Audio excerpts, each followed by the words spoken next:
Great. So a warm welcome to Sovereignty and Interoperable Digital Identity in DLDC's workshop here in the UN IGF in Lillestrøm, Norway. I am Gail Hodges, the Executive Director of the OpenID Foundation, a global open standards body that serves billions of users and millions of developers with identity standards. I'm also the co-organizer of City Hub, one of the co-hosts of the workshops today. It's a personal delight to be here representing the OpenID Foundation, City Hub, and working in partnership with Alficta. It's quite serendipity that the IGF MAG has brought us together for this joint session. Just a few months before we started convening, we found that we have quite a lot in common with our Alficta partners, and it's a real pleasure to co-present with them today. I'm joined here by a very impressive group of speakers, including Deborah Komperin, Technical Director of the Secure Identity Alliance and co-founder of the City Hub, Nihiro Fuji-san, Chair of the OpenID Foundation of Japan, Tor Alvik, the Subject Director and the Agency for Public Management and E-Government for Norway, as well as on my other side, Dr. Jimson Ulafoye, the CEO of Contemporary Consulting, founder, foundation chair, and chair of the Advisory Council of Alficta, Dr. Kosi Amasinu, Private Sector Monitoring and Support, Ministry of the Economy and Finances in Benin, Director General and CEO of the National Identity Management Commission, NIMC, Nigeria, Abisoy Coker Adesote.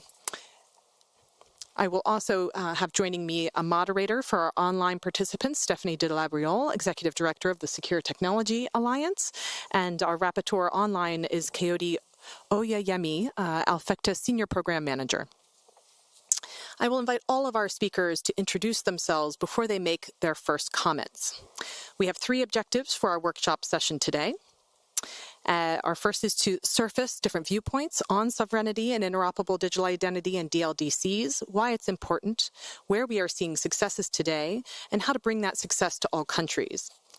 We will also explore how policymakers can leverage examples and shared experiences of successful interoperable digital identity implementations and to inform and support of identity interoperability in Africa, ultimately enhancing economic activity and promoting regional integration.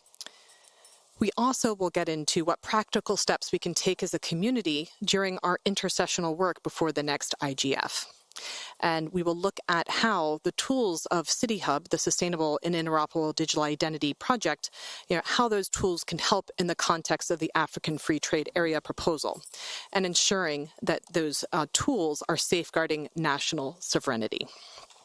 We welcome audience participation in our workshop, and please do have your mobile phones to hand because shortly we will bring up a QR code for you to participate in our first question. Actually, with that, may I ask our technicians to please bring up the slide. You're invited to scan the QR code and answer our first question. And all of these answers are wholly anonymous, which is our first question, and you can free-form type in your response. Why is sovereignty and interoperable digital identity important to you? What brought you into this session today? I can see those in the room already picking up their phones and scanning the QR code. So as soon as we see those first answers coming in, we should see them pop up on the screen from both our online participants and those that are joining us in the room.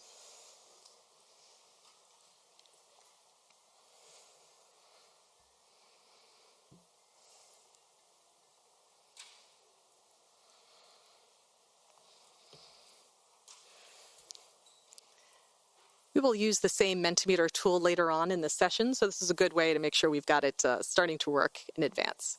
There you go. I see the first answers coming through on national security.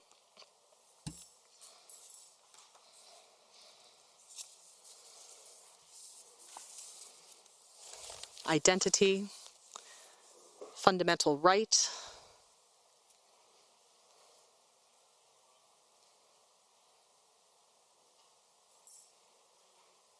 just give it another moment, and then we'll transition into our first set of speakers.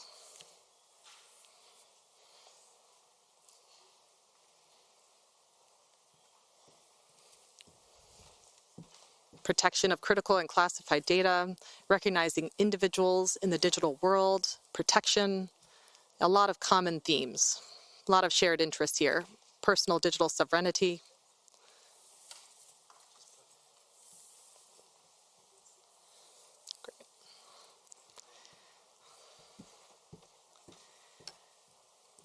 Okay, so we'll let people can continue to answer the survey questions as they're typing them in, and we'll take note of these responses as part of our rapporteur and our summary. So I think we can transition back to the holding slide, and I'll introduce our first speaker. Thank you very much. I'd like to introduce Dr. Jimson, the CEO of Contemporary Consulting, founder and foundation chair to the Advisory Council of Alficta. Dr. Jimson, can you kindly introduce yourself and elaborate on what Alficta does and its roles in WSIS, the IGF, the Enhanced Corporation, and the Global Digital Compact? Thank you, Gail. Good morning, everyone, both on site and online. It's a pleasure to have you all here. My name again is Jimson Olufuye. I have the privilege of being the CEO of Contemporary Consulting, an ICT firm based in Abuja, Nigeria, to data centers, security, integration, and research. I'm also the chair of the Advisory Council of the Africa ICT Alliance, AFICTA. AFICTA is a concerned private sector-led ICT alliance of ICT associations, companies, and individual professional stakeholders across Africa. We started off in 2012 with 6 countries in Africa, and today we're in 43 African countries. Our vision is to fulfill the promise of the digital age for everyone in Africa. As a matter of fact, AFICTA is one of the outcomes of the WSIS. We fully engaged with our governments across Africa, engaged with UNECA, with AU, that's African Union, and we also engaged at the CSTD, that is Commission for Science and Technology for Development, that oversees WSIS. So WSIS is about people-centered information society, wherein everyone will benefit from the great infrastructure we have in ICT. And we know that today ICT rule everything, internet basically. And so we are fully committed to ensuring that Africa takes its rightful place in terms of sovereignty, in terms of protection of its assets. Asset in terms of identity. And this lines up where WSIS Action Line 8, talking about cultural identity, other WSIS action lines about cybersecurity, about cooperation, collaboration, and about common purpose for development, especially the sustainable development goal. As we know, this is IGF, another outcome of the WSIS, and we also know about the Global Digital Compact. The Global Digital Compact is also an outcome of WSIS, because when the Enhanced Cooperation failed in court in January 2018, by July, the Secretary General launched the high-level panel on digital interdependence, a digital cooperation led by Belinda Gates and Jack Ma. And that led eventually to the Summit of the Future last year. And that's September 22nd. The world leaders, they met together and agreed to the Summit of the Future, the Pacts for the Future, which has GDC, Global Data Compass, one of the outcomes. And it has 5 objectives. The first objective is about closing the digital divide. And we know identity is critical to closing the digital divide, because if you cannot identify anybody, it means the person does not really exist. And we're talking about inclusivity. We're talking about multi-stakeholder. We're talking about nobody being left behind. So objective 1 talks about bridging all the digital divide so that we can achieve the sustainable development goal. And of course, objective 2 is also there about ensuring everybody benefits from the digital economy. Also human rights, objective number 3. Objective number 4, talking about data governance, interoperable data governance, and also AI. The area of AI, data is king. So our data matters a lot, and identity matters a lot. So we are really proud to be associated with CD and the Alliance collaboration, And we are grateful to Mark that brought us together. I trust it's going to be an enriching relationship. And also, we can see we have in this panel the government of Benin, represented by Dr. Kofi, and government of Nigeria in terms of digital identity, represented by General Dr. Abisoye Koka. So this is kind of collaboration AFICTA does, and we are proud of it, and we want to continue to enrich it going forward. Now, when we talk about sovereignty, it's about laws, appropriate laws that guide data of your citizens, protection of your data. This is very important. As someone that is in the data ecosystem, in fact, in Nigeria, we are one of the data controllers, so we know the importance of data. They need to protect it. And so we believe strongly that sovereignty matters a lot. We need to ensure that our people trust us, that is, trust the leadership, the government, and also they can have liberty to conduct businesses, enjoy government services in terms of health, in terms of commerce, in terms of travels, immigration, identity generally. And so we are fully invested, that is AFICTA and our members, AFICTA in collaborating with all our government agencies across Africa so that we can all fulfill the vision of WISIS, the expectation of GDC, and the hope for every African. Thank you very much. Thank you so much, Dr. Jimson. Just to kind of quote you back, to say that identity is critical to closing the digital divide is clearly a key theme for what brings us together today, in which I think has brought many of our audience members to this particular conversation. We certainly don't wish to see anyone be left behind. So thank you very much for those comments. I'll turn now to Dr. Kosi Amesenu from Benin. Dr. Kosi, please do introduce yourself as well, and please elaborate on what you see from Benin's perspective on best practices in policy and the direction you hope to see emerge in Benin and across Africa.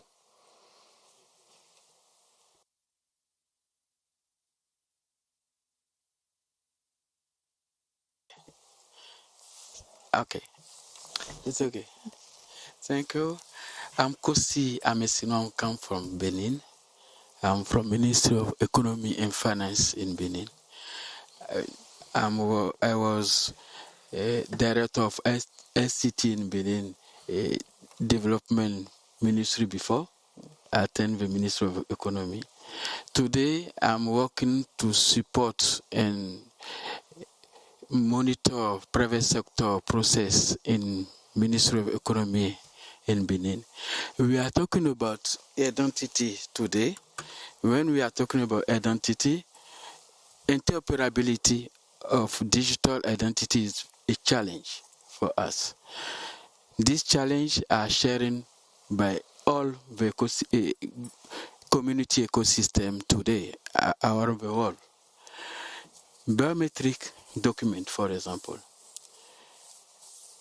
particularly digital identity, can cover the win-to-range benefit to countries such as good governance, balancing spatial planification, financing inclusion to provide to people, women empowerment. We can take care of this very well. Better social protection can be done when we take care of identity very well. We provide in Benin one platform called East Road when we put our interoperability process inside. In this platform, we have one key called FID for each people in Benin. With that key, we can have two cards of card. You have one card called It's Me. Every people can have it for free. We can have also biometric card provided with ECOWAS to do all things of activities and also travel anywhere in ECOWAS space, do your business without visa process. When we talk about digital, we know that it's important to talk also about the challenge of security. Security, because identity have impact to our global digital economy and environment locally. It's important for us that digital identification can reflect the legal identity of people. If we don't have legal identity of people, it will be very difficult for us to know who is outside the information we have online. In Benin, World Bank helped us with project one called Wuri Project. Wuri Project come and consolidate the achievement of the process started by government alone, providing secure personal identification for each person in Benin. With Wuri Project today, government facilitates e-commerce, work on securing digital ecosystem. Anywhere in Benin today, people can have one space where we can receive their card.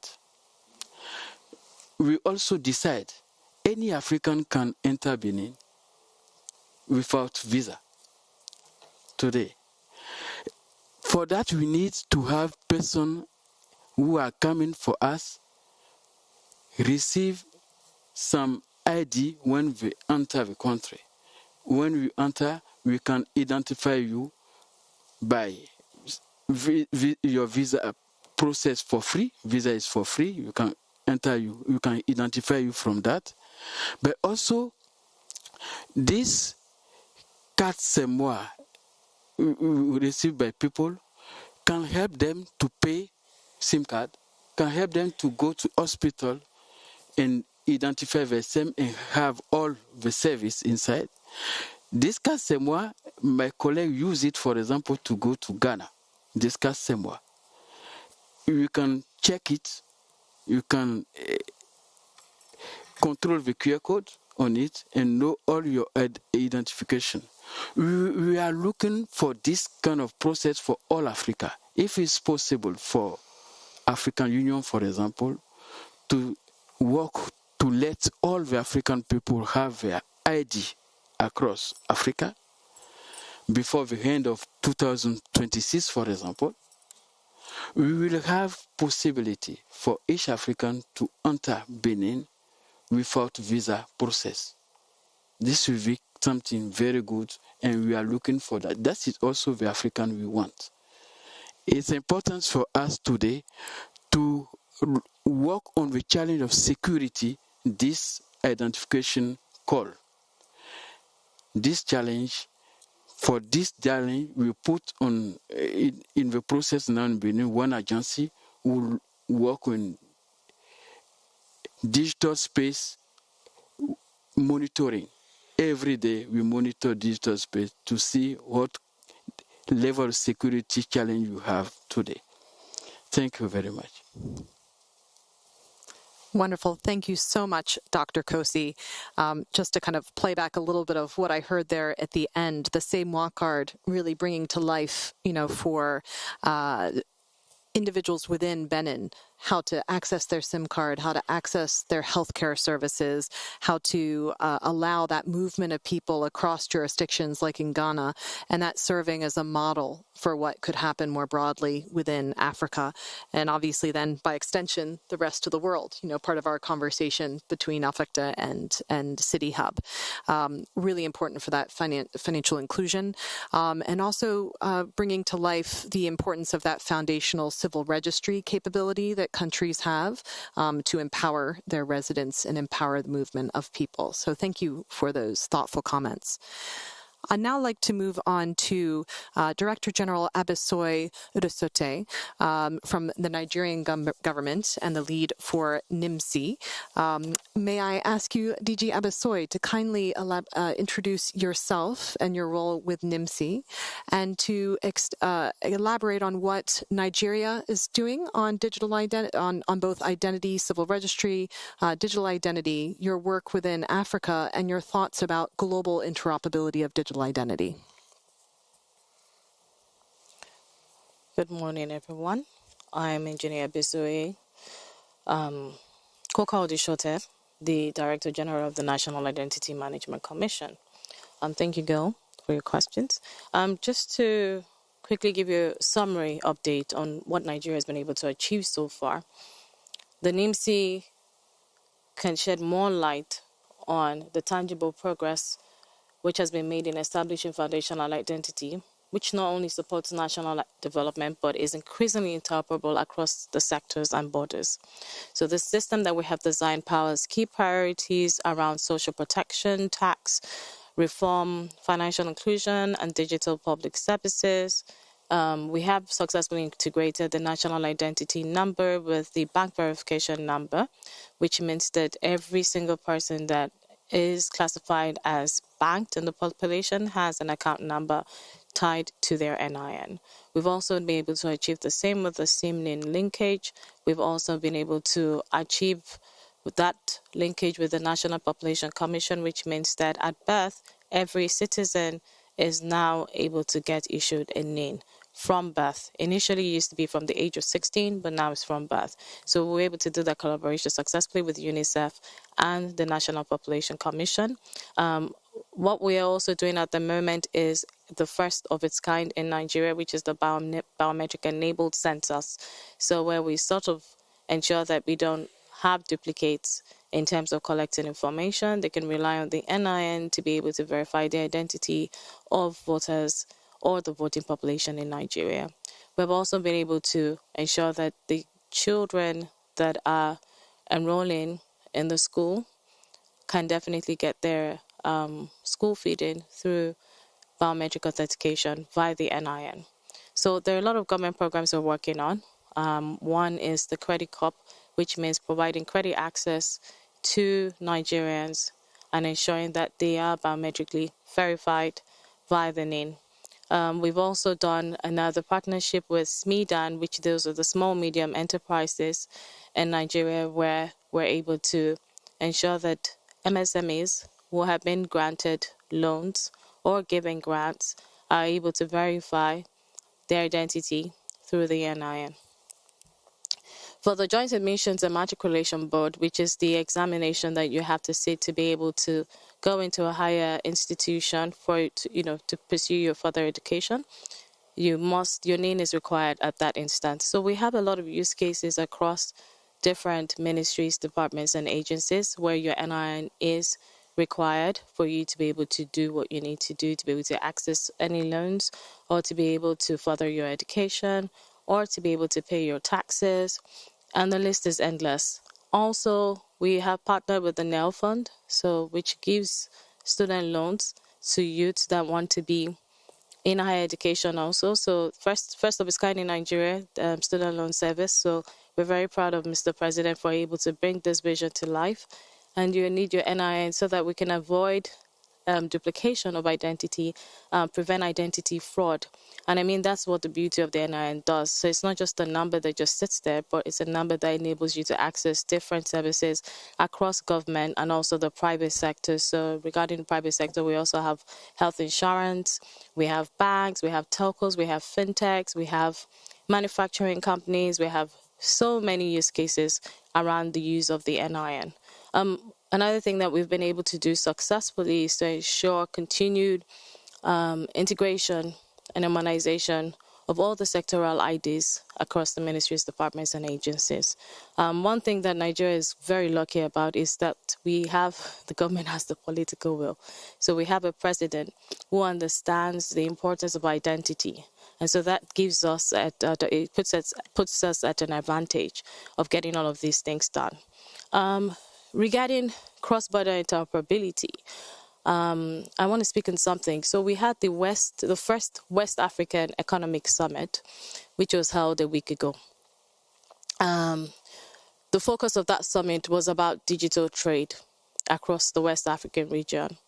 And we had quite a few of the presidents from ECOWAS turn up for the event. And one thing was key, that you definitely need digital identity, which is a catalyst for driving digital trade.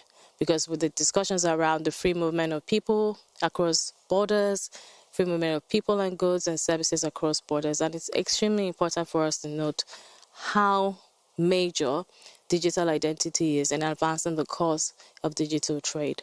And we had a lot of conversations, and something stood out to me. It was very obvious that we need to meet each country state at their level of readiness. So there are countries that do not have the simple digital infrastructure. There is no data connectivity, and they have no energy or very little energy. There's very little or no digital literacy awareness created.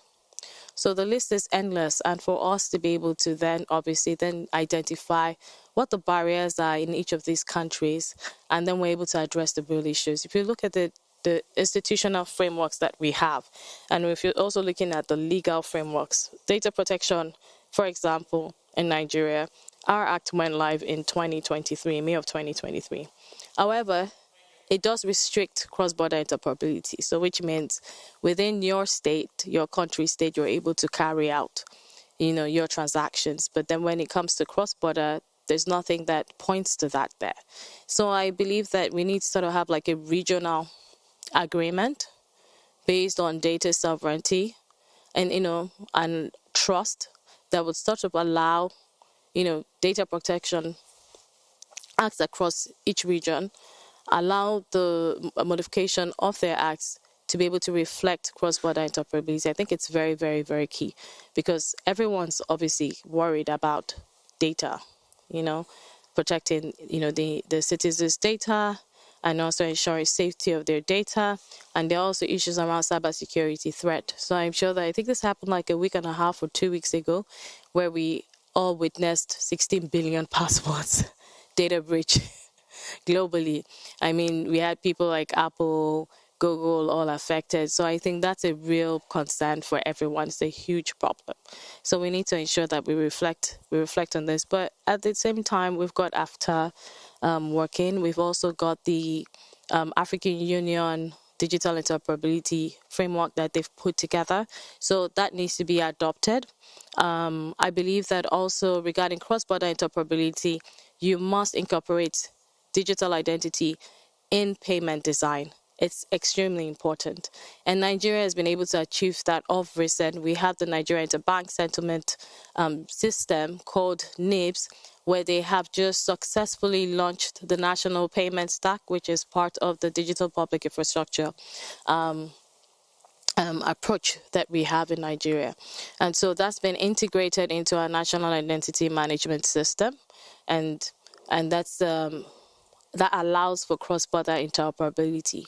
We also have the fintechs have developed some applications too that also allows cross-border interoperability. So we need to definitely focus on the digital identity part of things and meet states at the point of readiness for them.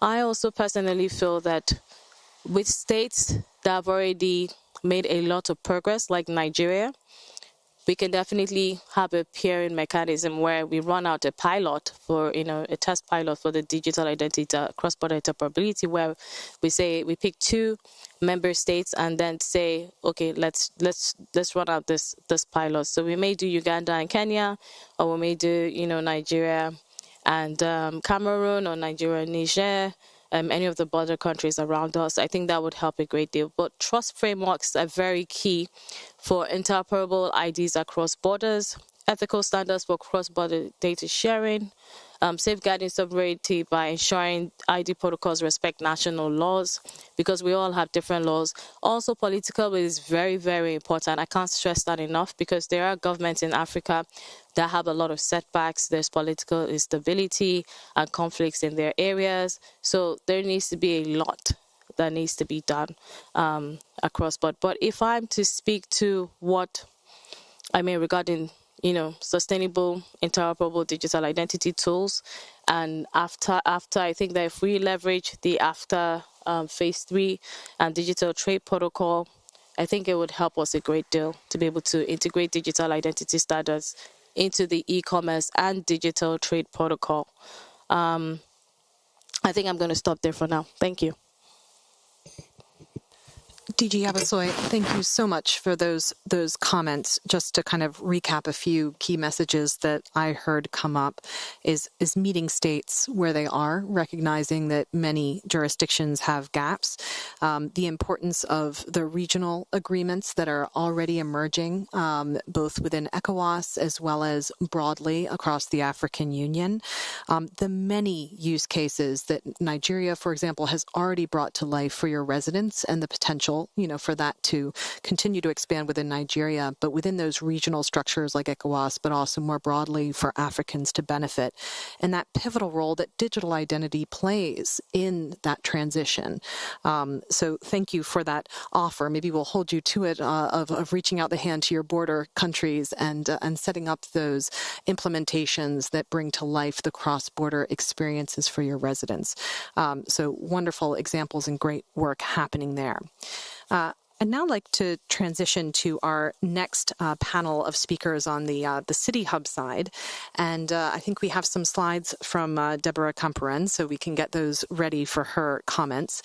Deborah, could you kindly introduce yourself and some of the roles that you're playing in progressing digital identity, and elaborate on City Hub, what it's seeking to accomplish, and how it's going about delivering on its goals? Good morning, everyone. First of all, it's really a pleasure to be here with you all today and speaking about definitely my favorite topic, that is digital identity. It's really a passion of mine. I've been working on this for the past 5 years, and what I can say about myself to introduce me is that I contribute to standardization work. So essentially, it means collaborating with the ecosystem and developing together technical standards, so technical specifications that can help interoperability.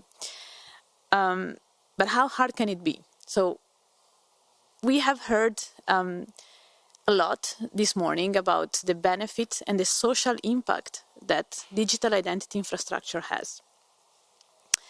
And when I was thinking to my younger self when 5 years ago, I decided to enter into this space of digital identity completely unknown to me before.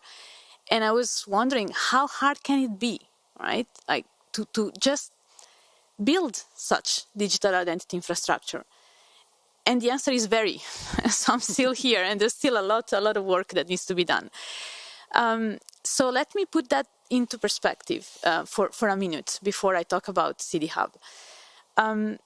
Here, I like to refer back to physical documents. So digital. Closer to the mic. Shall I get closer to the mic? Can you hear me okay? Yeah, okay. I'm Italian. I like to move a lot, so bear with me. I think that when we are talking about building a digital identity infrastructure, it would be very nice to go back to the physical documents and reflect on the properties of these physical documents that we want to digitalize. And it would be fantastic to maintain some of those properties. So this also is the complexity of the exercise. First of all, when you all arrive here, you probably show some form of document. So the first step is to digitalize this piece of paper or plastic. The second step that we ignore, because we do it every day, is when I prove my identity, I just hand it over to someone. So we need to be able to build these rails to hand this digital version of documents over to someone in the web. Also, there's some form of integrity. So when I show you my passport, well, there's a lot of nice feature in here that you can check and say, well, it has not been tampered with. I cannot just create one at my home. So it should be exactly the same thing for a digital version of this. finally, when I use it, my government doesn't know what I'm doing. It doesn't know when I access here IGF this morning and I gave my passport, my ID card. They cannot track my actions and my whereabouts. And I think this is also a very important property that we should keep in mind and maintain in the digital domain. You can also see that this is my document. So I'm the rightful owner of this document. I can't just pass it over to Gail and she just easily use it. So that's the same thing, that we should, all these properties should be maintained. And it's very hard. So there's a lot of intelligent cryptography definitely behind this to make it happen, and a lot of technical work. We are not there yet. There's also trust that needs to happen. It's not just about technology. It's really about collaboration. Because these documents in the digital form, they have to cross borders. So it's not just valid in my country. It's just to be valid everywhere I go. It should be understood and trusted, etc. And this is exactly why we created City Hub, because we understood the difficulty of doing this, and we absolutely wanted to maintain these properties that I've been through with you, because it is about safeguards as well. So it is about preserving privacy and maintaining the security of citizens and individuals in the digital realm. And we collectively at City Hub, we thought that it is about collaboration. There's not a single organization or individual or bright mind in the world that can do it on their own. And so we pull together an ecosystem of private sector, public sector, so government, research institutes, standard bodies, to collaborate and make this reality, make this vision a reality. This is what City Hub is about, and as you can see, I'm also very proud of this. It's a new initiative we started 1.5 years ago, but a lot of work has been done. And so I will share with you a couple of slides so that you get a sense of what we have achieved together and what still remains to be done. And you're most welcome to join us and to contribute. First of all, I heard about DG Abisoi when she said, meet countries where they are. That's absolutely right. And this is absolutely the approach of City Hub. We don't have the arrogance of thinking that we're just going to sit somewhere and define what's going to happen, how all this digital identity infrastructure should be built, and just go off and share our vision with the world. It's really about hearing people, hearing about what are the difficulties locally in the different countries. And that's what we've done. And so this is why it's very important for City Hub. The very first year, we spent our time traveling extensively, all of us, and hearing about the different perspectives from countries and the difficulties. And so these are what you see here in the slide, some of the summits in different continents that we've done in 18 months. And we've collected all the feedback and the different perspectives and in reports that you can go to the City Hub website and you can download. And I'm not here to, I don't have the time, unfortunately, to get into all the details, but indeed there is confirm a very different level of maturity in different regions, but also different needs, right? So collectively, in all these different summits and in conference participations, we have heard inputs. We have been engaging with over 45 countries. So this is absolutely massive work, and this is what informs the roadmap and the development of City Hub moving forward.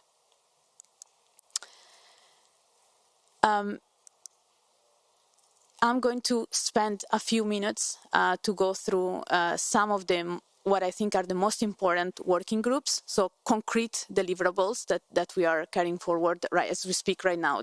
All this work is live, it's ongoing. First of all, use cases. So when we talk about such a complex digital identity infrastructure, we need to go back to the user story. So what is this for? And so we have studied different use cases. And because it's important, again, to listen to what is important, we have prioritized. So out of all the discussions, we have selected what for the different countries and the different research institutes and multi-stakeholders engagement that we had was the most relevant. And so this is what you see in the screen, essentially are the top 3 that were selected by the community. So it's education, refugees, and bank account. So basically, we studied how digital identity is relevant in each of these usages. Then policy. Again, it's not just about technology, rails, and digitalization and cryptography and all the tools that you can come up with. It's really down to sovereignty of the country and the local rules and regulations that determine how digital identity should be used. So these countries have different perspectives. And so we have studied a study of different legal, different regulations and policy at country level. So we're studying over 10 countries. And we are compiling all these regulations and deriving from it how can we achieve interoperability while respecting the local decisions. This is very important. We're not here to impose anything. We're here to listen, to understand, and to build rails, and to make sure that this digital identity gets done while respecting local regulation.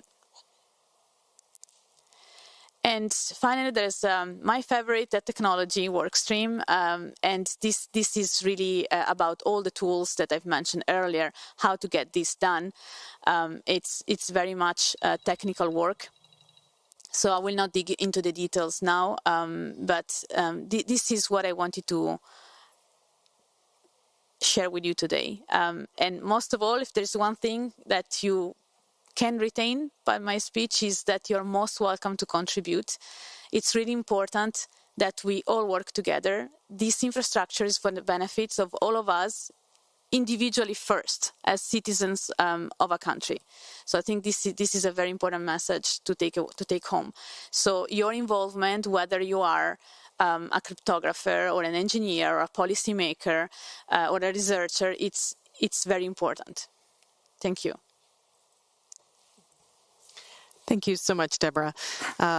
I think your message is to just explain in clear language the transition from physical documents into digital versions of those documents and the importance of maintaining the properties of what residents and what people expect from their digital identity credentials without sacrificing the trust or giving away more information than they need to, and doing so in a way that can be secure and trusted, and using some fancy cryptography behind the scenes. But at the end of the day, it's around those simple user experiences like those champion use cases you gave around education, opening a bank account, and managing the experiences for displaced people. Those are really important. But the safeguards that we put around that is going to take a lot of engagement, and your key message to make sure that the community felt welcome to participate in the City Hub work, because it's going to take a very broad community of subject matter experts and those willing to put the time in to solve for making this cross-border interoperability a reality. So thank you so much. I'm now going to turn to Nihiro Fuji-san, the chair of the OpenID Foundation Japan, who's also been very actively involved in hosting the City Hub in Tokyo, and works very closely with the Japanese government on this transition from physical identity credentials to digital identity credentials. So please, Fuji-san, could you elaborate on your role, introduce yourself, and share some of the experience in Japan? Okay. Good morning, everyone. I'm Nihiro Fuji from the OpenID Foundation Japan as a chair.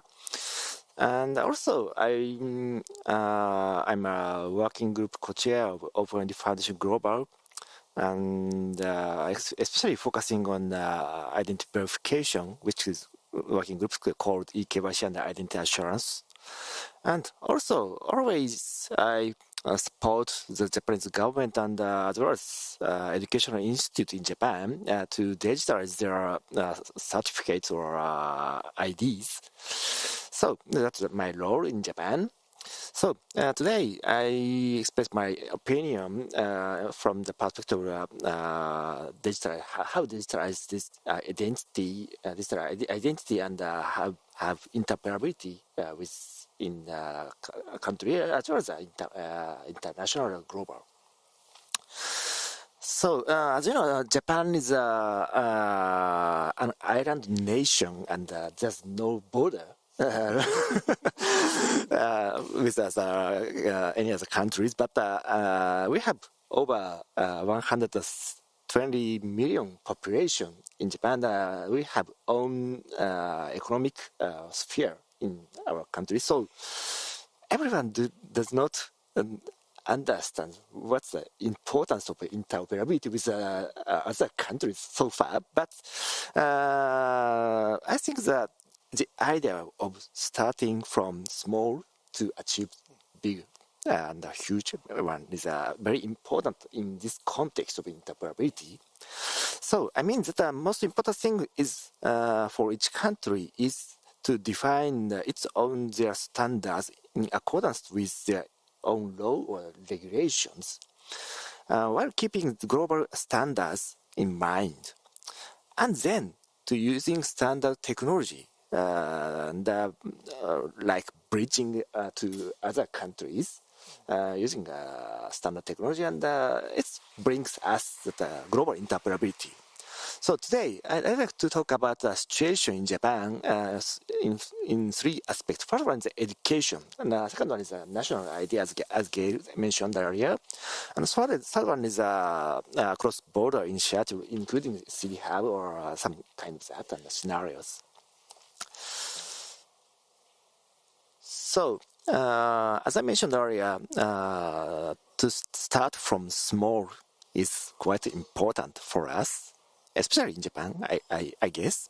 So we started to define the architecture framework for digital credential with Keio University, one of the biggest university in Japan. So to digitalize their identity or a certificate, why I say it's digitalized, currently, especially education certificate in Japan is almost all paper-based. So we have to digitalize, but we have to consider about how manage the credential itself in digital manner. So we started to define the management rule of each type of credentials in education world with Keio University. Sorry, this paper is already published on the internet, but it's written in Japanese only. So we are trying to translate into English right now, but so far we provide this in Japanese. For example, we are targeting, we currently have several types of credentials like passport or mobile driver's license or enrollment certificates in paper manner. And also, in several scenarios, we can use a copy of credential to prove or to verify my identity by some relying parties. But in digital way, there's no difference between copy and original. So we have to consider what the copy means in digital manner, and also we have to consider about the deliverable of credential in the digital manner. It isn't exist in the physical world, but in digital world we have to consider about that. So we are classified three types of credential. First one is original, and the second one is duplicate, which means a copy of digital. And the third one is delivered credential, I meant earlier. So we keen to define the management policy aligned to each type of credential is required to manage them.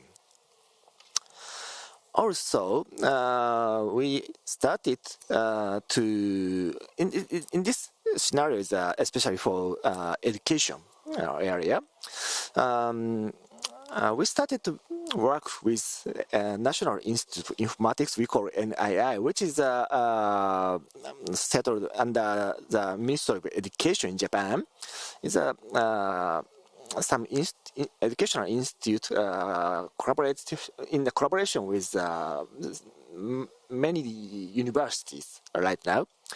And currently, NII operates an academic federation called Gakunin in Japan, and it have interoperability with other countries' university like in the EU or African countries and United States as well. But they are using right now SAMO protocol right now. So we have to move on to the next level of technology, like how to use a wallet, like that. So we have started to define the framework structure of academic credential using a wallet model. This is the second activity in Japan to define local standard first in Japan.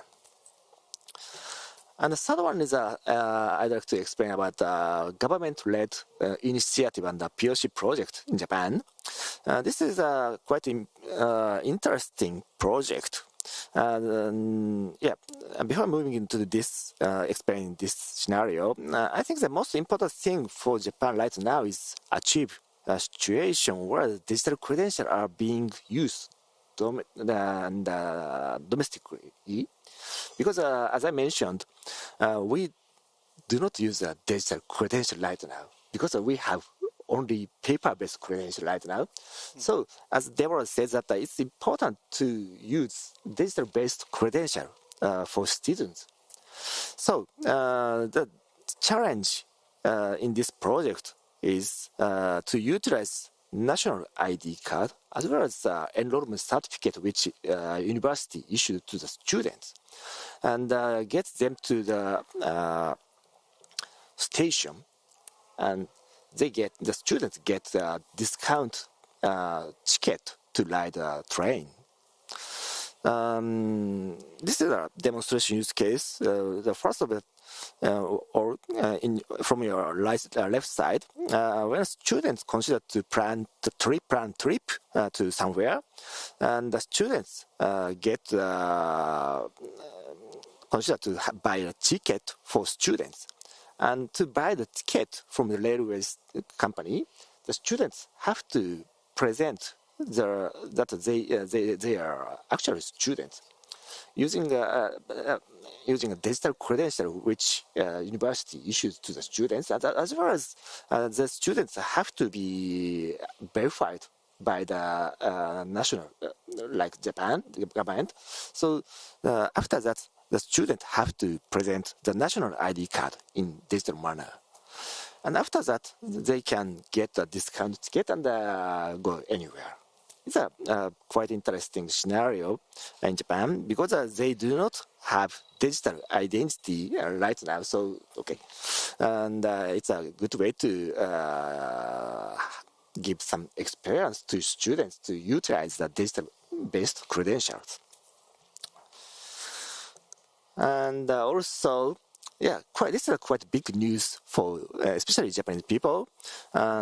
Just yesterday, the Japanese government started to provide a national ID card in the Apple Wallet, because over 60% of Japanese national uses iPhone. So it's a very big progress for digitalize their national IDs. And also, we have some initiative between other countries, like between EU, European Unions. We have the EU-Japan Digital Partnership Council in focusing on how to utilize or how to make interoperable digital identity between two countries or two continents. And also we have other initiative with Asian Pacific regions like Asian countries. So I mentioned about our initiative in Japan, as well as how we consider to proceed to the next step from small step to achieve the big steps, I think. Thank you very much. Thank you so much, Fuji-san. I think starting with the the joke of an island nation not having direct borders, but in practice, for residents of Japan to conduct their business in their daily lives, they're very much living across borders and have cross-border transactions. And it's wonderful to see the leadership role that Japan is taking on the standards as well as on some of those complex interoperability conversations and work with the EU and with other Asian countries, which echoes what we heard earlier from our colleagues here in their African jurisdictions and regions, which are seeking to do the same thing. And that example of something that seems simple, like a discount for a railway ticket for a student, but which actually requires complex digital use cases, transforming national ID credential to a digital format, a university credential to a digital format, and then bringing that to a national railway in order to realize something like that discount. Many of us have been fortunate to be poor students at one point or another, and so we know that that will motivate the students, but bringing it to life is very complex. So thank you for your work in driving innovation and the transformation with the Japanese government and other partners.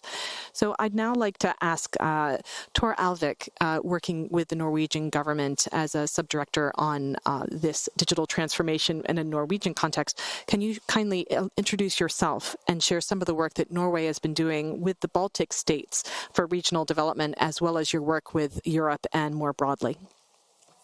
And thank you and good morning. Yes, as you said, my name is Tor Alvik, and I work for the Norwegian Digitalization Agency. This is an entity that tries to build common components, bridging both cross-border interoperability, but also for how we deal with providing services to the public and private sector in Norway. So I will try and move to the next slide. We are one of a group of Nordic Baltic countries.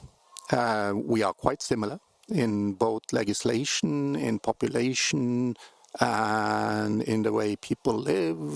Very similar countries. So when you came to the airport in Norway, maybe yesterday or the day before, if you pay close attention, you will often hear the tourists say, "Oh, it's so nice in Sweden." But it's the wrong country. This is actually Norway. So how can interoperability with digital ID across borders in a region like this be hard? Well, what we found out is it is very hard. But if you look at some of the figures, you can see that we have a high level of mobility in the region. A lot of people are moving, settling in different countries, working in another country than they live. We have a great mobility of students and our workforce. This, of course, makes it very important to also have digital services that function cross-border. In our region, we have a very well-developed system for digital identity. It covers, for most of the countries, more than 90% of the population on high security level, and almost all services are already digitalized, so you can carry out almost every aspect of your life in a digital way. So then when we started looking on how can we make this work cross-border, this was a work that was started in relation to the cooperation between the different governments in the region. We have a long-standing cooperation between the administrations in the Nordic countries dating back to the 1950s. But if you look at that, it was not until 2017 that we actually broadened that cooperation to also deal with ICT and digital services and cross-border issues.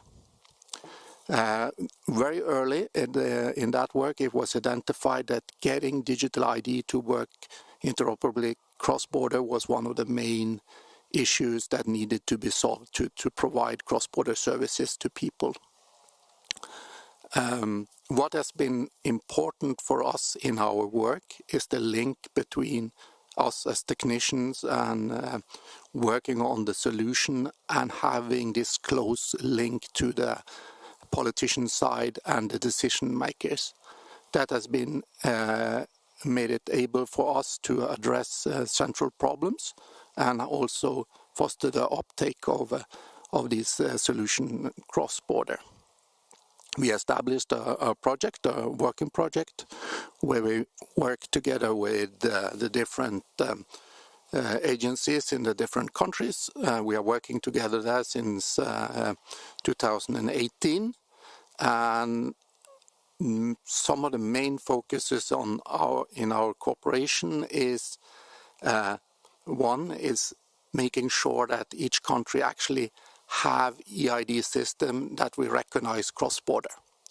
Since we all are members of the EU or closely linked to it, as in Norway's and Ireland case, we build on the ADAS regulation. But just to motivate our politicians and get the understanding that you need to adopt these EID systems so they actually can be recognized, even though we have the legal foundation in place, took time and has been quite challenging. We are also working, and I will come back to that, with some fundamental challenges in how to recognize our citizens cross-border. We build and work with service provision, working with service providers, exploring different user stories and how they function cross-border. We find that many of these services are quite a hindrance to people and need to be addressed at the service level. It is not enough to actually build a digital ID. You have to design the whole user story so that it actually fits a cross-border context. And we also, together with all our other member states in the EU, we also are preparing on the upcoming changes in IDAS, which would be, of course, the digital wallets and the use of credentials and the new models for data sharing. When we have looked at identity in our countries, one of our main observations is that it's not enough to have a functioning digital identity. You need a system where this functions just as well in the physical world as in the digital world. There is a very close link to our core identity, which is in our countries are of course in our population registers, but can of course be in other systems. The documents that both are the basis for the digital identity, how you use these documents when issuing digital identity, making sure that we don't have duplicates, having a biometric verifications of people immigrating and coming to our country. So, and then you have the issuing process and the use of both digital identity and how. So you need this kind of same level of security both in the physical and digital world. This is not that easy to achieve, and also especially challenging when it comes to cross-border identity. So here's an example from one of my colleagues. Nils Inge is in the audience, so if you want to talk to him afterwards, he can give you much more insight in our cross-border cooperation. But this is what happens if you try and use a digital identity and try and access a service in our different countries. We have built a digital identity layer, so you can come and you can log in and say, hi, how are you? And then it gets a lot more quiet, because then we have to link you to our national identity systems. Like all of us, we have a long life. Some of our rights and services may date back 20, 30 years. For instance, you can have pension rights in another country, which you need to access much later.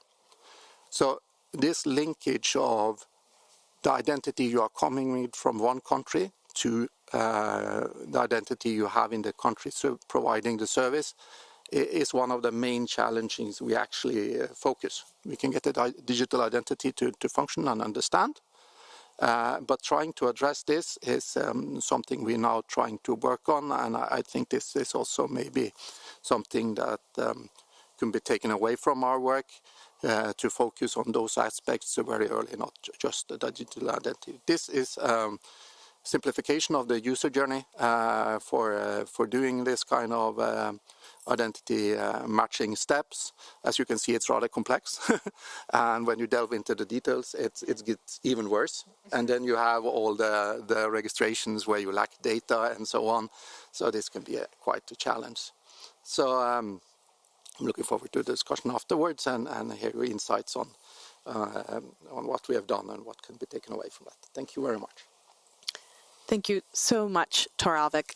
It is wonderful to have your personal leadership of the work in Norway, which many in the rest of the world have observed the work in Norway and in the Baltics, to achieve your EID goals and to elaborate the work with EIDAS and the EU Digital Identity Wallet Program, which you're adjacent to, but which your residents are obviously moving across borders with not only your Baltic states, but European partners as well. So thank you for your leadership role in that work and bringing to life those use cases for your residents and other Europeans. I think many learnings for the rest of the world, and I too look forward to the next stage of our discussion here to get some of the feedback from our online participants and those in the audience. So we're going to bring back up the Mentimeter poll where we'll progress to the next slide. If I can get the clicker back. Very good. If you have not already grabbed the QR code to answer the first question, please do take a picture of that QR code so you can participate in the live survey that we're going to conduct. We're going to go through a series of questions, and the first couple are policy related. So I'll put Dr. Jimson and Deborah on guard that they'll speak to the first one while our audience is going to participate in the next conversation. So we wanted to discuss what practical steps can be taken during this the intercessional period between this IGF and the next one around how to use things like the City Hub tools that we heard Deborah elaborating on, both the technical tools for interoperability, the trust framework mapping, the work on champion use cases in order to achieve the goals of the African free trade around lifting up the broader population and making sure that sovereignty is respected. So this is an ambitious goal and one that I know DG Abasoy, you took part in when we were in Addis Ababa a few weeks ago, discussing how these tools could be used. But it's an important question, right? How could we actually progress this work together?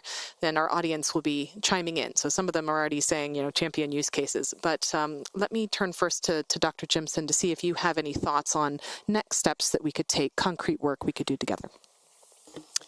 Thank you very much, Gail. Well, we do know that if you cannot measure a process, you cannot really manage it. So there is need to constitute maybe a working group so that we could actually identify the gaps that we have across our sub-regions and regions, identify the champions with regard to parameters like the trust framework, with regard to whether the system is open source, to determine the interoperability criteria, and to ensure that, for example, the NetMundia plus 10 statement is really incorporated in what is being done.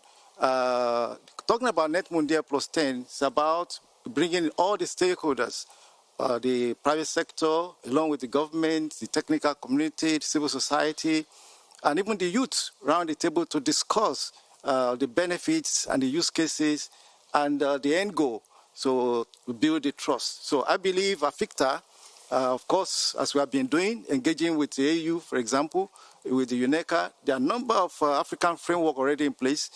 Can this gap really help us identify where we are? We have seen Nigeria talk about the maturity level, and but then as well about other African countries. There is desire that we can work together, But as we work together, we need to ensure that stakeholders are in the room so that we can have the optimal output at the end of the game. So going forward, I think our partnership can really come up in a working group to look at these parameters and to look at those standards to be sure that we're in sync going forward. Thank you. Thank you, Dr. Jimson. So the multi-stakeholder participation, including the youth, calling that out is very important. Deborah, any additional comments to add on what we might do in the intersessional period? Yes, two comments on my end. The first one, I think, talking about policy, it's very relevant to map the different legislation that underpin digital identity in the different countries. So when we talk about cross-border, it's a work that we have started, we're conducting with the collaboration of universities as well in City Hub. I think, just to give you an example, why that is important. A country is sovereign on deciding how the national identity, the rules applying to how the national identity ecosystem in a certain country for citizens and residents. So when an identity cross-border digitally, how do you know you can trust that digital form of identity? So that's trust. It's jargon, is level of assurance, but it's basically a very complicated word to say that. How do you know that that identity was properly given to the right person in the other country, and that actually that identity belongs to the rightful owner? So there's not been mismatch passing on to somebody else's. So it's really about how are the rules set up to make sure that that identity was digitalized. And these rules, believe it or not, are different in different countries. And if you don't trust whatever you receive in the digital form, then there's no value, right? You can have it digitalized, but then there's absolutely no usage for it. So I think it's very important that we do this work, and it's not just a research work of mapping the differences in rules. It's really about turning this into something actionable. So how can we transform these values enshrined and coded in laws into something that can be used together with the digital identity that is passed? So how can I describe the process to obtain this digital identity so that the other country can decide if to trust it or not? So this is all tools that underpin the work of cross-border interoperability. So I think that that's a very important piece of work that needs to continue. And I would say more should be completed before the next IGF, so to show actually some concrete results. And together with this, POC, proof of concept. I absolutely agree with some of the comments. I think we need to start getting things done. So it shouldn't just be research and thinking and technology, but it should actually be implemented and tested in the field. So now Eero said something that I totally agree with. We can start small. We don't need to have a big bang. So we can actually take baby steps and have 2 or 3 countries get together, and CD would be most helpful in this concept of setting up a proof of concept and testing the technologies and the tools that we are developing to make sure that that this could work, or maybe to know what to improve, and from there scale globally this infrastructure. Thank you, Deborah. I think that bias to action characterizes everyone on the panel, to do concrete work that is actionable, and to do so, I think, in this intersessional period where we're seeing the early work in Nigeria, we're seeing the work with Alficta and Benin, we're seeing the work in Norway and in Japan, right? There is this hands-on work that's already happening within jurisdictions and within regions, but continuing to progress that through these forums like Alficta and City Hub is critical. So we've got some good notes on the page, which I think people have had a chance to look at. So I'd like to jump to the second policy question and then turn to a couple of the questions that Stephanie's captured from the online audience. So for our next interactive topic, and I'm going to put on guard DG Abasoy as well as Dr. Kosi and Tor Alvik on this next policy question. So how can policymakers leverage shared experiences of successful interoperable digital identity for African regional benefit? So there are these emerging use cases, there are these emerging policies and best practices. How can we put that to work for the African region?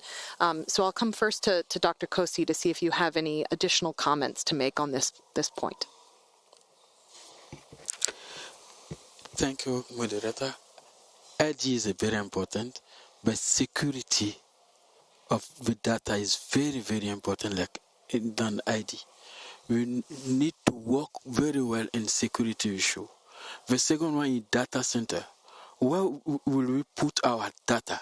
Where do you have it? Is it in Africa? Is it outside Africa? It's important for us to have our data inside Africa. That is very important. Thank you, Dr. Kosi. DG Abasoy, anything to add to the importance of data security and preserving data within Africa? I think it's important to note that we need to ensure that there's regional cooperation regarding cross-border interoperability.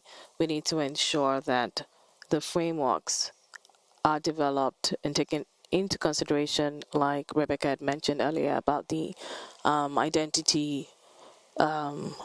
underlying identity laws in the country, and just developing one that's acceptable to all, for everyone to be able to start off. And I think that she also mentioned about the actionable steps. I think that's very important. So looking at countries that have sort of matured on the identity level, from Ghana, Rwanda, Nigeria, we need to ensure that we take those countries and then, run a pilot for cross-border interoperability, whilst we're looking at meeting the other country states at their level of readiness to see how we can help them to scale up. And they can also learn from Nigeria also to see how we've been able to achieve this, they can also learn from India with others to see how they can scale up. So what we've also done in Nigeria, outside of the EID card, which you're all aware of, is that we had recently launched the NIN authentication application, which allows for safeguarding of your digital identity, and also has the wallet component to it, where you're able to have all your digital IDs on one application. So you can then, and also allows for user consent sharing. So with all of this in place, there's so much to learn from Nigeria, and we're also willing to share that information and also champion the direction of this, because one needs to recognize that cross-border interoperability, it's a governance decision and not just a technical one. So it's very, very important that it's seen as a whole of government approach, and government owns this drive. But a lot of collaboration also has been done with World Bank on the ID4D part of things, in terms of advancing the cause of the NIN enrollment. So capacity building, getting the front-end partners to go to the local community level to sort of round up. So the president has given us a mandate that by December, we must have everybody enrolled in the country. So we are moving at light speed at the moment to get that done. So we anticipate 95% of the population should be enrolled by then. But what we're doing at the moment is to ensure that those that are enrolled are able to use their ID to access all the government services that they need to access. So from an African perspective, a lot of the state countries or country states are usually very protective of data. We like to own things, we like to keep it, so how do you sort of build an enabling trust across the region, that it means that you can still use this data for all of this, but you still have some level of control over that data, and this is where data sovereignty comes into play. Just to sort of round up, what we basically need is just political will, long-term regional commitment, peer learning mechanisms across board for us to be able to adopt that model. And I think that the public sector and private sector must continue to work together to be able to drive the adoption of the AFTA framework, the African Union framework, and a lot must continue to go in. So it's a continuous work in progress. Thank you. Thank you so much, DG Abasoy. So there's a lot of ground covered between you and Dr. Kosi. So let me see if we have additional comments from Tor Alvek. Thank you very much. It's very exciting to hear all the experience that comes from Africa. Also, for the last years, I've been involved in working with large-scale pilots leading up to the new ADAS regulation. I see this as quite a helpful tool when trying to explore both the governance side and also technical sides of different user stories. For instance, we have been working on digital driver's license, payments, education, and so on. And this combination of practical work and also policy making and governance analysis in regard of those user stories has been very helpful when we have been trying to understand the legislative side of the new regulations. So maybe that is something that also could be looked into, if that could be used also as a tool other places. So user stories absolutely brings to life the technology, right, to make sure it's applicable. It is the only way that you can make these things understandable. Talking about standards and cryptography, decision makers often have a very blank face after 2 minutes. Right, absolutely. So, Nihira, if you have any comments to add, please, in one moment, I'm just kind of recap what I see on the screen, a few of the messages from the online audience around the data strategy for development, leveraging these shared experiences and fostering collaboration, and digital literacy, also important themes. So any additional comments on your side, Fuji-san? Yeah, okay. Yeah, it's quite exciting to hear about African and Norway experience for me. And as I mentioned earlier, it's a very important, not only focusing on technology, but focusing on the governance or trust framework. Because in many cases, every country has their own regulation or rules, but in some cases, the rules or regulation have to be changed by to have interoperability with other countries. Mm-hmm. So it's important for us to collaborate with every country's government to achieve that. So it's in fact CD has have relationship partnership with every country's government. So every of us have to have some good relationship with every government. It's my additional comments for me.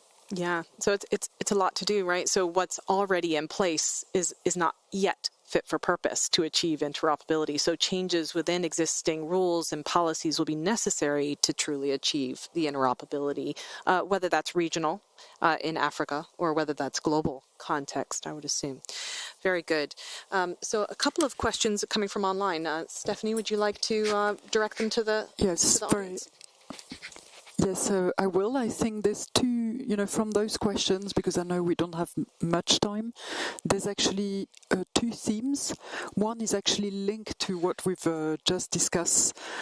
Question like, is it federated? Is it centralized? And then the word of, the way you digitalize, is it leading to some kind of surveillance? So I think there's a question for the technical people here to explain, that this is not the case, as CD is not prescribing any model, as we said. And the second one is, it is very important because it's, I think there was comments made before. There's a question on how do we ensure that the digital divide is bridged when currently Africa has deep rural population and then escalating cost of internet and energy, while we are all looking into energy transition as well. So I would say there's two themes in the three questions. Okay. So I think in the context of federated versus centralized ecosystems, I might start on that one myself, because as you said, as City Hub, we're not opinionated on the appropriate architecture for any individual country. And so each jurisdiction is going to apply their own values, their own rules, their own policies to whether they, what architecture they prefer. And some might lean towards centralized, some might lean towards federated, some might have centralized today and then, evolve towards something that's more decentralized. So I think it's an evolving approach. But I see Dr. Jimson has a comment to make on that point. Yes, thank you, Gail. These are very good questions. Technically, I think federated database is ideal, and that's what we use in Nigeria. And through API, you can connect other databases. So even across borders, countries can keep their data locally, and then through API, you can share the specific data categories that have been agreed upon based on policy framework. Somebody also asked a question about affordability. Yes, we need to encourage the operators to be concerned about this. Government also need to give incentives, and also we need to increase the purchasing power of the people so that everybody can be incorporated in the digital age. Thank you very much. Thank you so much, Dr. Jimson. Any additional comments on federated versus centralized models? Okay, not hearing any. I do think that there may be comments on surveillance and the desire, and I think many jurisdictions, to avert surveillance of citizens using digital identity infrastructure. Would any of you like to comment on the risks of surveillance and how you might reflect on that challenge? Tor? It is a very interesting topic. One we now are facing when we are trying to work with the digital wallets, which coming next. Those are by design very user-centric, so you share all your credentials directly between the user and the service provider where you want to use it. For us, that raises questions. That protects the citizens very well. But on the other side, you also need to tackle misuse and fraud. And how you can then build a model that takes both of these things into consideration is a topic I think needs quite a lot of discussion. Please, Deborah. One point on surveillance, because I saw some previous comments. Surveillance can come from both government and private sector. So both need to be addressed and monitored, and especially in this digital identity field where we have both private and public sector involved, then makes room for reflection. So I think it's again, like I mentioned earlier, it's one property we want to maintain of the physical document when we move to the digital realm. And I would say that the digital identity crowd and City Hub is very much hard at work to make sure that we put safeguard in progress. But that this is where also engagement with civil society, privacy expert is absolutely important in this work. Thank you so much. I'd like to hit that last questions on the digital divide, and perhaps some of our effective representatives might speak to that, because obviously one would need to have a mobile device, one would need to have Wi-Fi access, one would need broadband infrastructure to take advantage of digital identity interoperability. So there's a lot of foundation capabilities that would be important. Any comments on bridging the digital divide and what can and will be an ongoing challenge? DG Amaswai? Thank you for that question. So regarding the digital divide, I think that can be easily bridged if you try and create a lot of awareness on digital literacy, because even as it stands, those that have mobile phones still are not 100% digitally trained. And they don't understand the implications of the digital identity. So I would say that digital identity is a brilliant concept. It does make life easier, but at the same time, you need to obviously safeguard the individual's rights, the citizen's rights. So we need to make sure that the laws enacted definitely safeguards all their rights. What we've done in Nigeria is to do a few things. The federal government is considering flooding the market with very affordable, basic mobile phones, so that it's extremely affordable and the average Nigerian that's unbanked is able to use this phone. Another thing we're doing with the enrollment drive this year is that we are opening accounts and wallets for all the people that are unbanked. So as we go out to enroll people, we are ensuring that we open wallets for them so that they can be they're able to participate in government intervention programs and not be excluded at all. So that would help the government a great deal to ensure financial inclusion and also to help to bridge the digital divide. So we're doing a lot of media awareness on digital literacy.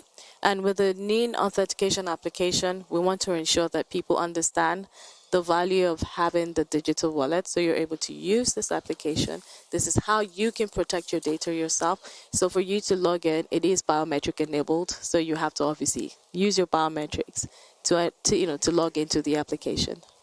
Great. Thank you. So thank you so much to the panel for the rich discussion today. I know we're very much at time. So thank you for the thoughtful contributions. And we will be sharing the report from this event with the IGF staff.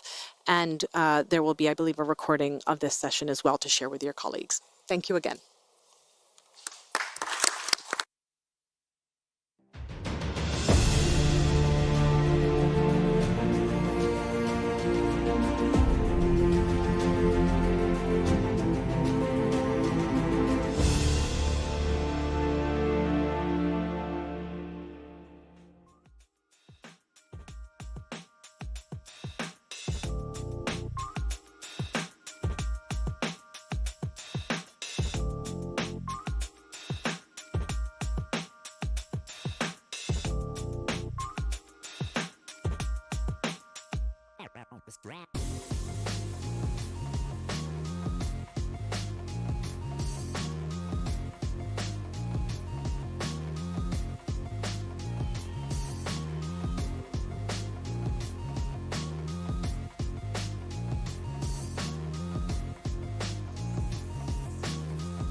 Hi, good morning, everyone. Thank you so much for joining us. I'm going to give us a couple of more minutes to get settled.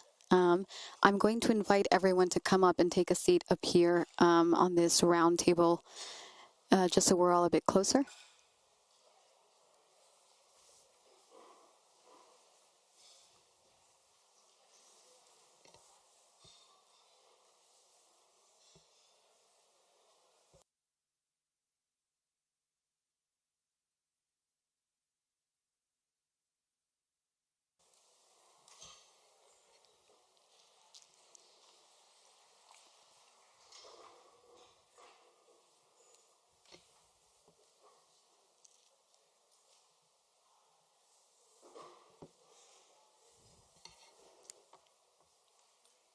Okay, great. I think we can go ahead and get started. So good morning, everyone, again, and thank you so much for joining us here at the 2025 Internet Governance Forum in Oslo, and a very warm welcome to everyone tuning in via the live stream. My name is Judith Vega, and I'm a specialist at the World Economic Forum working on governance and policy for technologies. It is my sincere pleasure to be your moderator for today on this session focusing on the future of digital public infrastructure and artificial intelligence. As we all get settled, I want to start today by making a bold claim. So I'm going to ask us a question here. Most of us on a daily basis interact with DPI protocols and tools. And I'll get to prove my point in a second. By show of hands, can I ask how many of you here in this room have a smartphone with Face ID? All right, that's not bad for people at the Internet Governance Forum. That's pretty good. All right, how many of you have social media accounts that require login information and a password? It doesn't have to be Facebook. It can be LinkedIn. It can be whatever your choice is. Good, that's all right. That's most of us again. And how many of you use digital payment systems? That's more of us. There we go. So there's a reason that most of us in the room raised our hands. And it's that over the past decade, DPI has become the cornerstone that allows all of us to navigate and participate in society through its core components, which are digital identity, digital payment systems, and data exchange. And there's a wide variety of ranges that we can do that in. And most of the innovations in those three sections have come really from the private sector in the last couple of years. So the question that we ask today is not, does DPI work? Or how does it work, but rather, how do we get it to work well? How do we get it to work in the future in a way that is globally scaled, interoperable, and secure? And we pose that perhaps the answer lies in AI, in open source AI very specifically. And if so, then what are the roles of the public and private sector? What can they both play to make sure that this comes to fruition? To answer these questions today, I'm thrilled to be joined by three outstanding panelists. To my right, I have Larry Wade, Global Head of Compliance for PayPal's blockchain, crypto, and digital currencies, offering a critical perspective on financial innovation and regulatory frameworks. Thank you for being here, Larry. And to his right, we have Melinda Kleibau, Policy Privacy Director at Meta, who brings a wealth of experience in privacy and platform governance. And then joining remotely, we have Judith Okonkwo. I'm not sure if you can see. She's the founder of Emisi 3D. She's a pioneer in immersive technologies and open innovation, especially across the African continent. I remind you that this is an open forum, so we invite your questions, your reflections throughout the entire session. Whether you're here in person or joining us online, your voice is essential to this dialogue. And with that, I begin with a question for Melinda. Melinda, Meta has broken ground with their open AI source model. Can I ask you, how does Meta view AI? What does it feel like the future of AI is? What is this AI integration across regions and cross-jurisdictionally? And how do you see open source AI contributing to the development of DPI protocols globally? I think that was 3 questions or so, at least. Hello, everyone. Melinda Kleibau from Meta. Really happy to be here. Thanks for organizing. So just to level set for a minute about AI at Meta, we are both a developer and provider of a large language model that we call Llama. We've produced multiple versions of Llama at this point, and we also build services on top of our large language model. So just for a minute, our open source approach to building our large language model Llama really means that we make a very powerful large language model available for free to anyone to build on it. This is an incredible advantage to anyone who wants to have access to cutting edge technology, and it allows a really impressive level of customization for developers who want to provide bespoke solutions for their companies, their constituents, their stakeholders, their countries and regions. And so we think that open source is an incredibly powerful tool to accelerate the adoption and use and implementation of AI, but most importantly, to make it as useful as possible for as cheap as possible to people. We also are very focused on building and incorporating AI into our existing services and developing new services based on AI. So if you're a user of our apps, you will have seen that we've already added generative AI features into our apps that let you do fun things, of course, but also to ask questions and get information and answers. We've also recently launched a standalone app that you can have ongoing conversations with, that you can talk to, ask for recommendations, that kind of thing. And so we really see the future of AI as a personalized experience, a personalized assistant for you in your day-to-day life. And I think we are getting increasingly closer to that being a reality. Recently, for those of you who may have seen our booth, that our Meta booth has our glasses. Our Meta AI assistant has been integrated with Ray-Ban Meta's eyeglasses, so that means you can wear these glasses and walk around and talk to the glasses and ask the glasses, hey, I'm in Oslo, what am I looking at? Or what does this sign say in Norwegian? Can you translate it for me? And so these are just really concrete, easy, fun examples of the way that AI and AI powered by open source technology is really coming into our daily lives and providing a lot of value.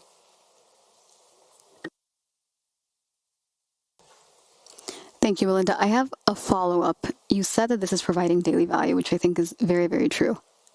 In AI providing value to these technologies and these new products, where do you see these being integrated the most? Where do you find that people are using this sort of open AI source the most? Yeah, so I mean, when you think about our open source models that have been downloaded millions and millions of times, I mean, we're tracking a lot of uses in really groundbreaking ways. So our llama models are being deployed to make scientific discoveries for advances in health research. They're being deployed in small communities around the world to help kids with their homework in a local language. You know, they're just being deployed in really creative, interesting ways that are helping people day to day. I think we tend to think about, oh, what's the latest cute feature on this or app or that app, and that's fun. But I think we shouldn't lose sight of just the importance of this foundational technology and the value that these models can provide. And so we've run programs where we provide impact grants to entities that have interesting pitches and ideas, and we provide technical assistance. And I think we're still learning. The sky's really the limit in terms of how AI can be leveraged to solve local problems in a really inexpensive way.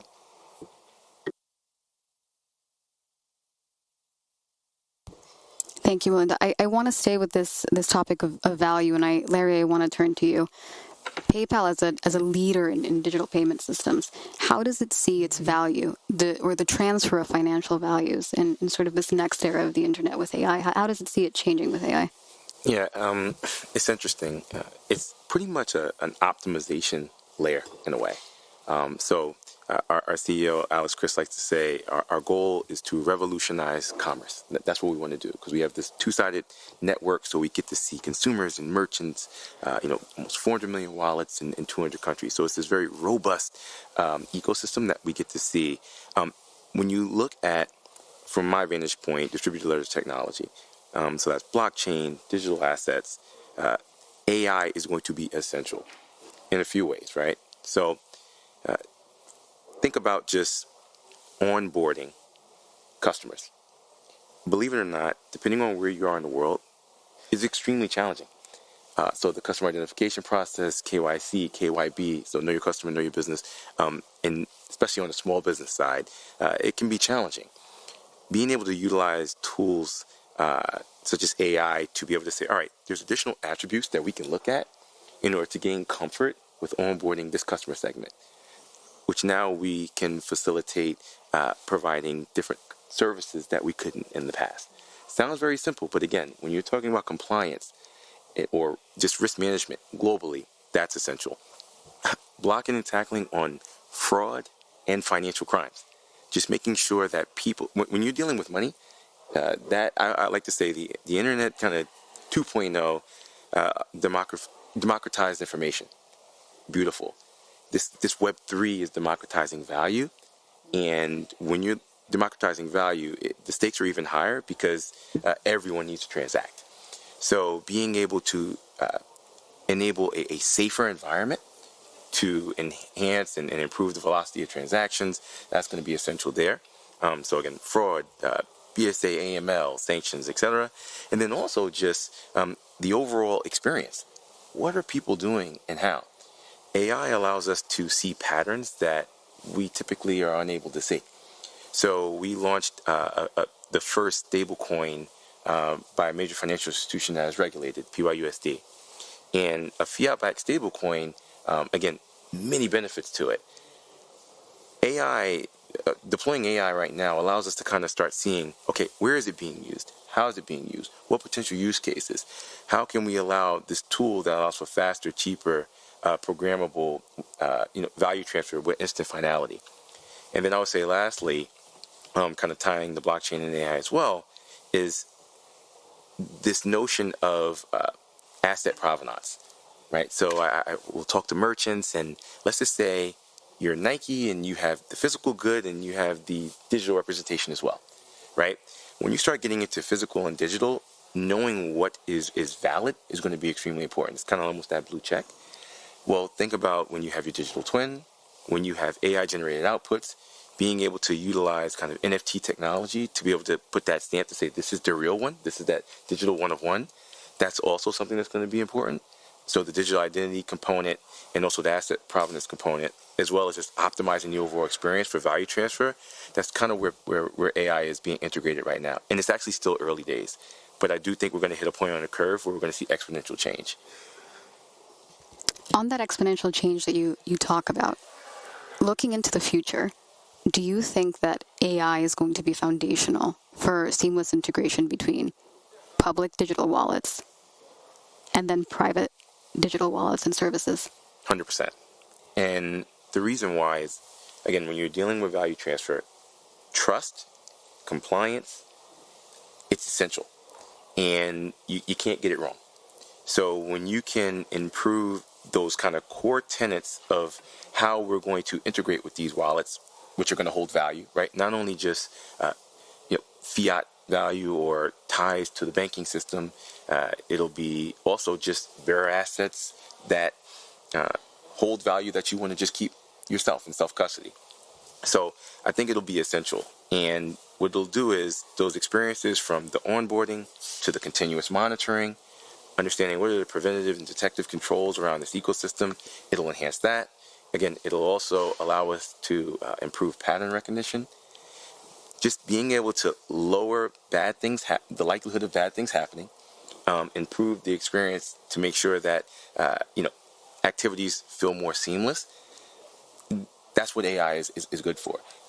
So I can't see it not being critical. Thank you, Larry. I want to turn to Judith now, if we can get her on the screen.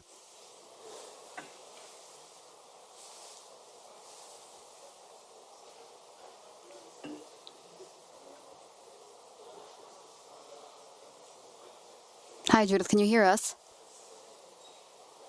Hello, Judith. Yes, I can. Hi. Thank you so much for. Okay? Yes, perfectly. Thank you. Thank you so much for joining us.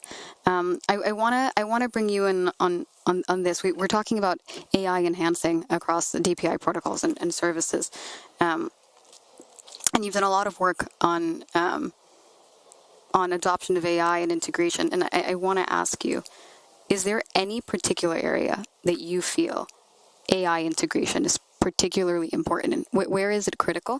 And are there any barriers to integrating open source AI across different regions and across different jurisdictions?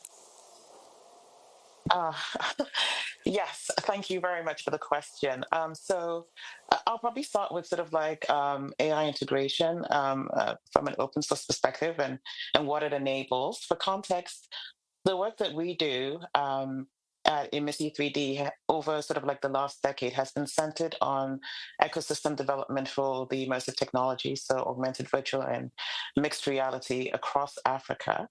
And as you can imagine, there have been lots of barriers, right? From the perspective of access, infrastructure, all of that, for people to engage with these technologies, but even more importantly, to be able to build with them for society. And I think one of the exciting things about the integration of open source AI is that it allows us to start to benefit from the convergence of these technologies, because really I think it isn't either or when it comes to these technologies. We can see them coming together to really create products and services that can have a real benefit for society. And so when I think about what AI is now making possible, especially open source AI, it's driving experimentation. It's allowing people to build, but not have to start from scratch, for example, which is really really important. And to give you some context about what that looks like in practice for things happening at the immersive technology end of things, with our work in some of our communities, we have worked on a number of projects, which I will mention, which are now really benefiting from the availability of open source AI tools. One project is a product called Autism VR, which was designed as a voice-driven virtual reality game. And the idea with this was creating something that would really start to kind of like shift the needle when it comes to the lack of awareness about neurodiversity, particularly among children.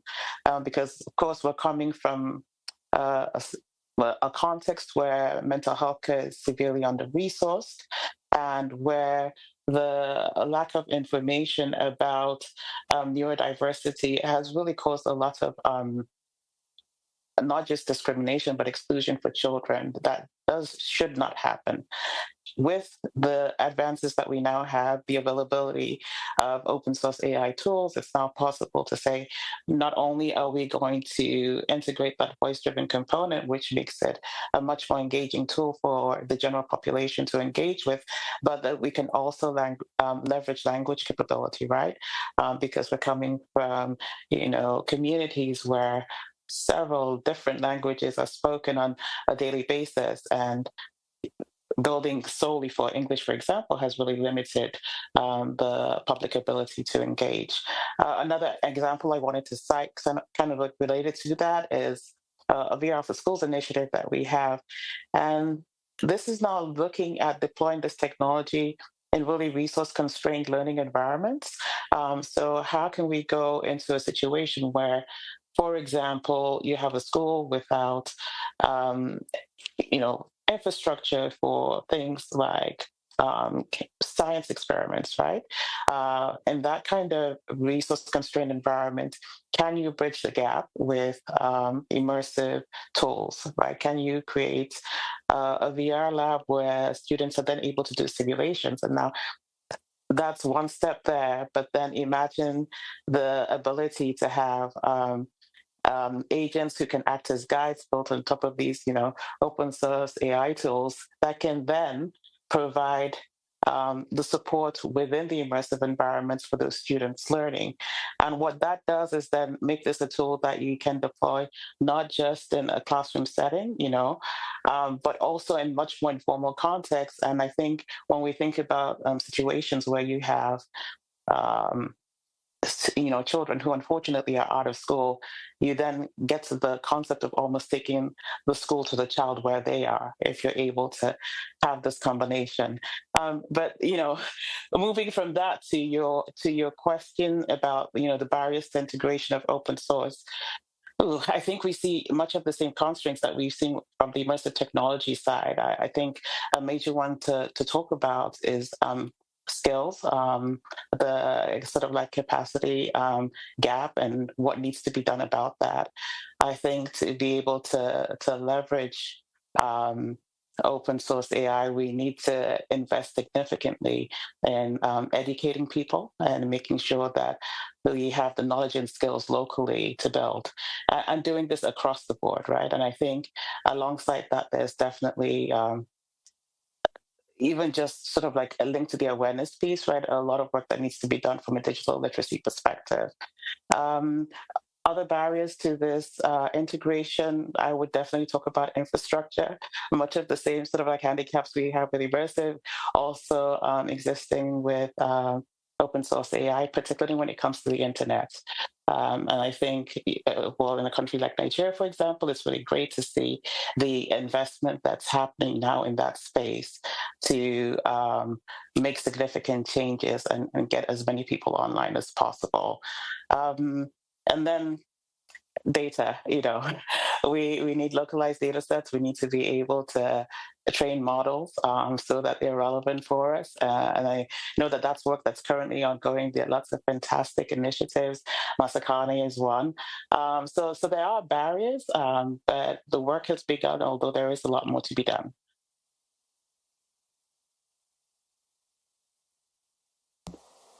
Thank you so much, Judith. I love when panelists also share my first name, so it's lovely to call on you. But I want to stay with this idea of AI being useful to build upon and to get us ready for sort of this next phase of tools that are really being deployed and used for public good and good consumption. And I want to turn to Melinda now. I wonder, part of critical to sort of DPI building this idea of hardware, and Meta has begun to produce good hardware, valuable hardware. What do you think is important to be able to scale that hardware? What is the role of AI there?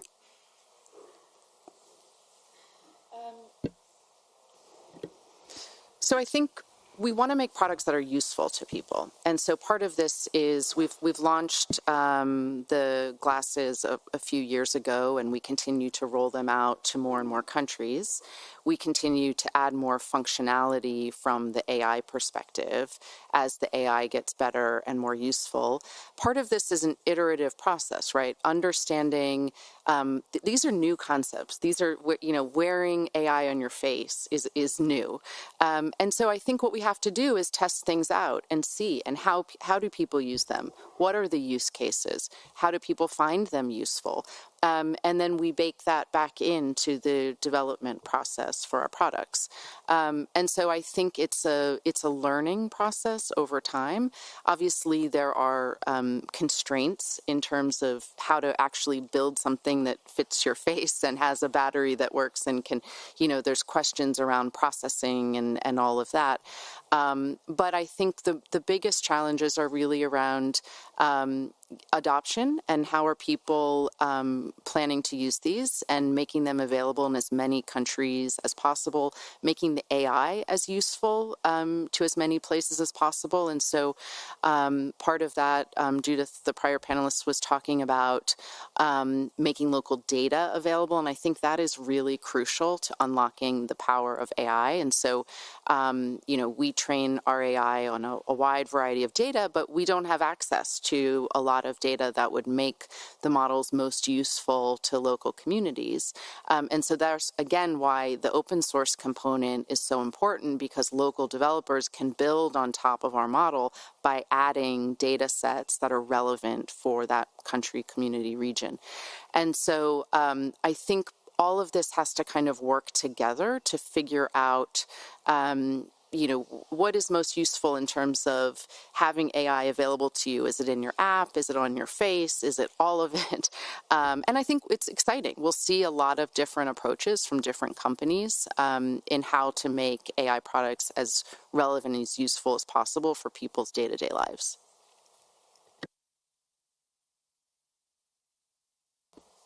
Thank you very much. I'm going to actually open this question up now to any of our panelists.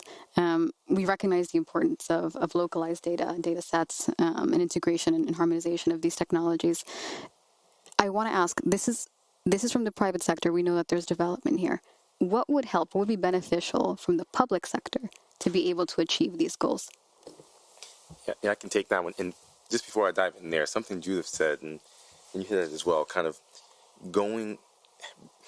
she said, bring it to where the kids are.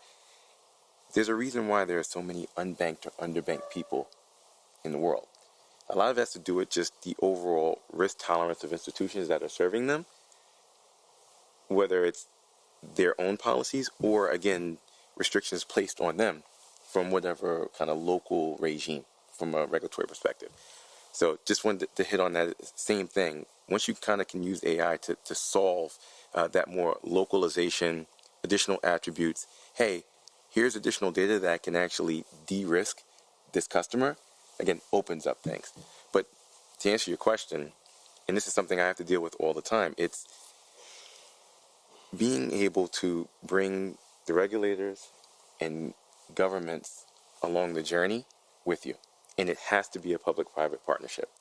Again, when you're dealing with these very complex topics that impact society in such systemic ways, you have to make sure that those who are making the policies are not making them in silos, that you're knowledge sharing, and hopefully that governing body, wherever they are, they're kind of giving you the ability to experiment. So there's this constant push and pull of, there's rulemaking, here's why, that sounds great, but it's not feasible. We do need rules because we need to be able to ensure that we all have a kind of general set of parameters to play with.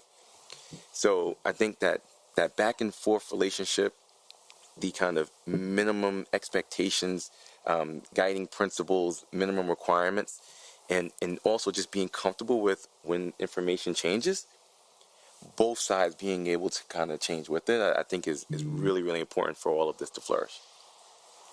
Thank you, Larry. On your point, I want to open this up now to the rest of the room. And also, I'm joined by Agustina Caligari, who's lead for the Global Coalition of Digital Safety at the World Economic Forum, who's serving as our online moderator.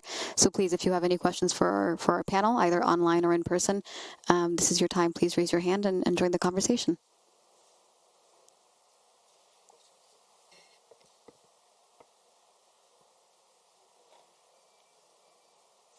Agustina, do we have anyone online?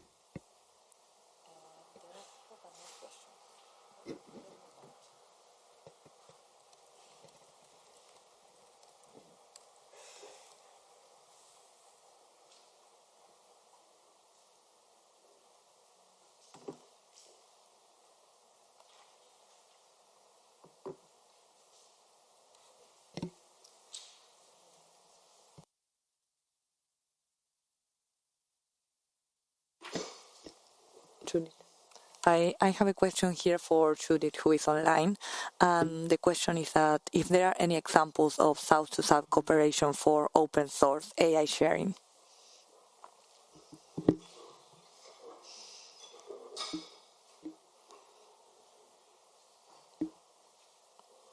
Yeah, that's the question, Judith, for you, if you can listen well. Thank you. Hello, thank you very much for the question. So any examples of South-to-South open source sharing? Sort of like the examples that I'm most familiar with at the moment are around community. So one of the things that has really driven the concept of open source on the continent that I know about is the open source community, the African version, and they have collaborated across board with communities in other South countries. And I want to highlight this because the concept of open source has given people pause several times on the continent, because it's the idea of, there's this sort of like reaction: what, you want me to make it freely available? Then how are we going to make money? How are we going to benefit economically? That sort of thing. And so there's been a real need for education around open source and kind of like all of the affordances that it then provides for everyone, including the people who are building in the first instance. So that's what I would mention, but I'm not aware of many other sort of like core examples, and I'll definitely look that up. Thank you. Thank you, Judith. There's another question that is related to what Larry was saying about working with policymakers. So how do you ensure continuous sharing of knowledge with policymakers? Yep. So I think one, it's having a respectful, honest relationship with the regulators that you are working with for your particular business, and ensuring that you are having engagement with the actual kind of government officials, again, in not only in your jurisdiction, but in those jurisdictions that you are interacting with. So a couple things. Take the digital asset business and PayPal. So again, two-sided network. How do you integrate this technology into Rails to enable faster, cheaper, more programmable, just value transfer within that ecosystem? One, would you just mention also on open source? The reason why we chose to use open source protocols was, one, how do you attract the best talent to work on protocols? It needs to be open source. Two, how do you not pick winners and losers? Open source. So like, just for anyone who's kind of asking that as well, we really thought about that too. Even with PYUSD, they're on open source blockchains. Now, there's obviously a need for private at times, but again, if we're going to allow these technologies to grow, open source tends to be the best approach. But again, just making sure that you have those regular cadences. It sounds really simple, but it's challenging. Who are those regulators? Who are those policymakers? What are the regular cadences? How are we bringing value to them? How are we kind of self-reporting when things are going right or wrong before they ask? A lot of this is about trust. There are brilliant people working on these things, right? Engineering is not really the issue right now. If you think about it, take all these amazing technologies we have right now, whether it's AI or quantum computing or blockchain digital assets. There are brilliant minds working on them. The real gaps are around all the people who are going to help facilitate the introduction of these technologies into society. And that's on the policy side. And again, that's in the businesses. So having just that respectful, honest, transparent relationship in knowledge sharing on a frequent basis goes a long way. I'm going to take the liberty to interrupt our Q&A segment for a bit. I want to follow up on this. Trust is earned, right? It's something that requires a sustained period of time of interaction. Does PayPal find that it becomes more trustworthy in using open source? I would say yes, and it's interesting because it's not only just trust. So take a step back. We have a stable coin with our name on it. We work with other institutions. Being able to say, hey, yes, this is PayPal stablecoin, but it's on an open source blockchain, allows that institution to feel like they have more skin in the game. When we're working with regulators, and I'm fortunate that I get to speak to regulators all around the world. I was in Singapore a couple of weeks ago meeting with the MAS, and then in the UK meeting the FCA, and I deal with the New York Department of Financial Services literally every other week, and just all the different alphabet soup. These open source protocols also allows them to have a little bit more agency on how they evaluate. So I found it to be beneficial. With that said, I do think there is the need for some walled gardens, and that's where this whole notion of interoperability is going to come into play. Because there are times where you need an intranet or you need a closed, ecosystem. But then how do you ensure that there's an interoperability protocol to interact outside when the time is needed. I think that's also part of that open source story and how you'll see both of those playing out. Can I ask when those times are that you need a closed garden or an intranet? Sure. Let's say you're a big bank and you just did a syndicated wind farm deal in Canada. And the arranging bank now, via some smart contract, it's determined that whatever threshold is met, now we can disperse out payments. Does everybody need to see that? No. Does everyone need to see how, the Visa MasterCard network, how participants? No, right? Do you want to see? Would you want people to see all of your PayPal transactions? No. So I think that it's fine to have a little bit of privacy. I think privacy is going to actually be really important. And it's funny because we're talking open source, but then now we're going to privacy. And again, this is why this is all so complicated, but also why it's so fun, because we are solving new problems that I don't think humanity has ever had to think about on this scale because these technologies are so revolutionary. So I think there definitely are times where it needs to be between us. But ultimately, both are needed. Oh, I couldn't agree more, and I certainly don't want everyone seeing my transactions on PayPal. Right. But with that, I open it up again to the floor once more. Yes, there's a question in the back. Hi, can you hear me? Yes, please go ahead. Hi, my name is Merin. I am a researcher at IT for Change, which is an NGO that works at the intersections of digital technology and social justice. So my question, it's a two-part question. So one is a more basic question on, I want to understand better what you think or how do you see, how do you define an open source AI? Because the issue is, one issue concern that we have is even when we talk about open source and the possibilities of innovation that it allows for it, it seems that the foundational models are still being controlled by few actors. It's not really democratized. So what is, if for me, open source AI is something is also equivalent to a democratized access and development of AI. So if the core foundational models are still controlled by a few actors, then what is the then how do you define open source AI?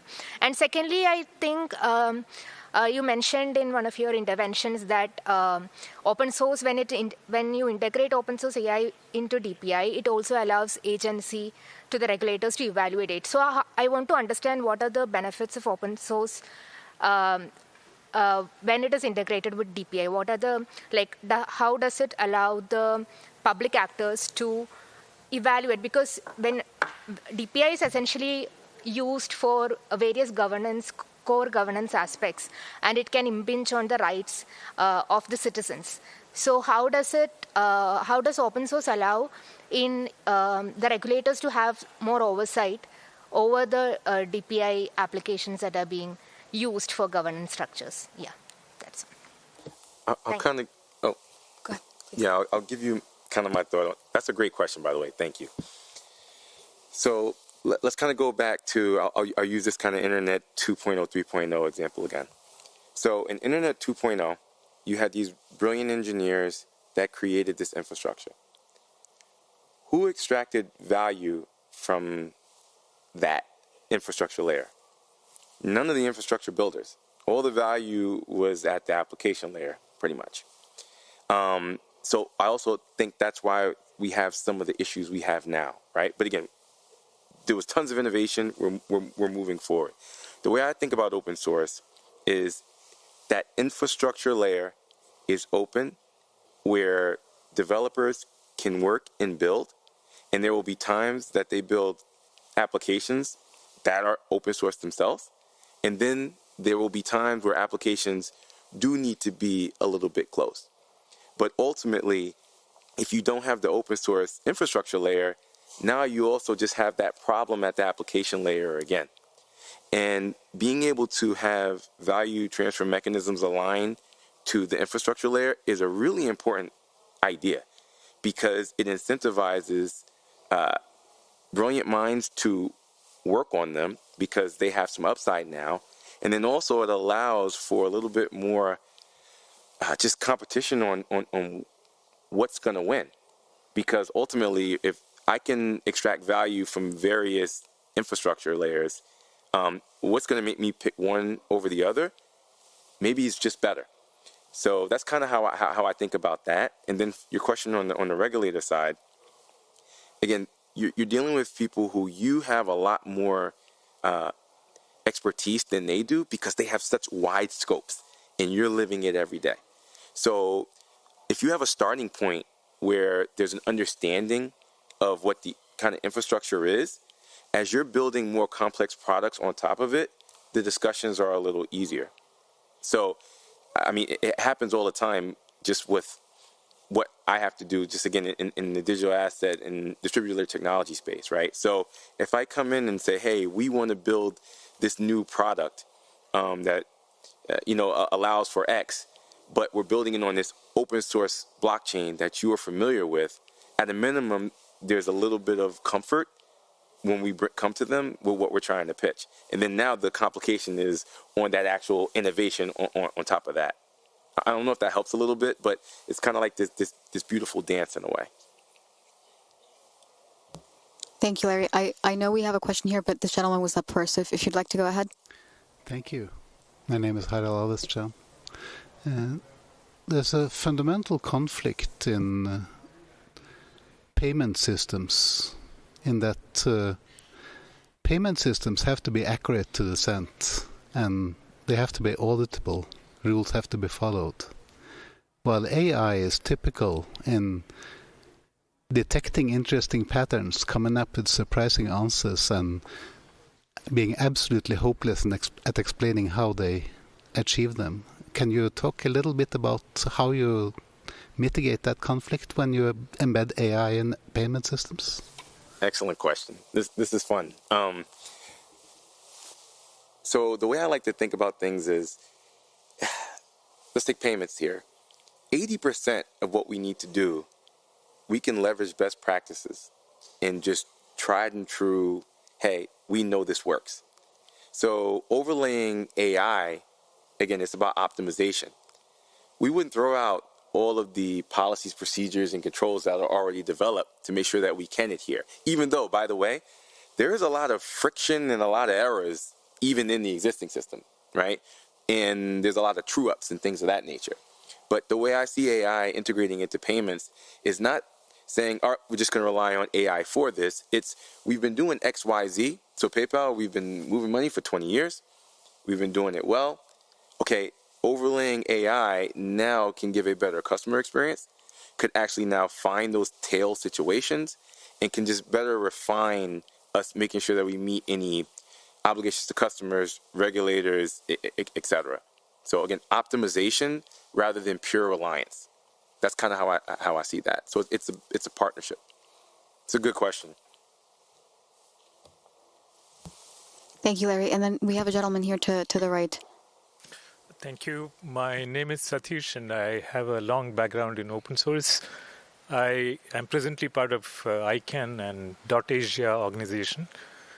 I sense a little bit of uncertainty when you refer to open source AI, because open source from the last 20 plus years of working with open source usually means code. Code means the stuff that you write in C or Java or whatever. And these days, code is open source model of code is kind of free. I mean, most organizations, including Microsoft, release code under open source. This is nothing extraordinary. When we started out 25 years ago, it is very extraordinary. Today, it isn't. The second part is open source model weights. Now, that is new to AI. When you take a raw model, you train it, and you come out with weights, that is what decides how the model is going to respond to questions. Open sourcing that is not a very well articulated concept. But the third thing is open source data sets. Now, I'd like to know what precisely you mean when you refer to open source AI. Thank you.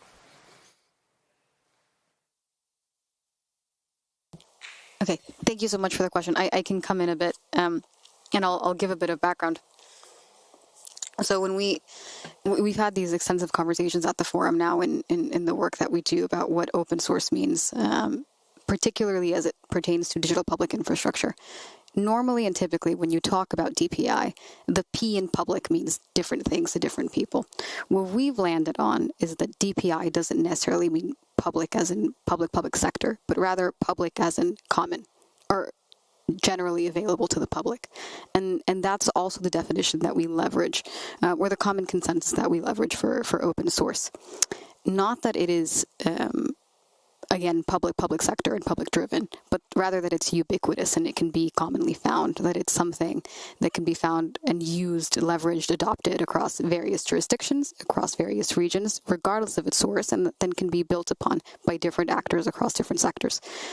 So really grounding ourselves in that open source, whether it be a training model or just the code itself, but that it is common, that it is open, that it is free and it can be accessible, is what we mean when we refer to sort of open source. And I think it's what Melinda was referring to. These are just protocols that are available, right? Anyone can download them. If you have the right hardware, you can download them, you can train them, you can build upon them, you can deploy them, and you can integrate them to different models or to different technologies. So that's what the P for us is common, right? Not publicly available, not necessarily publicly driven. And just to add to that, that common, the notion of common is going to be really important. Again, I keep going back to regulation and minimum requirements.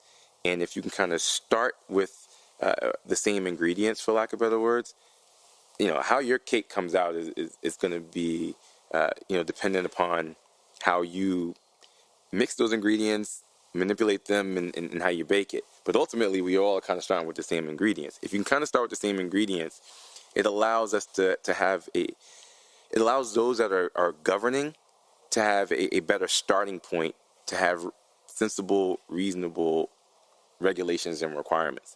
So again, that's why I lean towards if each model was bespoke and those governments and regulators had to start with something net new every single time, that'd be quite challenging. But if we all kind of have kind of like minimal requirements, or there are certain kind of like known protocols that have been adopted to start with, I think it'll be a little bit easier to manage some of this, because it's going to be quite challenging, honestly. Because here's something I run into. What one regulator in one part of the world, what matters to that group can be dramatically different. I'll give you an example. I mentioned MAS, FCA, and all these other names, right? So it's very clear that when you're doing business in the UK, consumer protection is front and center. So they have financial promotions and consumer duty and things like that. Yes, it matters in the US, but not as much as it matters in the UK. Are you saying that we're unprotected in the US? No.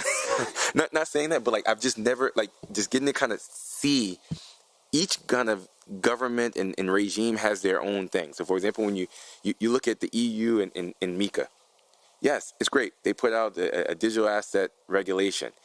But if you kind of backdoor it, they're saying, but we really want EU-denominated stablecoins. So you're dealing with regulators who are trying to learn, and then depending on what their priorities are, they're trying to force those as well. So it's going to be complicated no matter what you do. So the more that we can kind of have a common nomenclature and kind of common starting point to at least negotiate with, I think it's going to make things easier, because it's going to be challenging regardless, because this is global adoption for all of these technologies. Thank you. I know we had a question online, Agustina. I'll turn it to you. Yeah, there is another question. Is how do we see private technology companies play a role in DPI and AI for social good landscape? Within DPI, now the fundamental topics like digital ID payments have been solved. What was the last part on solve? Solve within DPI now. That's the way it's framed. Now the fundamental topics like digital ID payments have been solved. Basically, yeah, it's asking about if the issues related to digital ID and payment have been solved. But that's the context. Have they been solved? Yeah. No, yeah. I'm gonna let Judith come in for a minute. Judith, you're still with us? Yes, I am. So sort of like to jump in that last bit about the digital ID and payments having been solved. If that's the question, then I think, yeah, it definitely should still be a question, because I would say not solved in very many parts of the world. Still a question. But to the first part, which is around how private technology companies can come in, and I particularly want to talk about AI for social good.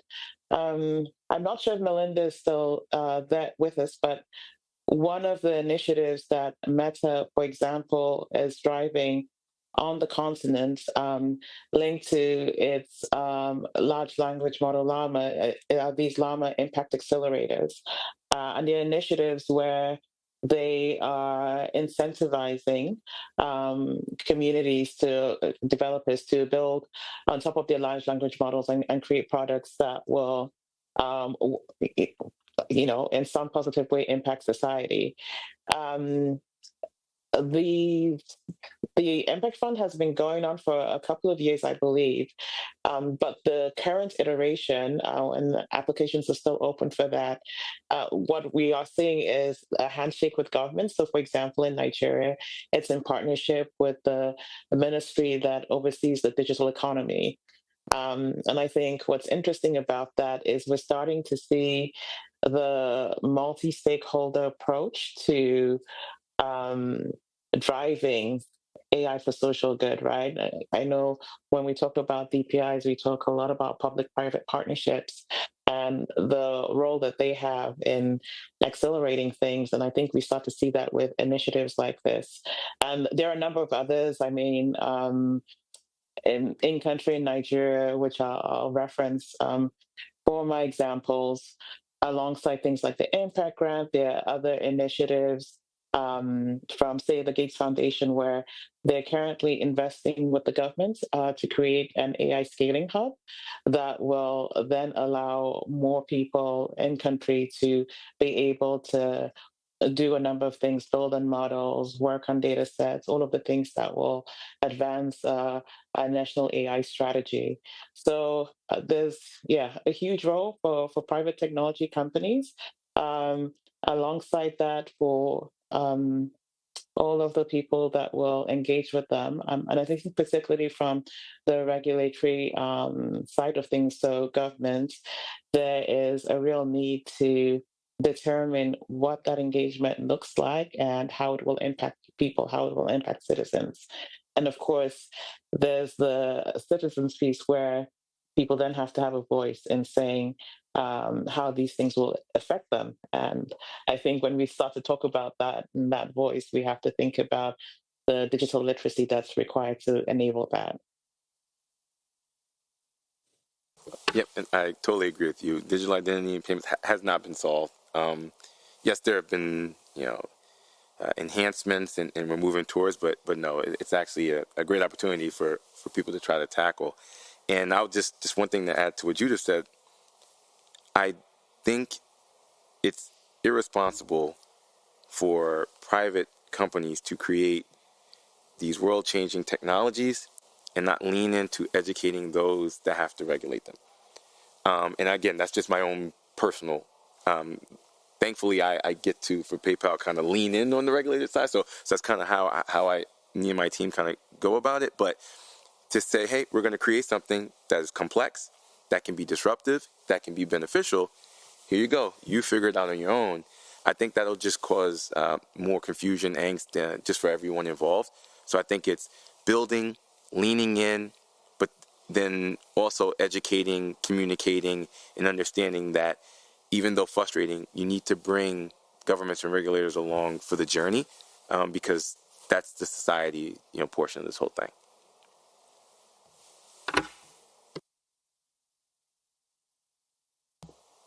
Thank you so much. I want to give a final opportunity to any other guests. Oh, yes, please go ahead, sir. Yeah, hello. Mr. Knut Vatne here from the Norwegian Tax Administration. So I'm representing a large public sector agency in Norway. We're using a lot of basic machine learning, Gen AI tools as co-pilots and for productivity, but we're rather reserved at using advanced AI, like deep learning-based AI and generative AI as well for decision-making that affect the citizens, because we basically can't really explain the results at a satisfactory level.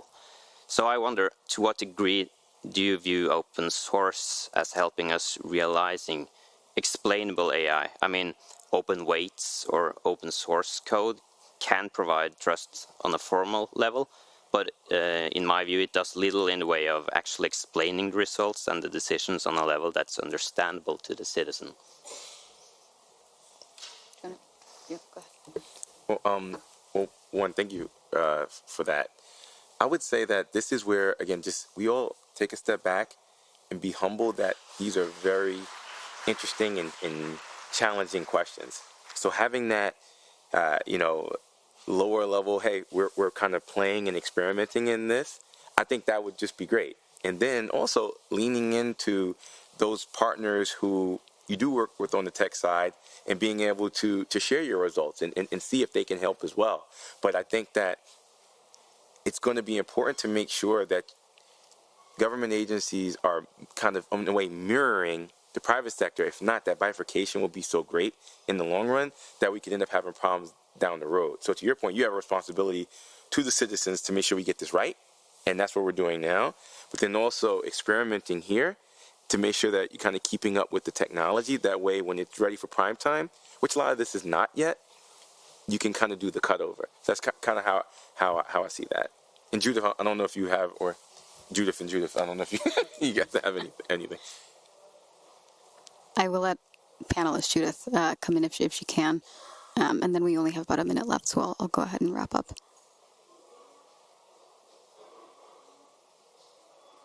No? Okay. I will go ahead and offer some thoughts on this question and also give us some reflections.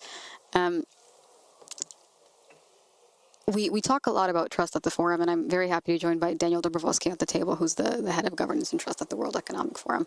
And we talk a lot about trustworthy decision-making, and that's centrally important to decision makers and regulators that, as Larry well put it, have sort of an obligation to the public. And I think you're right. When we talk about AI, we have the luxury of spending all of our days talking about AI and decisions and models and how to play with them in private-public cooperation. But there's a large number of people or groups of people disaggregated throughout the world that maybe don't have the luxury of doing that every day.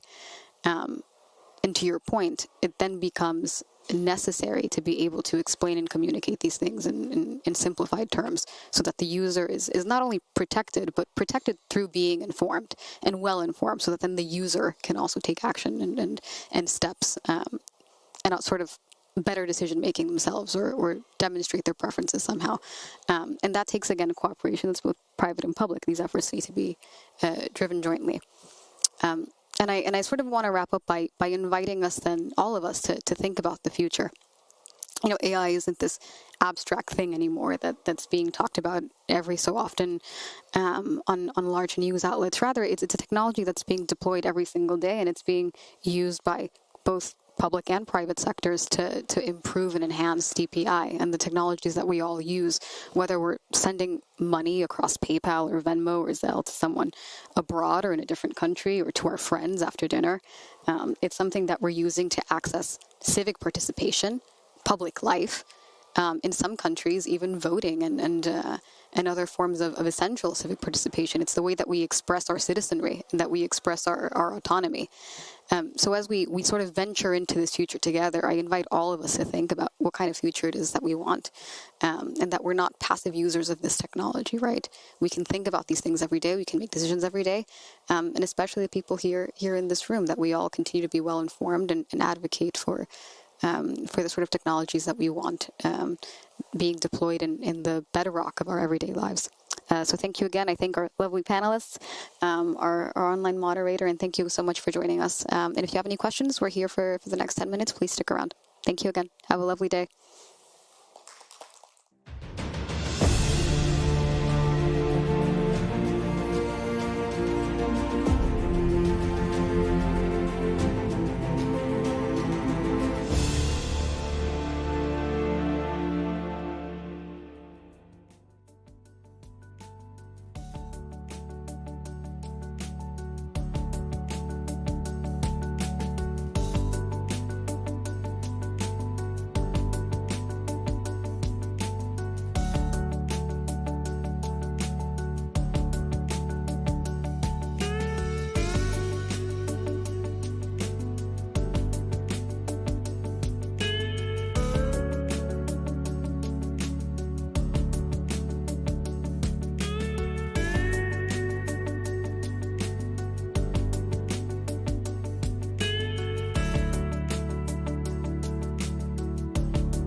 Good afternoon and welcome everyone to one of the NRI topical sessions, Navigating Global Cyber Threats via Local Practices.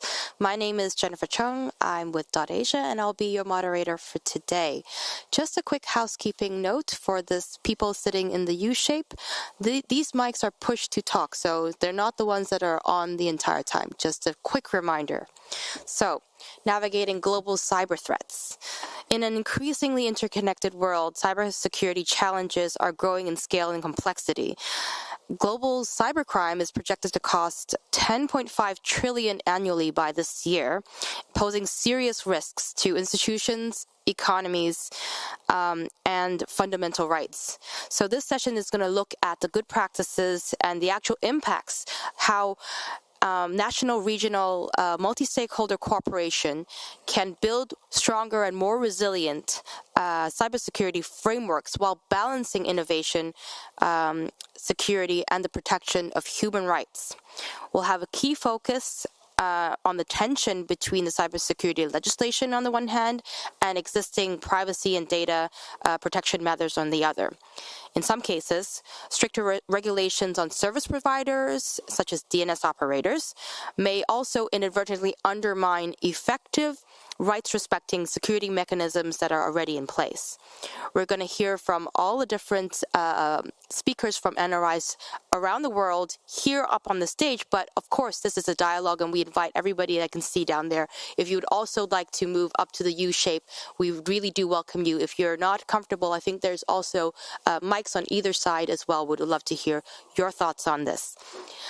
We have an expert panel to set the stage for everyone. I'm going to do a very quick introduction, and then I'm going to go into the policy questions that I will ask them. To my right, we have Mr. Carlos Vera. He's the executive director of ISOC Ecuador. Next to him, we have Mr. Dennis Burtis, the professor of Global Security and Technology, a senior fellow at the Hague Program on the International Cybersecurity and Institute of Security and Global Affairs, Leiden University. He's also the project coordinator of EU Cyber Direct. He's also affiliated with the Netherlands IGF. Next to Dennis, we have Ms. Leah Hernandez. She is the founder of Appenditech, and she's also affiliated with Panama IGF. To my left, we have Mr. Dejan Dušić. He's the CEO of RNIDS and also affiliated with Serbia IGF.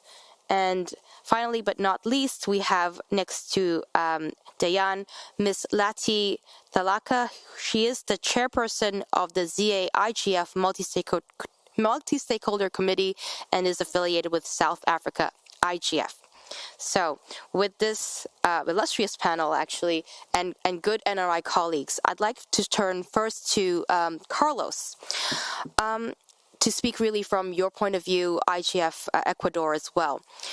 In a world where AI and IoT are increasingly shaping our lives, what are the key cybersecurity concerns faced by local communities? And how can we strike a balance between fostering innovation and ensuring security in these emerging technologies? Thank you. Good morning, everyone, and thank you for the opportunity to speak here at the IGF 2025 in Norway. I'm Carlos Vera from Internet Society Ecuador and from IGF Ecuador in Latin America. Please allow me to read you to necessary time constraints. As we agree today, AI and IoT are no longer distant concepts. They are in our homes, schools, hospitals, and increasingly in our local governments and public service. This technology offers great potential, but they also bring real cybersecurity risks, especially for local communities. Let me highlight three of the most pressuring concerns. First, data privacy and misuse. IoT devices collect a lot of information about us. But in smaller communities where the digital knowledge may be limited, That data is often collected without real understanding or consent. This creates real risk of surveillance, profiling, or unintentional harm. Second, vulnerable infrastructure. Local authorities and small organizations often lack resources to protect their digital systems. Thus make a prime target for cyber attacks, especially ransomware, which can cripple schools, hospitals, or even our water systems. And third, trust and inequality. When AI systems are biased or when IoT systems fail, people lose trust. And those who are already vulnerable, rural communities, minorities, low-income groups, are often the ones most affected. So how do we move forward? How do we embrace innovation while also protecting our communities? Let me suggest 4 principles. 1, security by design. We must demand that AI and IoT systems are secure from the beginning. 2, local empowerment. We need to invest in training and capacity building, not just for engineers in big tech corporations, but for the citizens, for the local people, for the local leaders. They are the ones who manage, who use, who maintain the system, and they deserve the tools and knowledge to do it safely. 3, participatory governance. That's what we call, and we are talking about all this IGF in Norway, the multi-stakeholder governance. It is real necessary to participate. We need inclusive process where citizens help shape how AI and IoT are used in our lives. And let me have a small reflection about this. While United Nations, European Commission, or Union, and ITY, they play a key role in the making of standards of participation in the forum, we still need more civil society spaces like internet society, when the civil society, the academy, the private sector, and the tech community can participate. And 4, global frameworks for local action. In this kind of things, in this kind of public policies and this kind of law, one size fits all doesn't work. We need to take account of the local community necessities and reality. And I have another reflection here about the ethics. We are talking about ethics, but it's not only what you as a user can and cannot do. It has to be also with what governments and what companies can and cannot do. They have all the information. They have all the knowledge.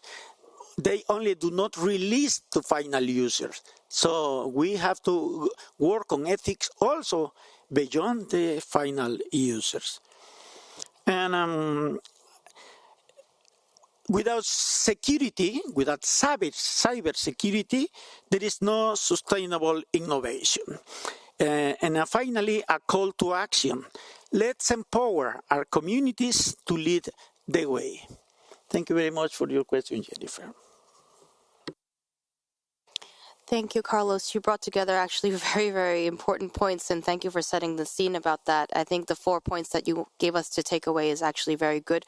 Action points that we need to have: security by design, local empowerment, and participatory governance, especially when we're looking at the multi-stakeholder model here.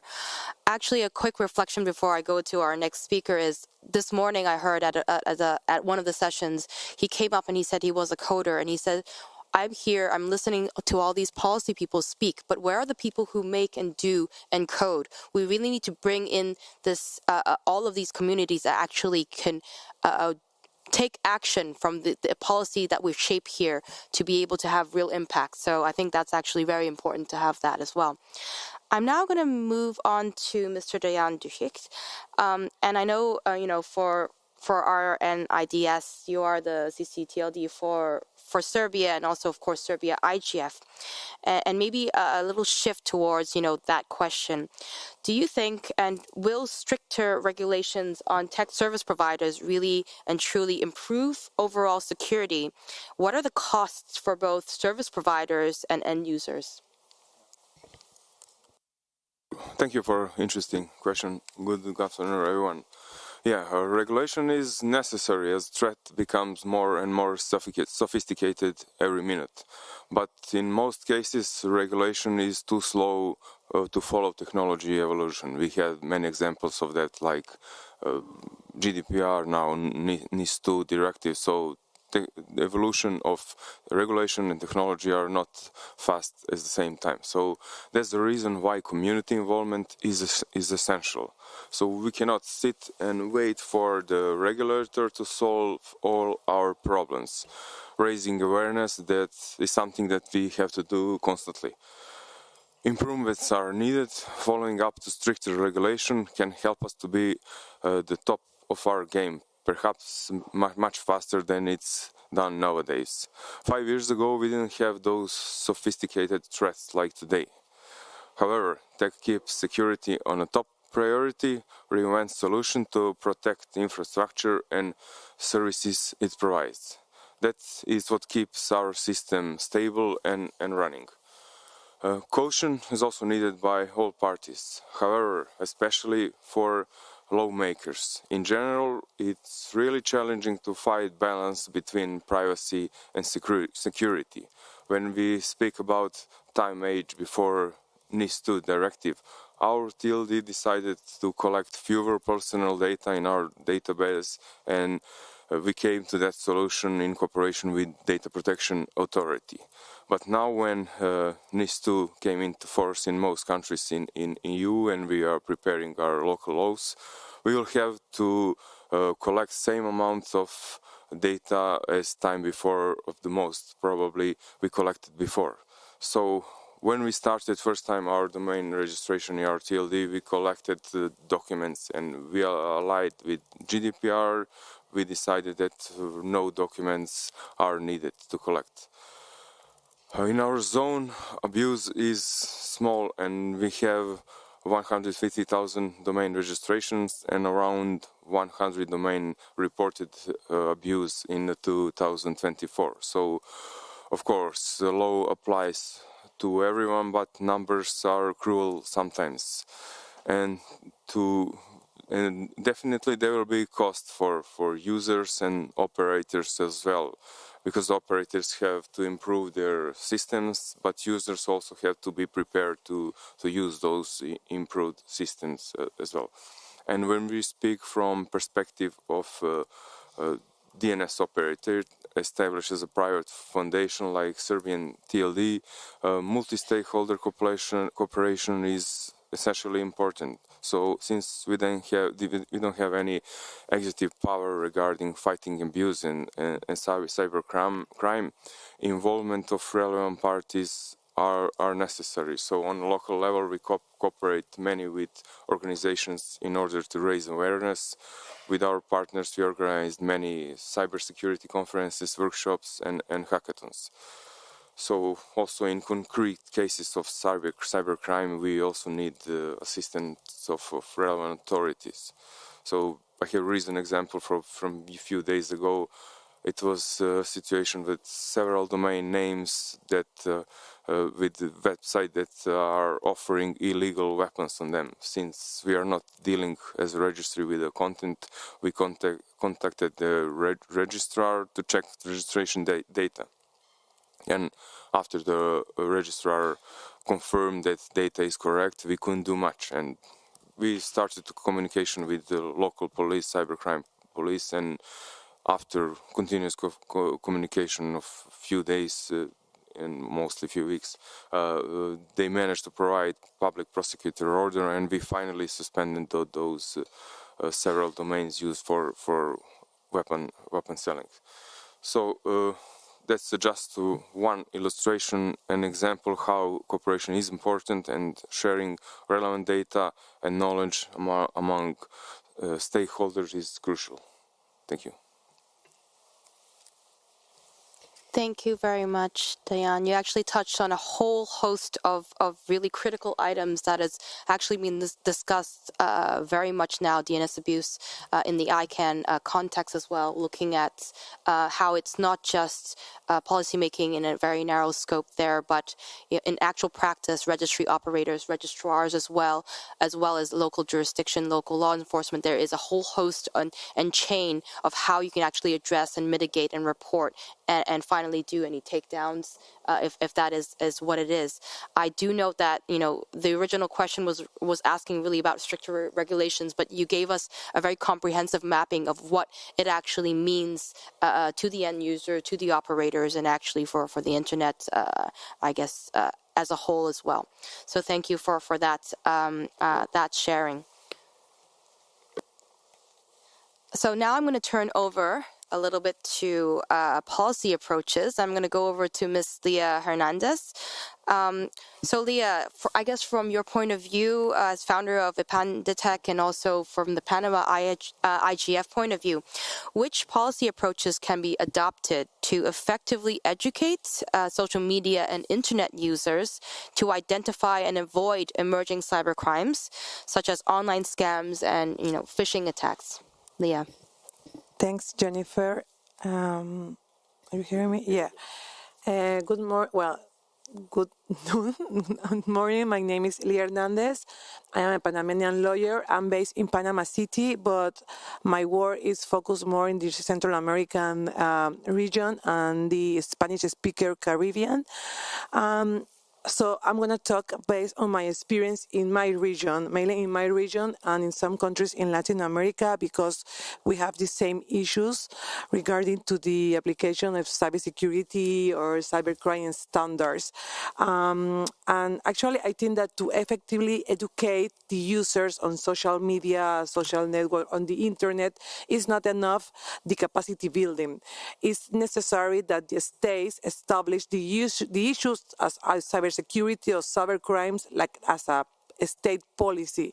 Most of the countries in Central America and the Caribbean, they change government every 4 or 5 years. And for that reason, they also change the priorities. So maybe in Panama right now, my hometown, cybersecurity is a priority but in 5 years, there's not going to be a priority anymore because a new government and the new party arrived to the power. So for that, I think that it's not enough to say that we have a commitment with the cybersecurity or we have a commitment with the cybercrime.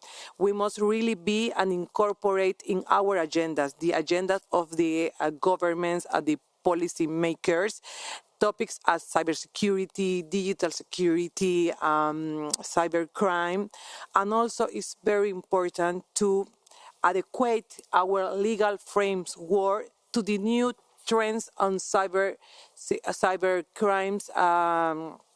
times. We have two main cybercrimes conventions in the world, the Budapest Convention and the recently approved United Nations Cybercrime International Convention. I know that not all of us, we are agreed with the text of these two conventions, but most of the governments of our region have approved and have signed Budapest, but till now they haven't adequate their local legislation. So for that, I think that it's necessary to take the best of all of these documents, the Budapest Convention and the UNESCO Convention, and maybe adequate our legal framework, because if we don't have like a crime in our criminal code, it's very difficult to avoid this kind of conducts in the cyberspace. So also have to say that there is not sufficiency the legal frameworks, the reference, and we must take actions. We must take action. Stop saying that cybersecurity is the priority in my country. We just educate the citizens, from the kids to the teenagers to the senior people, and to explain them how the internet really works. which are the risks to use the internet for this or this way, and don't tell them you shouldn't do this or you shouldn't act like this, because when you talk with the kids and you say don't do that, they are gonna try to do it. So it's better to explain them how really works the internet and the consequence of they don't use the internet in the right way. And after that, thinking about the good, the bad, and the ugly of the internet, and we must educate them so they know how to identify the real risk. So I think that this is my opinion about this question, Jennifer. Thanks.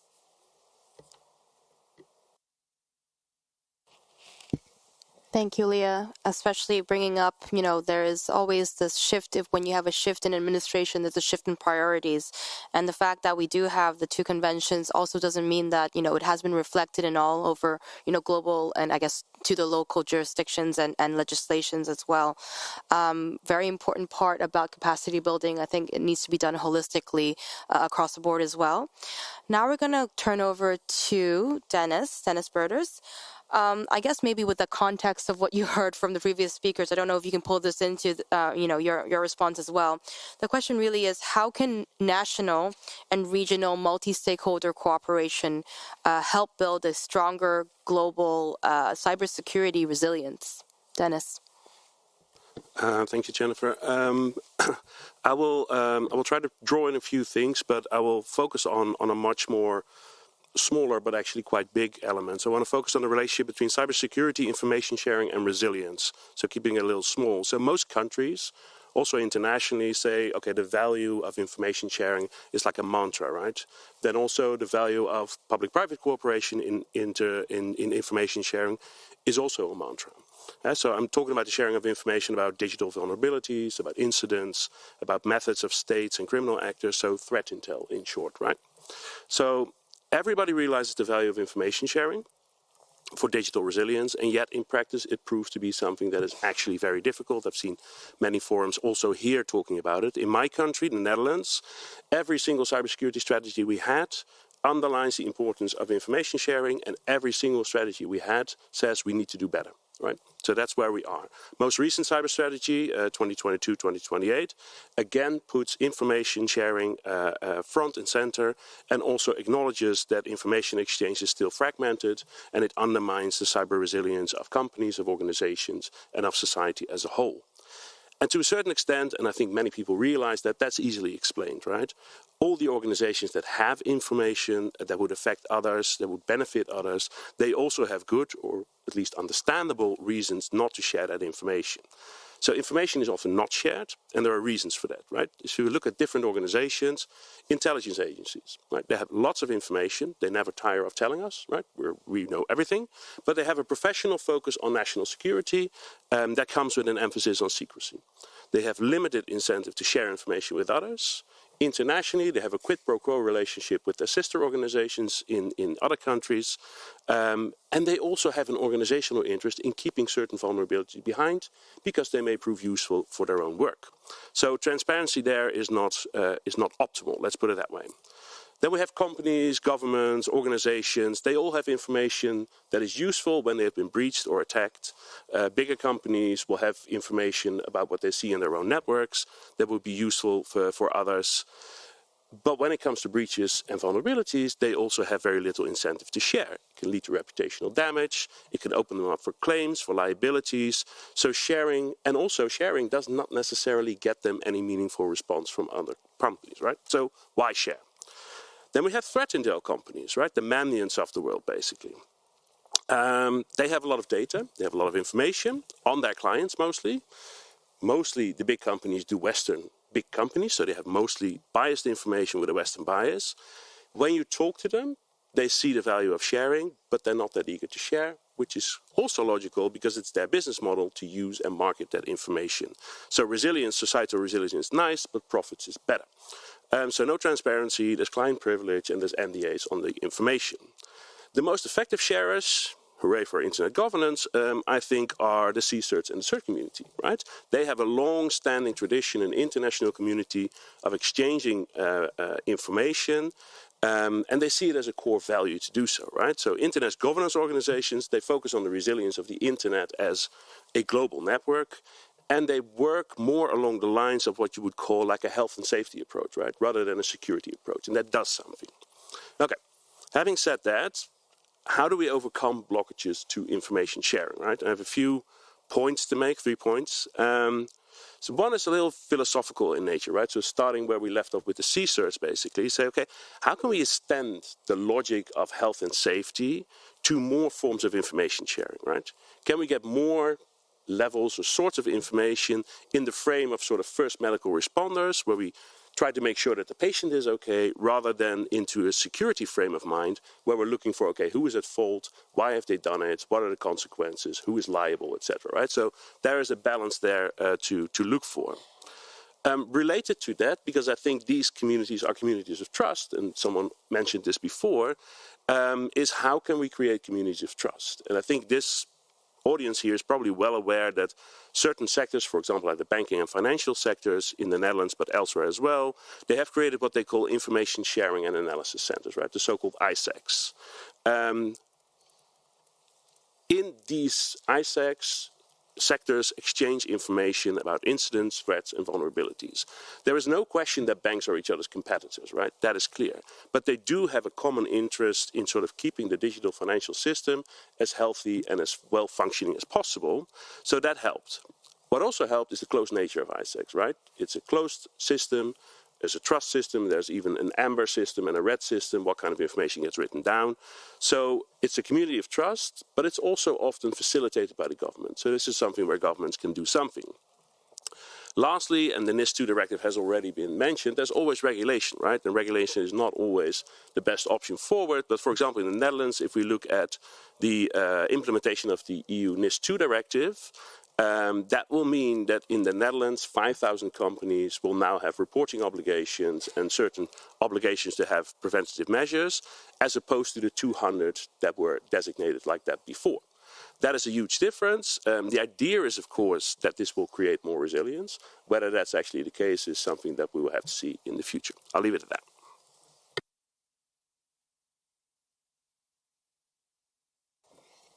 Thank you, Dennis. That was a lot of very good information and a lot to unpack. I'm not even going to attempt to try to summarize any of this before we go to our next speaker, but I think you really highlighted the big problem and the tension between having this information and the incentive to share, and shifting that paradigm to what you mentioned as health and safety instead of, liability and fault. I think that really allows us to look at it a little more clearly. I think on the other context, before I go to our next speaker, is this has also played out in the ICANN context for those who do participate in ICANN policymaking, and I guess that community as well. There has been a lot of tension and a lot of urgency from the part of law enforcement to request for information, but the problem still is, how do we authenticate these requesters? How can we make sure that we have the obligation or the legal framework to do so and to disclose this information? So thank you very much for highlighting this very inherent tension between that. Hopefully we'll be able to dig out some and tease out some possible solutions going forward. But I do see that it is not on one party or two parties, but it is a whole host of considerations. And again, multi-stakeholder is what we're talking about here. So with our last but not least speaker, I'd like to go over to Ms. Lati Thaka from South Africa IGF, and I'd like to get a little sense of what the best practices are and the impacts, and I think she wanted to give a little bit of thread of the legislation and regulation in South Africa right now, and what the recommendations are, I guess, coming forward for cybersecurity and that part from the South African point of view. Okay, thank you, moderator. My name is Letty from South Africa. I am the chairperson of the South African Internet Governance Multi-Stakeholder Committee. I think just before I start, I just need to remind us that cybersecurity is not just a technical challenge. It is a human rights, development, and governance issue. The only way to address it meaningfully is through multi-stakeholder cooperation at national, regional, and global level. So going into best practices, South Africa strongly supports a multi-stakeholder approach to cybersecurity. We collaborate globally and regionally through AU Malabo Convention, the SADC strategy. We also participate in GFCE and ITU's African initiatives. Nationally, we have built structures like the Cybersecurity Hub, which is a project by the Department of Communications and Digital Technologies. It is a national computer security incident response team project that was established to make cyberspace an environment where safely communicate, where we can all safely communicate, socialize, and transact in confidence. This project works with stakeholders from civil society, it works with government, it works with the private sector, it works with the technical community and academia in preventing and responding to threats. Our South African Police Services and State Security Agency also coordinates cybercrime investigations and threat intelligence together with private sector and ISPs.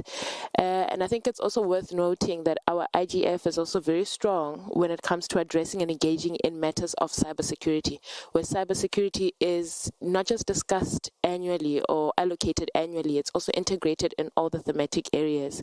And I think we've also seen firsthand the impact of inaction, where data has revealed a 22% year-on-year increase in ransomware incidents targeting South African institutions. We have had, I think amongst others, digital fraud in the banking sector. We've had ransomware attacks on public institutions. Ordinary citizens are also getting attacked on a daily basis. And in addressing these, we are active in research on cybersecurity.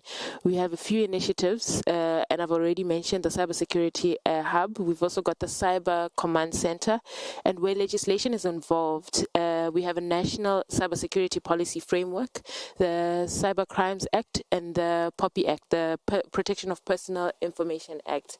However, we've also noticed the growing tension between the cybersecurity laws and our constitutional duty to uphold privacy and data protection, where our Cyber Crimes Act criminalizes malicious activity, while the POPI Act protects personal data.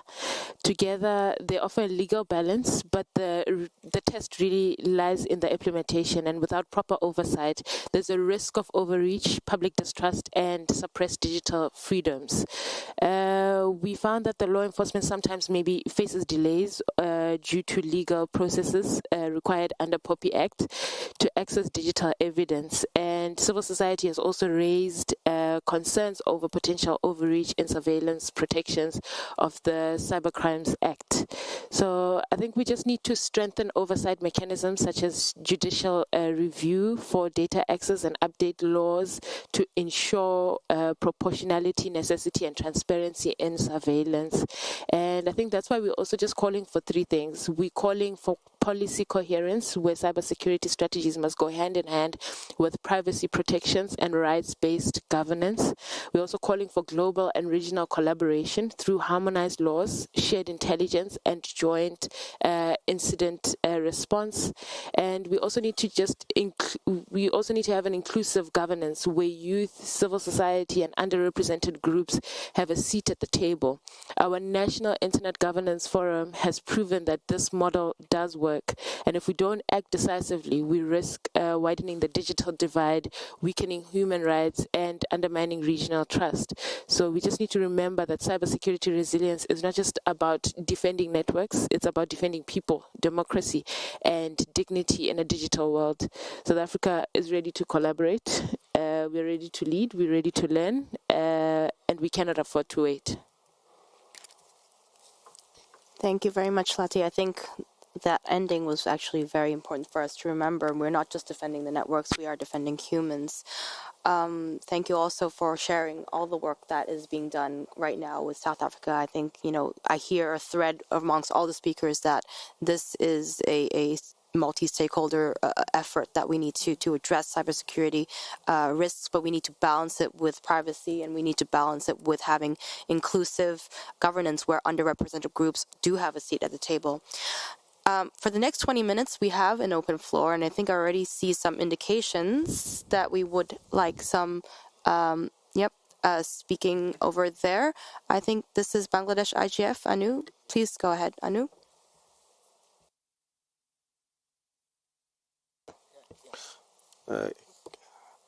Hello, Jennifer. Thank you. This is Mohammad Abdullah Konu, Secretary General, Bangladesh Internet Governance Forum. As cyber threats grow in scale and complexity, it is clear that while the challenges are global, the responses must be grounded in local realities. In Bangladesh, we have witnessed how community-based awareness, capacity building, and multi-stakeholder engagement can help counter cyber threat more effectively than top-down approach alone. The Bangladesh Internet Governance Forum has been working to promote trust, security, and responsible digital practice by fostering collaboration between government, agencies, civil society, the private sector, and youth groups. Our local cybersecurity framework are aligned with global norms, but are also tailored to our unique socio-economic and digital context. We believe that regional and local internet governance forum play a critical role in sharing best practice and ensure that cybersecurity is not just a technical issue, but a shared social responsibility. By building resilience from the ground up, we strengthen the global digital ecosystem.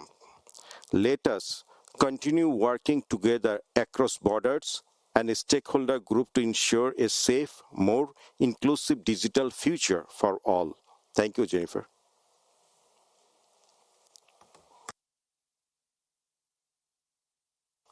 Thank you very much, Anu. I am also going to see if we do have anything online. We do have our online moderator, Godsway, who is checking online. He has reminded everyone who is participating remotely to also indicate whether or not you'd like to ask questions or actually give some comments. Godsway, are there any questions and comments or requests to take the mic? Hello, hello everyone. I hope I'm audible. Okay, so I'm Godswick Kubi, the lead facilitator for Online Safety Sake, and also representing Ghana IGF here. I think for now, we don't have much questions, but I'm hoping that before we finish the session, there'll be some questions. Thank you very much, Godsway. I see on the floor Mary Uduma. Thank you very much for giving me the opportunity to speak. If we are to navigate globally and locally and cyber threats via a local partnership, we have mentioned already the multi-stakeholder process. So there's a lot of collaboration to be done, a lot of capacity building to be done, and a lot of awareness creation. There are some people that scroll this and they don't even know that they are being attacked. So in the password management, cyber hygiene, so those are some of the things, and collaborating with law enforcement. And the law enforcement needs a lot of capacity or capacitation. So capacity building and development with the law enforcement is very key. That's what we have started in Nigeria, in the Nigerian Internet Registration Association, the .ng managers. We have this capacity building and exchanges and engagement with our law enforcement to be able to bring to fore, some of the threats, and they also understand the threats as well. So those are the few things I just want to mention because people have, the panelists, they've already mentioned a lot of them. But collaboration, capacity building, sensitization, and engagement with the law enforcement would help us navigate those streets. They are very, very rare. Thank you. Thank you, Mary. Thank you for sharing the perspective from Nigeria and also, of course, West Africa. I'm looking around the room to see if there's any hands up. Of course, colleagues who are sitting in front of us, please, you are welcome to come over to the U-shape to take the mics as well. I know there are mics on the side of the room if you would prefer that as well. If not, I'm going to use a little bit of moderator prerogative. Oh, I see Dr. Nazar. Hello. Nazar, please go ahead.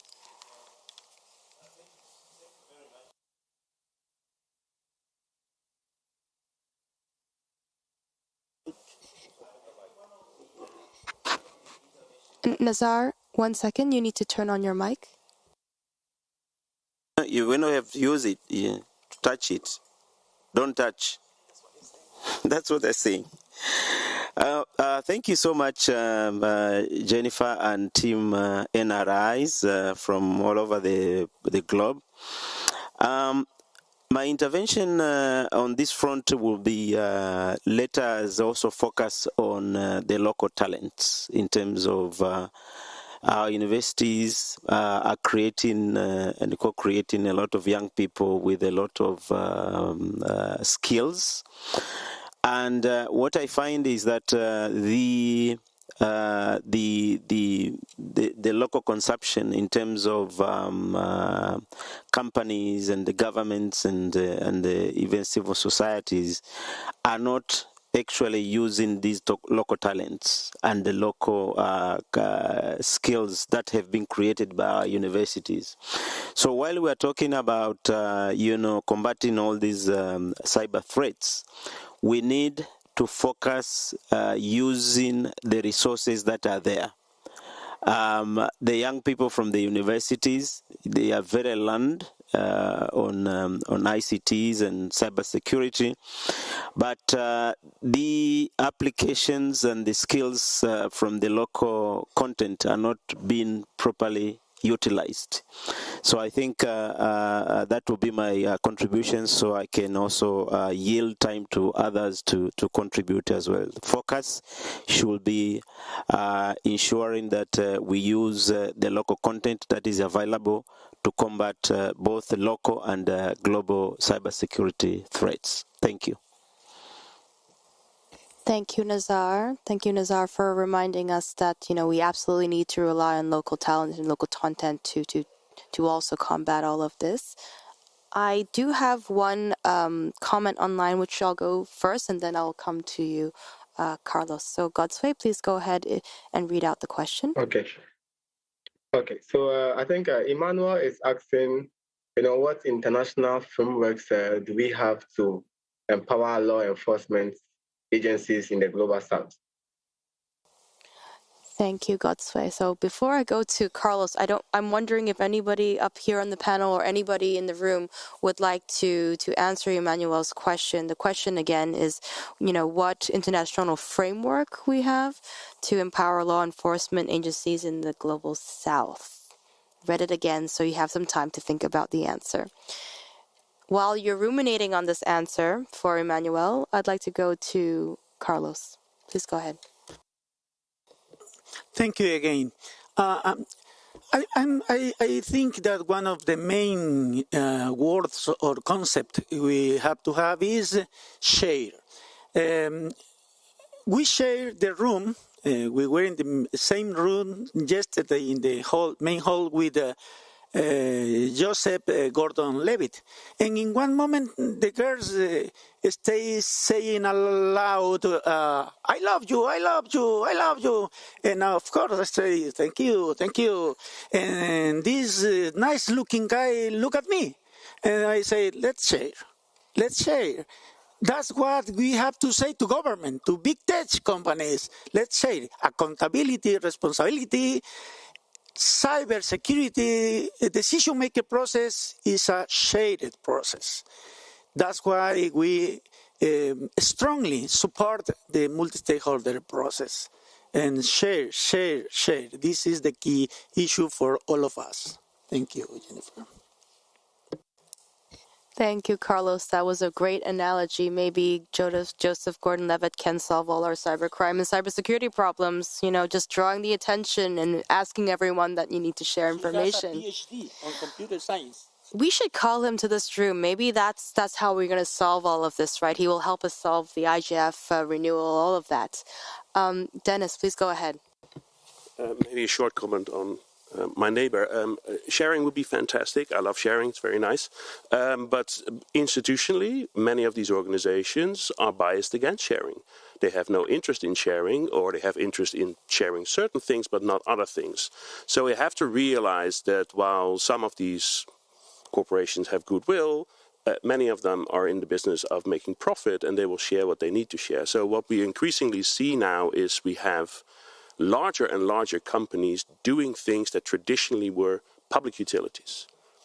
But we have put them in the hands of private corporations who do not have a public ethos. They have a private ethos, they're there to make money. And we sort of let it happen, that's one thing, but to sort of rely on ethical frameworks and asking them to share and basically rely on their goodwill, I think is not the way forward. We have seen time and time and time again that when push comes to shove, they will go for the dollar and not for the public interest.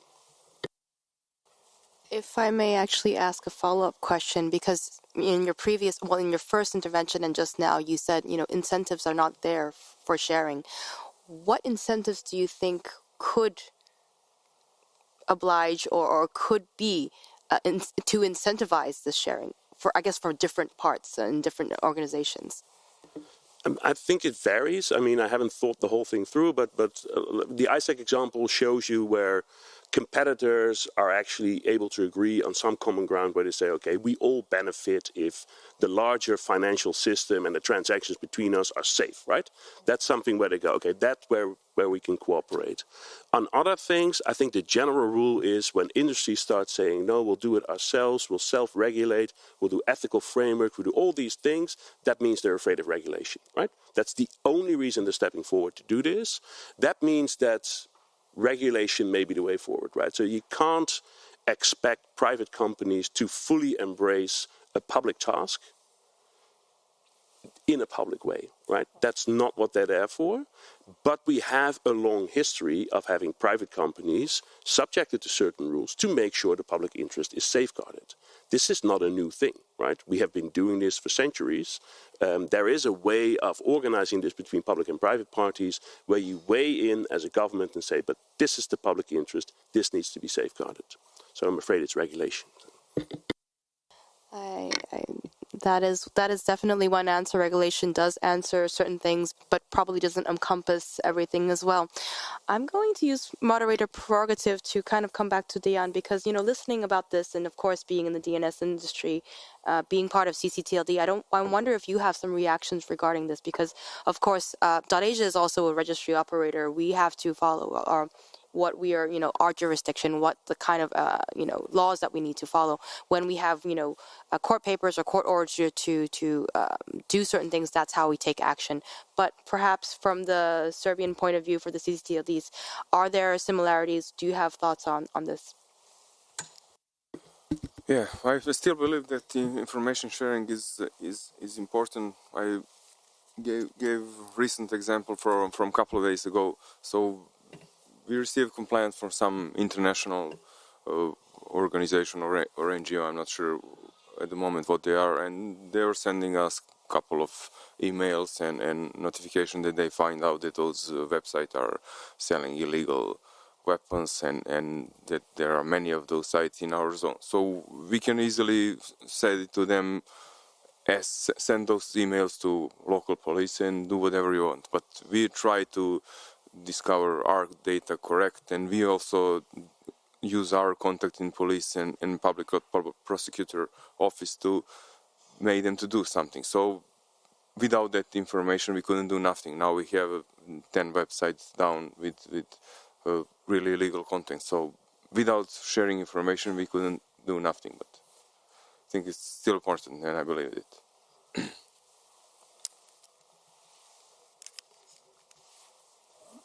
Thank you, Dion. I'm actually having trouble pressing this button here. Having the hot mics the whole time is bad, but not being able to press the mic to actually speak is also bad. So inherent tension, again, with voice.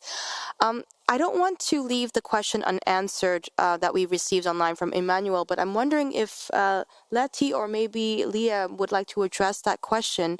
And the question is, what international framework do we have to empower law enforcement agencies in the Global South? And I'm assuming empowering law enforcement agencies, I guess maybe he means how they can take action, because I feel like law enforcement is pretty empowered everywhere. So maybe an adjustment to his question.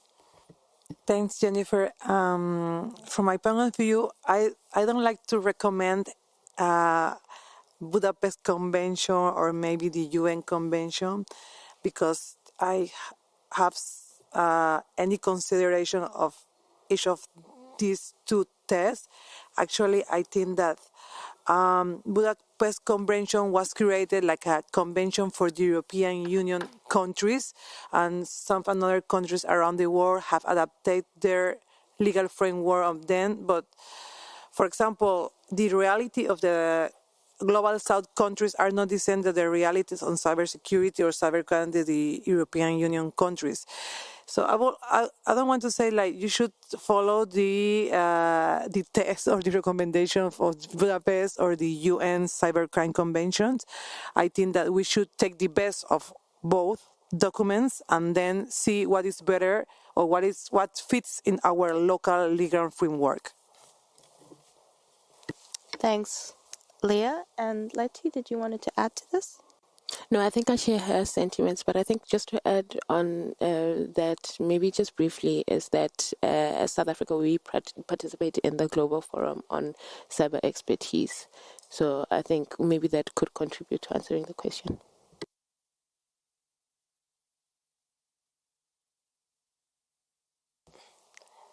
Yes, pressing the button to actually speak. There is one question that we just received in the Zoom room. So if I could just have Godsway read out the question. Or I think it's maybe a comment. Yeah, I think so.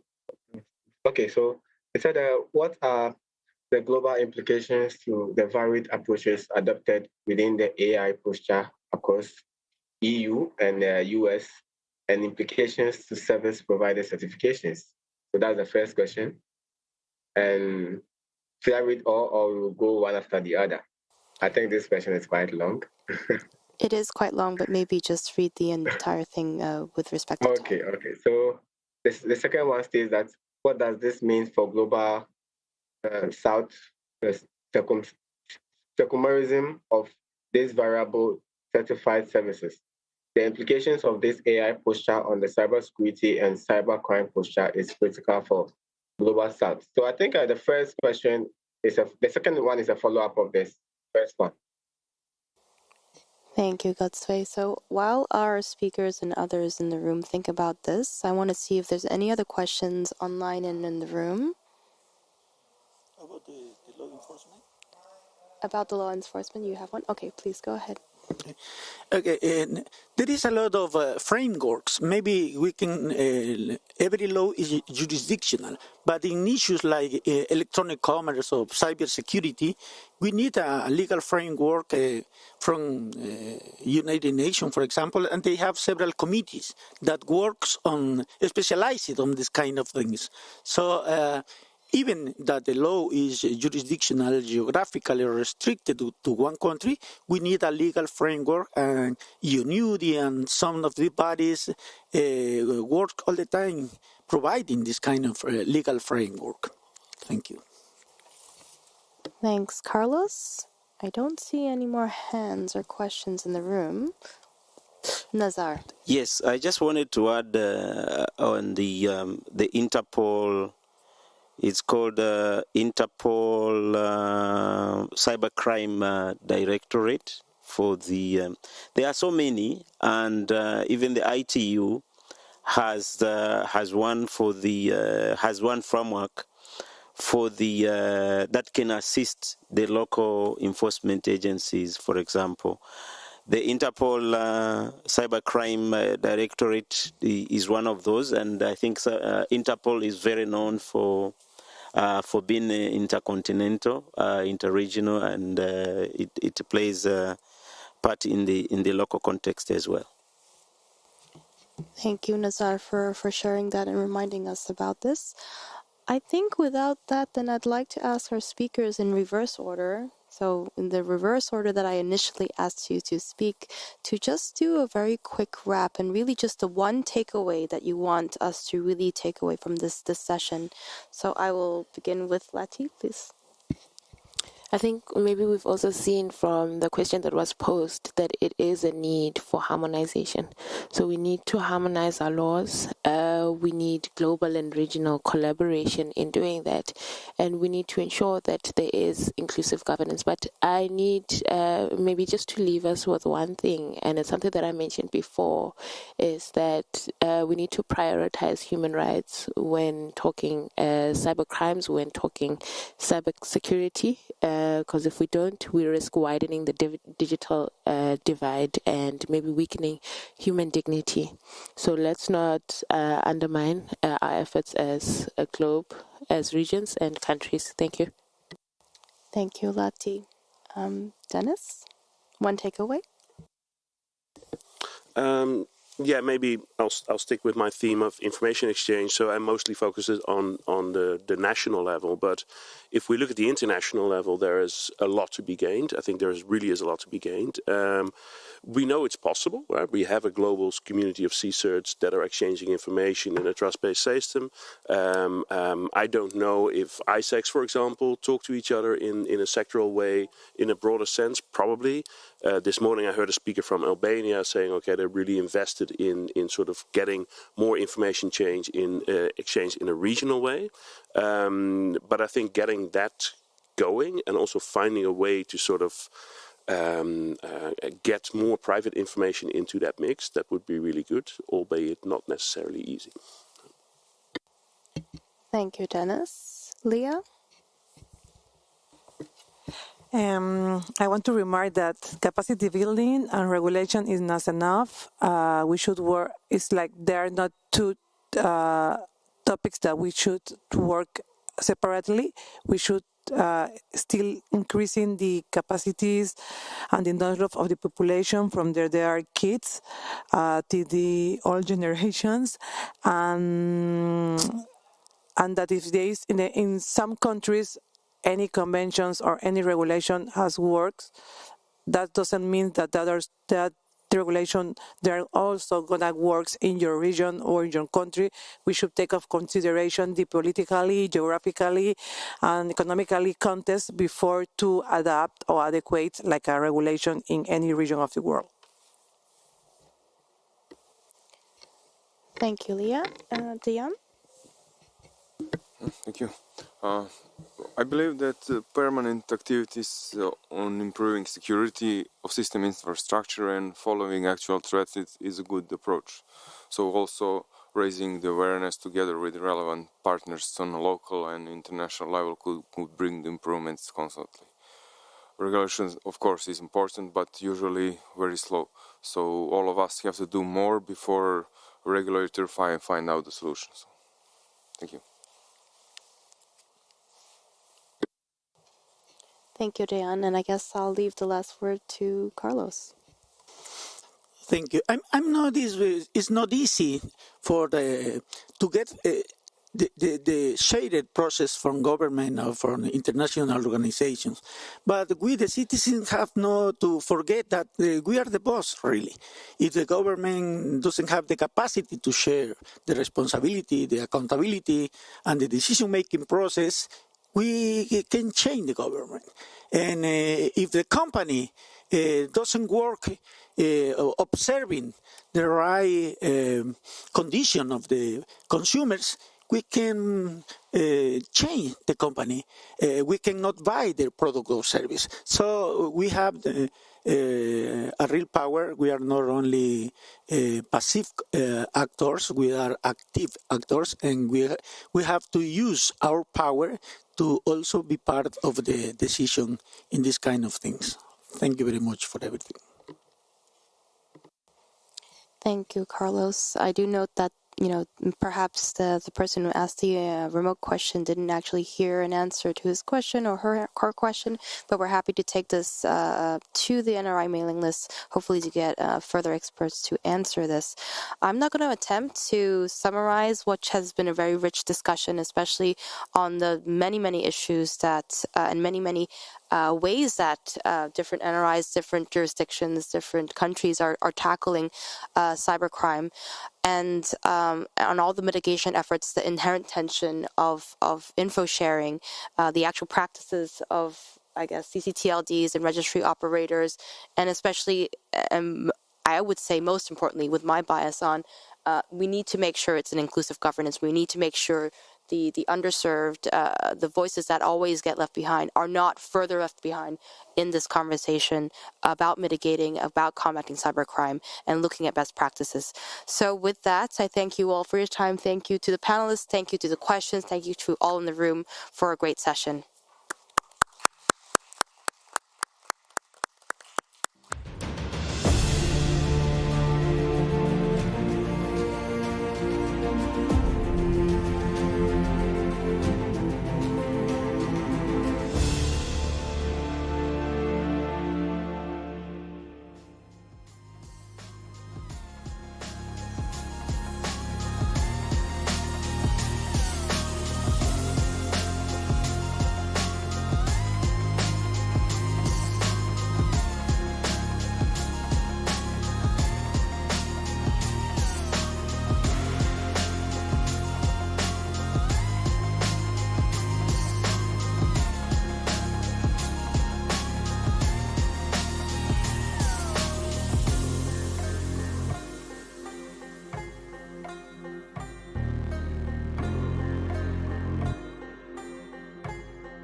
Okay.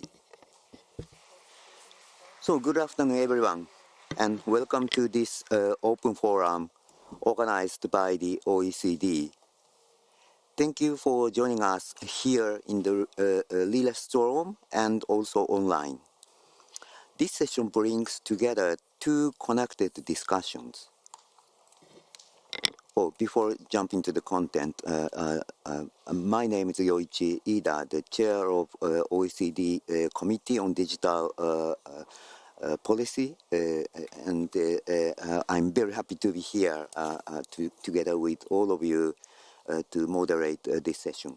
So, as first part, we begin with a panel on the OECD AI Principles Implementation Toolkit.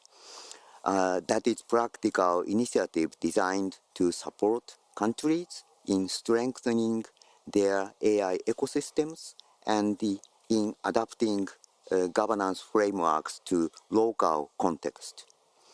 The toolkit will offer region-specific guidance to help bridge AI divides and advance responsible, inclusive AI development. We will then transition to a second segment focused on how governments are using AI in practice to improve public service deliveries and policy making.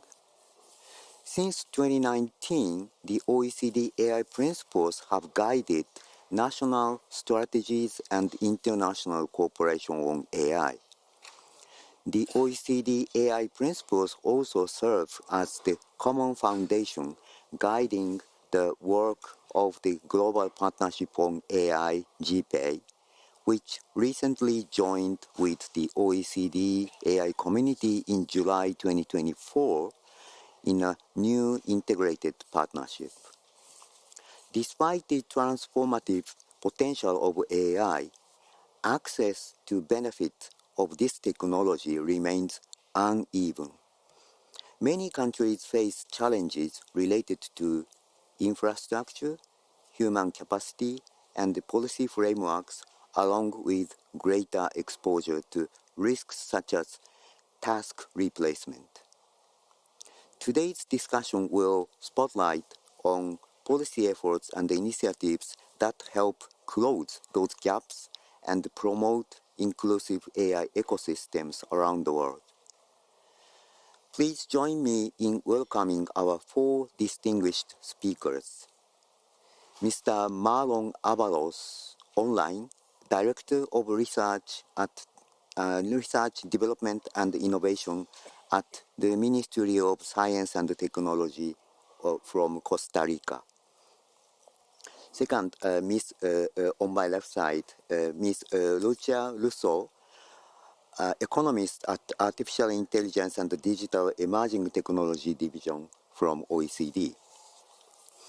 Third, again online, Jiv Elias, Mr. Jiv Elias, Responsible Computing Lead for India from Mozilla.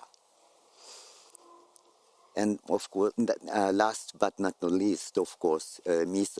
Anne Rachel In, Director General at National Agency for Information Society, ANSI from Niger. Welcome. So we will first hear from the panelists about their experience in designing policies for fostering AI development and diffusion. After the first round of questions, we will go around for a short final reflection from each speaker. We will then hear from our second segment, which will talk about AI in the public sector. Here we will listen from three distinguished speakers. So on my right side, Ms. Katerina De Vries, Deputy Director General at the Ministry of Digitalization and Public Governance from Norway, and also the long-standing representative at OECD Digital Policy Committee. And Dr. Young Wook Kim, Executive Director at Center for International Development from KDI. And Ms. Seon Ju Park, policy analyst at Innovative Digital and Open Government Division from OECD.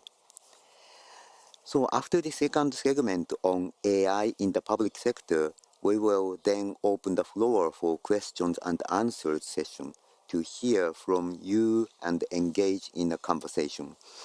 So we will monitor the online chat and take questions from the room also. So as we will be taking questions after the second segment, if you are joining online, feel free to ask your comments and put your questions in the chat box. If you are here with us in the room, please note your questions down on the note, and we will reply to them after the second segment of this open forum. So we start with the first segment, and I would like to start with the discussion on collaboration on trustworthy AI and hear about the designing AI policies and the plans for the OECD toolkit to provide support to countries while elaborating these policies. So I will start with Mr. Avalos online, who Mr. Avalos Martin from Costa Rica initiated the work on the OECD Principles Implementation Toolkit. So Avalos, what prompted this initiative, and what has been Costa Rica's experience so far up until now in developing a national AI strategy from this perspective? Thank you very much, Ida-san, for giving me the floor. Good morning and good afternoon, dear colleagues connected virtually and there in Norway. It's an honor to be in this Internet Governance Forum 2025 to tell a little bit about our experience designing our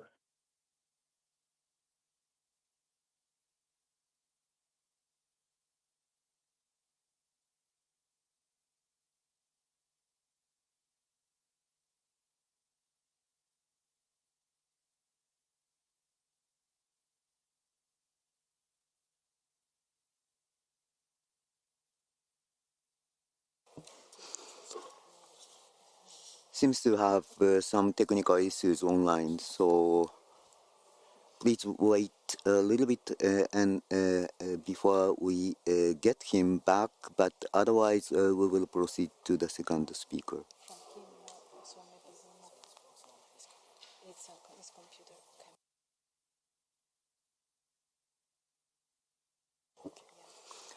Okay, so thank you for your patience. Before we get him back online, I would like to proceed to the second speaker. So, moving to Lucia, I would like to ask you, could you tell us more about the OECD AI Principles Implementation Toolkit with its objectives, structure, and how it aims to support governments with different levels of AI maturity in policy making? What is the overall vision for this project going forward? Lucia, floor is yours. Thank you, Yoichi, and good afternoon to the audience here and online. It's a pleasure being here at the IGF. So as Marlon was starting to say, this project was initiated by Costa Rica, and it started off from the consideration that AI opportunities are manifold across sectors and across the globe. And there are, of course, several potential and transformative effects of AI across sectors. And we will hear later on about AI in the public sector, and as well as we know, in agriculture, in healthcare, in education. And these opportunities are, however, difficult to seize for different countries, as there are several bottlenecks that oftentimes prevent countries from having the capacity or the financial resources or the organizational resources to devise effective AI policies. So with these considerations in mind, we started with our delegates in the Global Partnership on AI and with the support of several countries, including Japan, Costa Rica, the UK, France, Korea, to developing what is a practical toolkit to implement the OECD principles. And just allow me to stay a bit on the principles that, as we heard, are the foundational document for the OECD in AI governance and that were adopted in 2019. And these principles have since then been the object of further work from the OECD to provide analytical analysis, but also guidance on how to implement them. And they are constituted by 5 policy principles that are recommendations to governments around areas such as research and development, infrastructure, the policy environment, skills and jobs that are required to effectively implement AI across sectors and international cooperation, but also they are values-based principles that cover those values that all stakeholders should strive to embed in AI systems and of course, and to respect democratic values, fairness, transparency, explainability, accountability, among others. So what this toolkit aims to do is to look at, is to provide really practical resources for implementing, facilitating adoption across countries, with a specific focus on emerging and developing economies, but tailored to the diversity of needs, preferences, and available policy options across countries. So ultimately, these resources will support advancing a more inclusive and effective AI governance. So in practice, what this toolkit will look like is an online tool that will be composed of 2 main elements. The first one being a self-assessment that countries will be able to navigate autonomously, and that would guide them through, on one hand, the areas that they would need to strengthen in AI governance, and on the other hand, priorities that they may want to establish.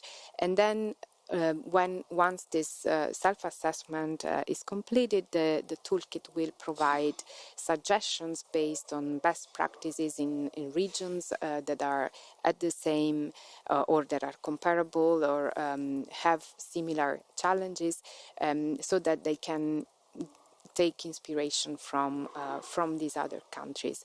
So the second component will build on the repository of national AI policies that we have on the OECD AI Policy Observatory, and that will aim to strengthen by collecting further information on national initiatives and regional initiatives.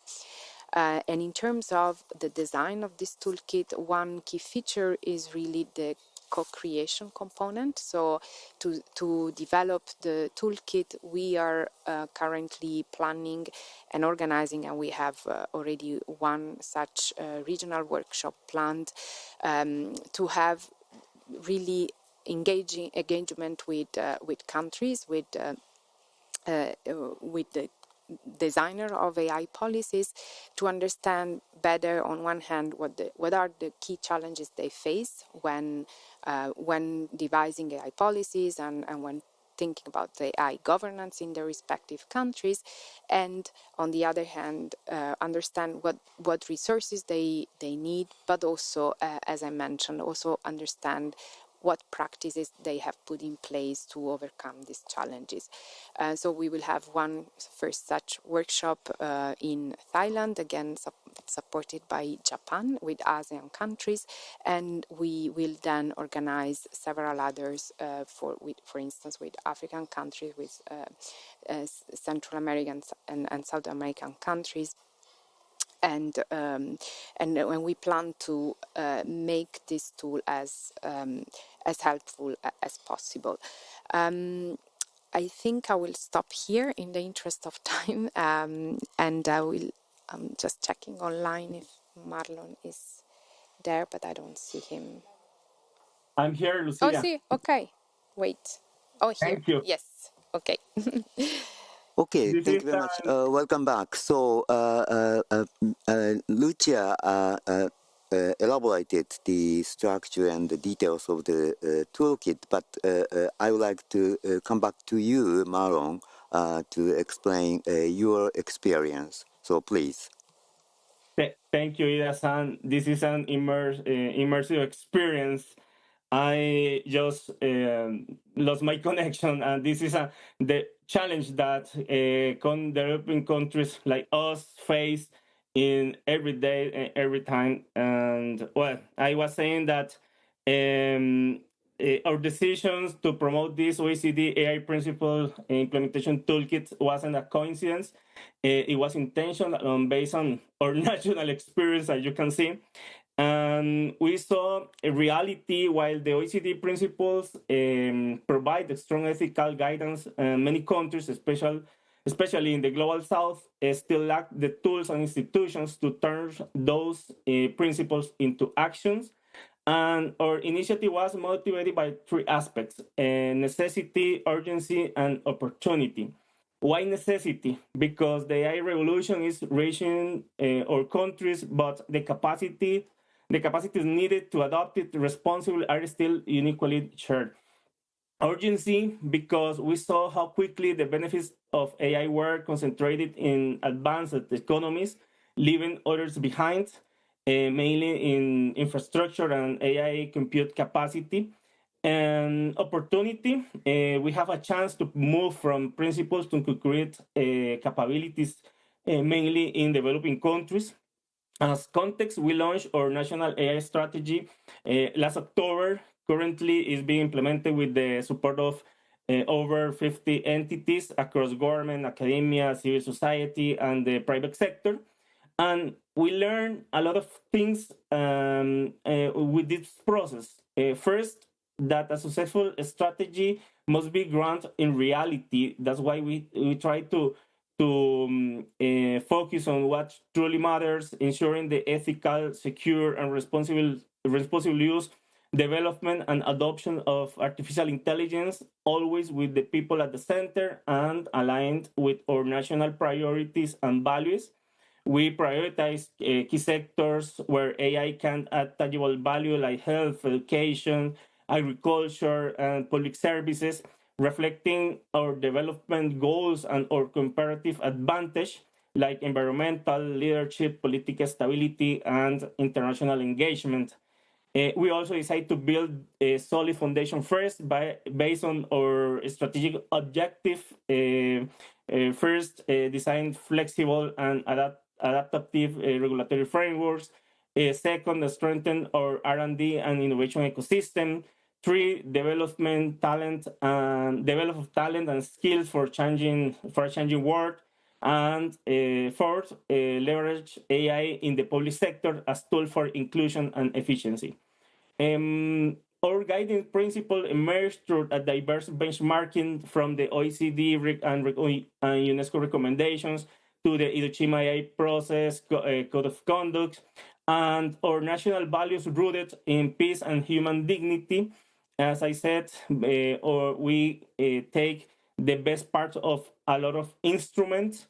For example, we are also inspired by the European Union AI Act, the US AI Risk Management, and AI policies from our regional peers in Latin America, and several papers and reports. We don't stop there. We conducted a national risk assessment based on real threats and prior experience. As you can see, we got inspired from a lot of instruments and reference, but one of our most important conclusions was international collaborations is essential. Mainly for developing countries like us. That's why we embed these international leaderships as a core line of actions in our strategy, based on our active participation in the OECD as a member in GPI, in regional initiatives, European programs, and other programs, gave us the path to do it. Design a strategy like this wasn't easy because we had a lot of goals, we had a lot of priorities, but we lack of maybe the knowledge that other countries, that the developed countries have. Even a country like Costa Rica, politically stable, technically skilled, and internationally connected, face these challenges, then surely other countries like us will too face that challenge. Just a few days ago, as chair of the OECD Ministerial Council meeting, Costa Rica proposed the development of this OECD AI Principles Implementation Toolkit, a tool now endorsed by several countries, members and non-members. Getting to this point required months of preparation and negotiation with developing countries, and thanks to the support and talent of the OECD Secretariat, represented today by Lucia Russo at the panel, to design a tool that will contain simple and actionable features to help governments in the struggle of building their own AI policies. A self-assessment and implementation guide that my colleague Lucia Russo will explain more in her intervention, or was explained in their intervention after my reconnecting issue. This is not only a Costa Rica initiative, this is a collective project that is entering a phase of regional co-creations with the support of countries like Japan, Korea, Italy, France, the European Union, Slovakia, Republic, and other countries that are supporting us not only politically but financially. Countries of different regions, Central American region, Latin American region, Africa, and Asia, will help shape the toolkit's next iterations, ensuring it adapts as technologies evolve and societies change. Lastly, the success of the toolkit will depend on three things, we hope: customization, learning, and evidence. We need features that reflect local needs, processes that evolve over time, and metrics that show that AI is actually delivering AI. The AI is delivering value for people. Costa Rica offered its lessons based on our experience in the design of AI policies and the next tools and instruments that we are designing, that, for example, the sandbox, the regulations, and other instruments. And for sure, our full commitment to help turn the energy that we have and the support that countries gave us into actions, so that no country, regardless the size of or income, is left behind in the age of this artificial intelligence age that we face in this moment. I will stop here and thank you. My apologies for the connection issue. Thank you. Okay, thank you very much, Marlon, for your sharing the experience and your efforts on this very important initiative. If you allow me talk a little bit about Japan's experience, because we actually started this discussion in the year 2016 and proposed international discussion to OECD on AI principles. That was the beginning of the whole process. And when people agreed on AI, OECD AI principles, it is actually very comprehensive and very high level. So some people said, this is wonderful, but how we can make this into practical policies and actions?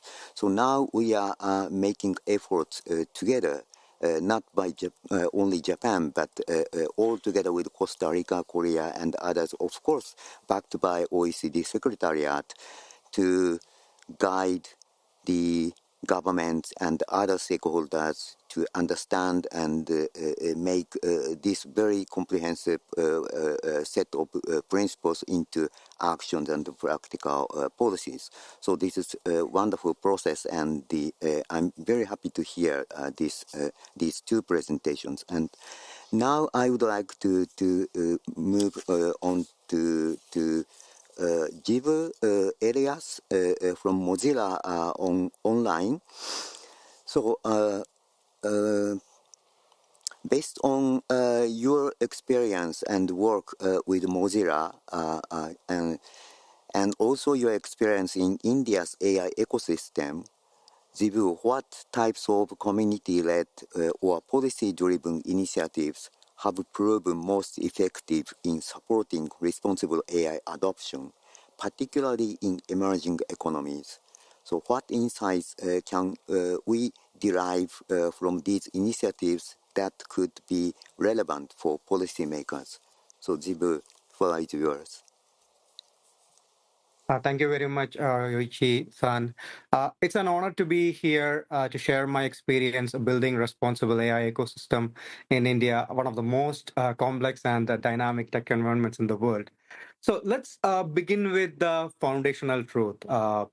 In emerging economies, AI adoption is not just a question of capacity, but a larger question of context as well. Now, responsible AI must be inclusive, accessible, and rooted in the values and lived realities of people it should serve. And at Mozilla Foundation, we tried to meet these challenges head on through a unique initiative called Responsible Computing Challenge, or RCC.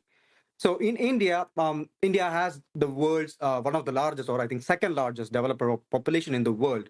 Yet there are a lot of shortcomings. For example, ethics, accessibility, and inclusion are almost entirely missing from the mainstream AI or even the tech curricula. The AI workforce in India is concentrated in elite urban clusters around cities like Bangalore or Gurgaon, leaving the smaller tier 2, tier 3 cities, rural communities, and especially female workforce, women behind. And fundamentally, there's a growing trust deficit. People are rightfully skeptical of opaque systems that affect their jobs, access to welfare, or even their freedom. So in RCC India, we decided not to start with rather abstract frameworks. We focused with people, especially students, academic faculties, women community, marginalized groups like tribal population, and most importantly, first generation learners who never uh, had been asked what responsible AI meant in their world.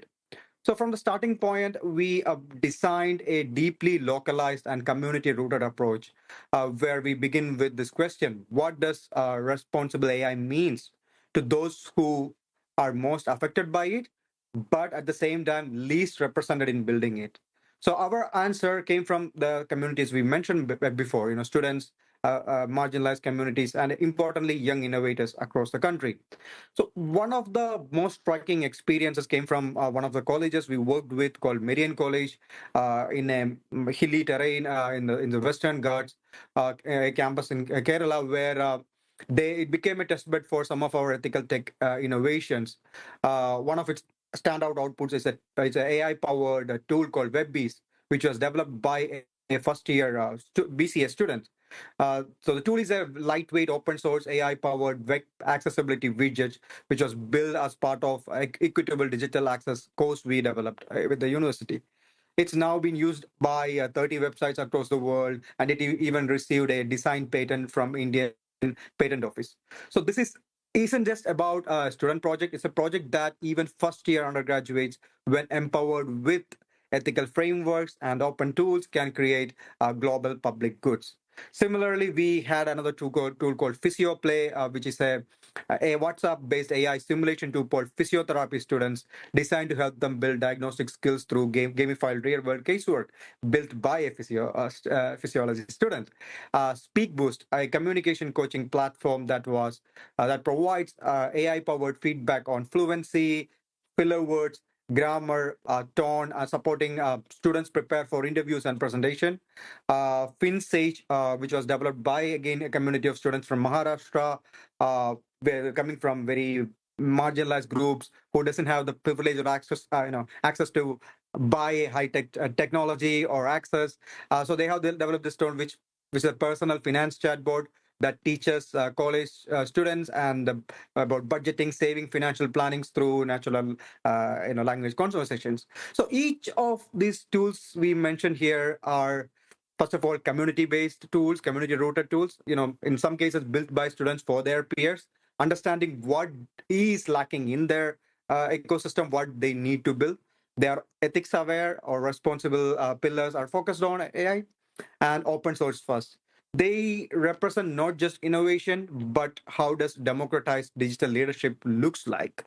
While students-led demonstrations demonstrate what a responsible tech looks like from ground up, when we worked with faculties, that led to initiatives address another critical frontier of AI, such as explainability in high-stake domains. So our work with Indian Institute of Information Technology, Kottayam, we developed something called the FactSearch Lab, which launched a suite of explainability dashboards designed to tackle the larger black box problem in AI.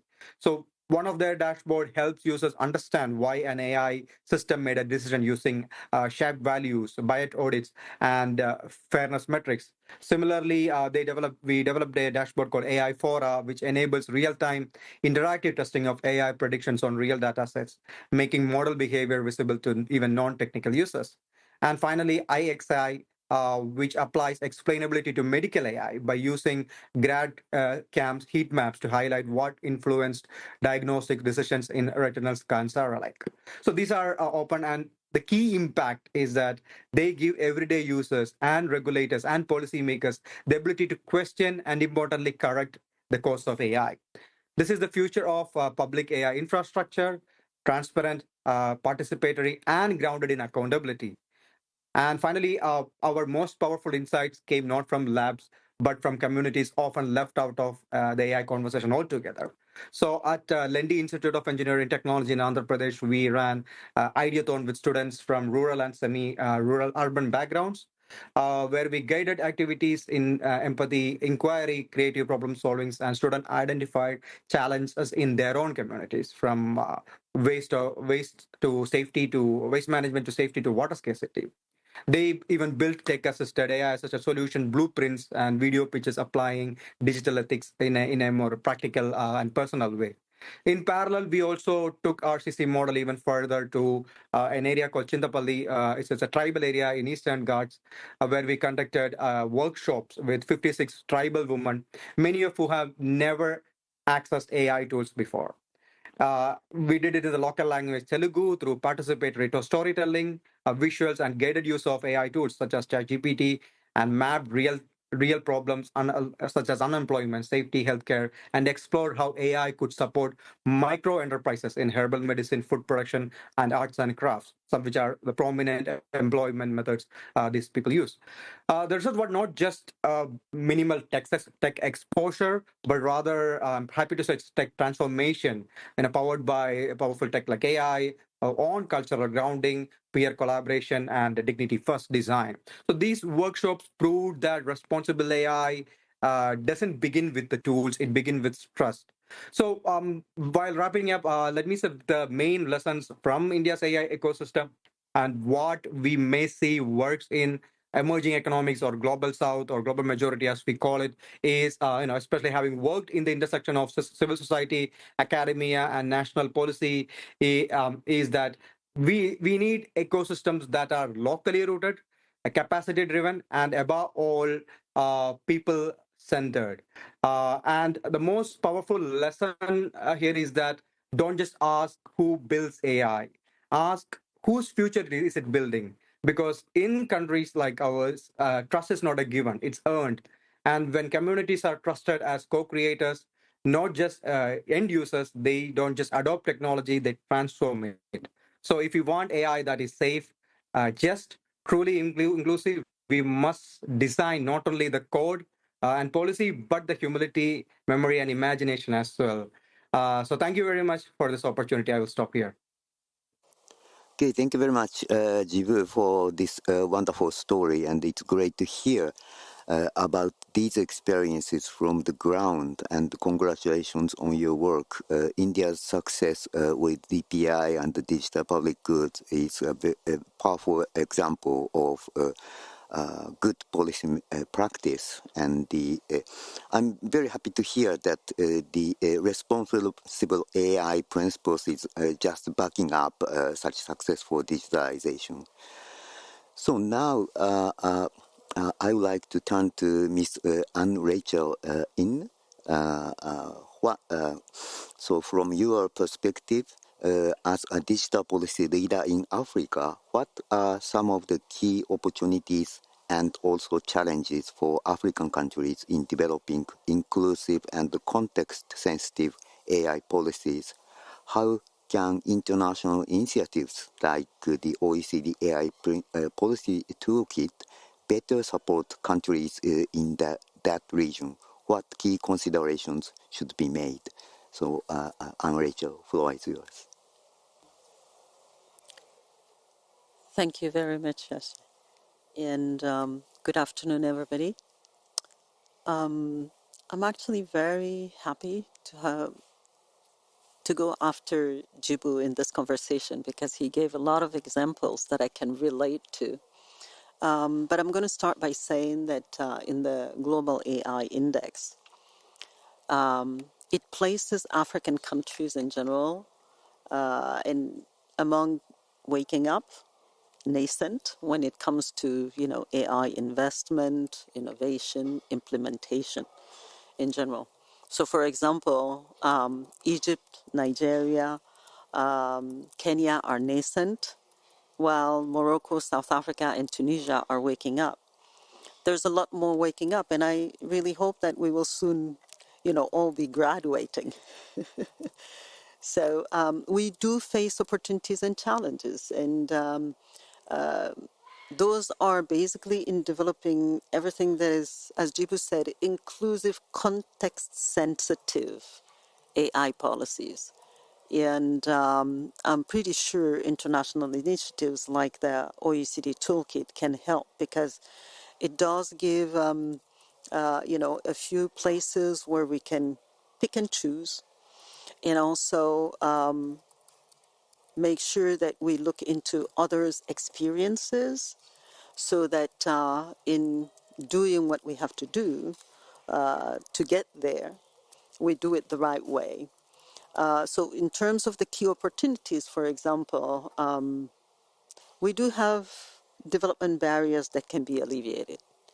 AI can accelerate our, critical sectors like healthcare.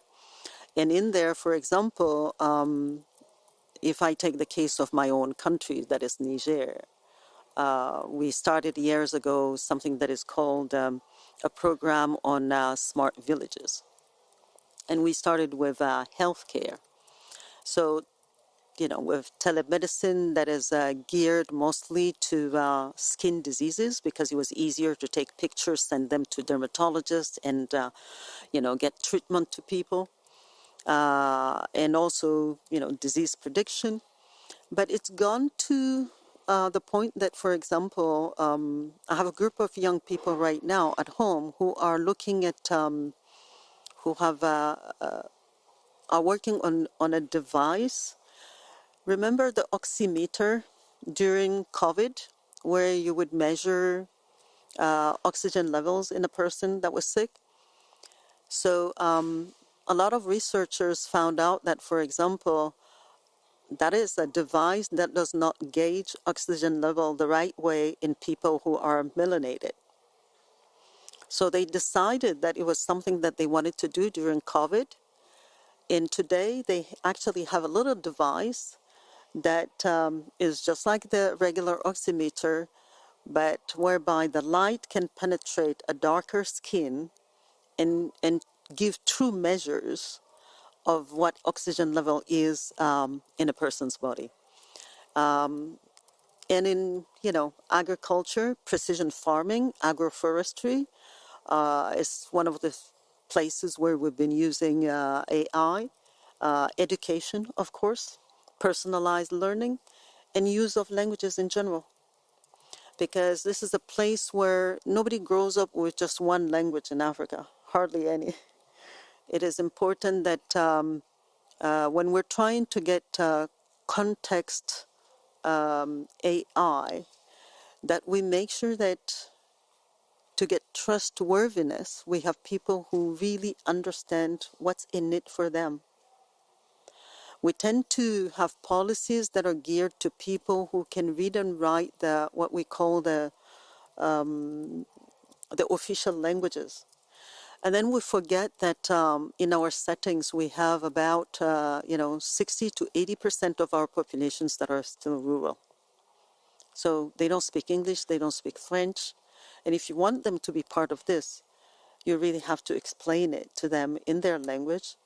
And that's also one of the reasons why the little applications that the kids are doing in terms of voice recognition softwares that can be helped, can help people, whether in fintech or healthcare, and others are really helping. We do have another opportunity, which is simply that we have a very young population in the region. Now, we do need a skilled workforce. So capacity development and deployment is something that we absolutely need. Now, one of the big constraints that also come with that is that kids do not grow at the speed that artificial intelligence is growing. And when I take my own country, we have 65 plus that are under 25, and at least 50% that are under 15. So it's really a very young population. And as much as we need a lot of capacity building, we need to give it time, for the kids to get to the point where we can have a sound and real workforce. We do have local innovation ecosystems that are really growing AI solutions that are geared to the local place, as in, for example, using a lot of mobile financial tools to make sure that from the women agricultures all the way to land sharing and deeds recognition in rural areas, things like that are being done. So those are, some of the key opportunities. And of course, we do have the regular challenges that everybody know in terms of infrastructure. Again, when I take the case of my country in the African region, we have 16 countries that are landlocked. So connectivity infrastructure is already something that is quite dear. We do have issues with electricity. We still have, you couple that together and you have only about 22% of Africans that have broadband access. So that's still something that we need to work on because it exacerbates the divide. In terms of policy and regulatory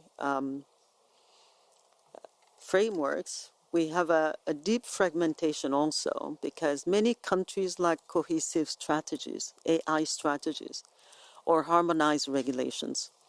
So you do have uneven implementation or even, missed cross-border collaboration opportunities because we don't, in as much as we have some of the ministerial meetings, for example, on the continent to talk about one policies or the other, we absolutely need, if we're going to use AI tools in fintech, we have to make sure that the finance minister understands that it's not only the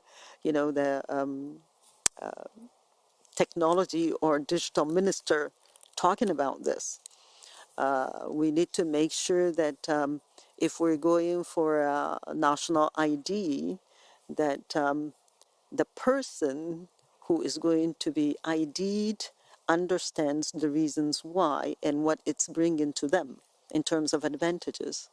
And we also need all of the different government ministries, like, interior, defense, all the way to the National Data Protection Agency, to talk together to make sure that whatever is put in place is really protecting people's privacy. So we also have, of course, data scarcity and bias. As I just said, we do have a lot of facial recognition systems, for example, globally, that are trained on non-African data, and they perform poorly on our people. And in general, right now, at the minute that we're speaking, only about 2% of data generated on the continent is used locally. So it's basically hard to get real data back to our institutions, just because it's managed by global platforms that do not necessarily want to share it readily with us. And again, we do have the capacity constraints, just because the governments struggle to keep pace also with AI advancement. So you've started barely talking about data privacy, that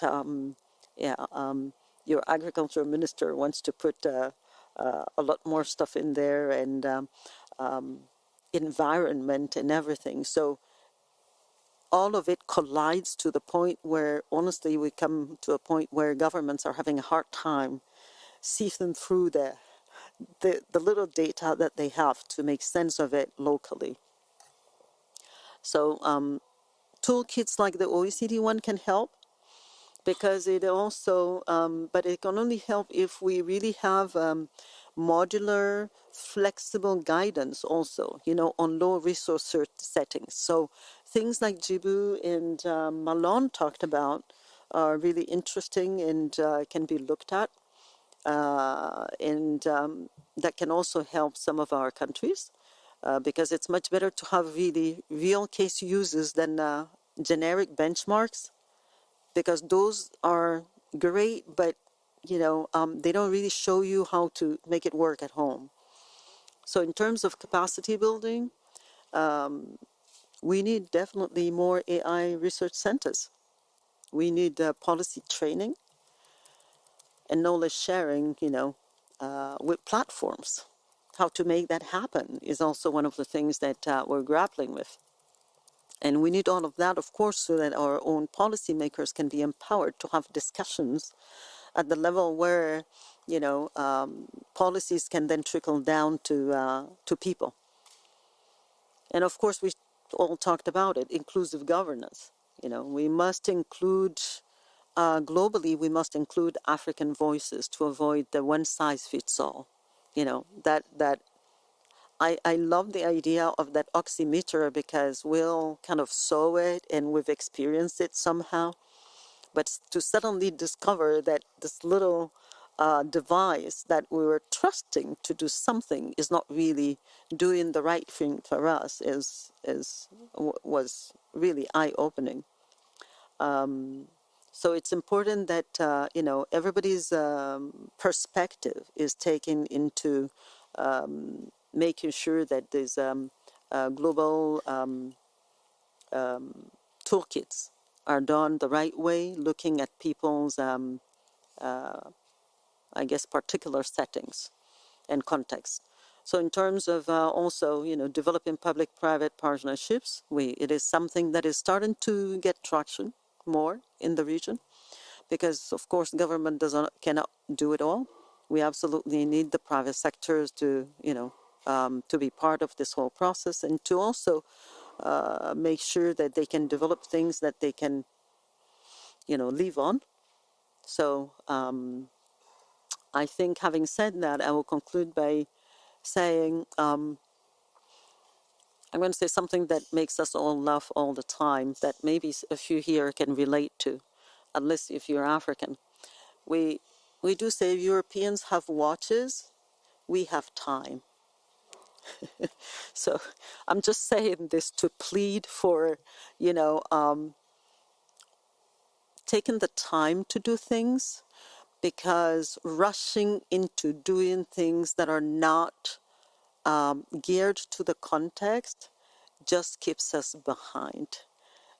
More than anything, because people do not understand what it is we're trying to do, or where is it that we're trying to get to. So it is truly important that everybody is listened to, everybody is part of the discussion, everybody is brought to the table, so that that trustworthiness that we want be not only in AI, but in the whole digital transformation that we want to see in our countries. Thank you. Okay, thank you very much for this very insightful presentation on Rachel. And I saw a lot of commonalities between your country and our country, issues such as education, or maybe the spreading the idea is always very difficult in Japan. But I really agree to the point that the inclusive multi-stakeholder approach is definitely important in this section. So thank you very much. And for the sake of the time, I thank to all speakers for those rich and insightful contributions. And now we turn to the second part of our session, which will focus on how governments are using AI in practice across key public functions. This is also of relevance to the previous segment, as the OECD AI Policy Toolkit will have information on sectors, including the public sector. So I'm pleased to hand over the moderation to Ms. Seong-Ju Park, policy analyst at Innovative Digital and Open Government Division of OECD, who will lead the next segment. So, Seong-Ju, please. Thank you, Mr. Moderator. So before we start, I just want to quickly share. I was recently back in my country, Korea, and then I needed to explain about a history of a palace to the friends that I had over there. Before, I would have used search for the palace and then try to understand the information I find and then explain that in English to my friends. But this time, I just asked ChatGPT to give me a very catchy explanation about this palace. And then I just played it for my friend. So AI has changed many aspects of our lives, how we communicate, how we seek information. And this is affecting governments as well. This is accelerating digital transformation of public sector, changing how governments work, how governments design and deliver policies and services. And it also changed the expectations and needs of the citizens and businesses that they serve. So before I invite two panelists that I have here, I would quickly present to you some of the OECD findings on AI in government.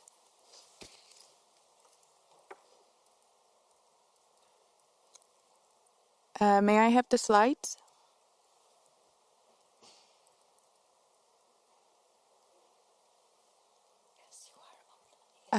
Okay.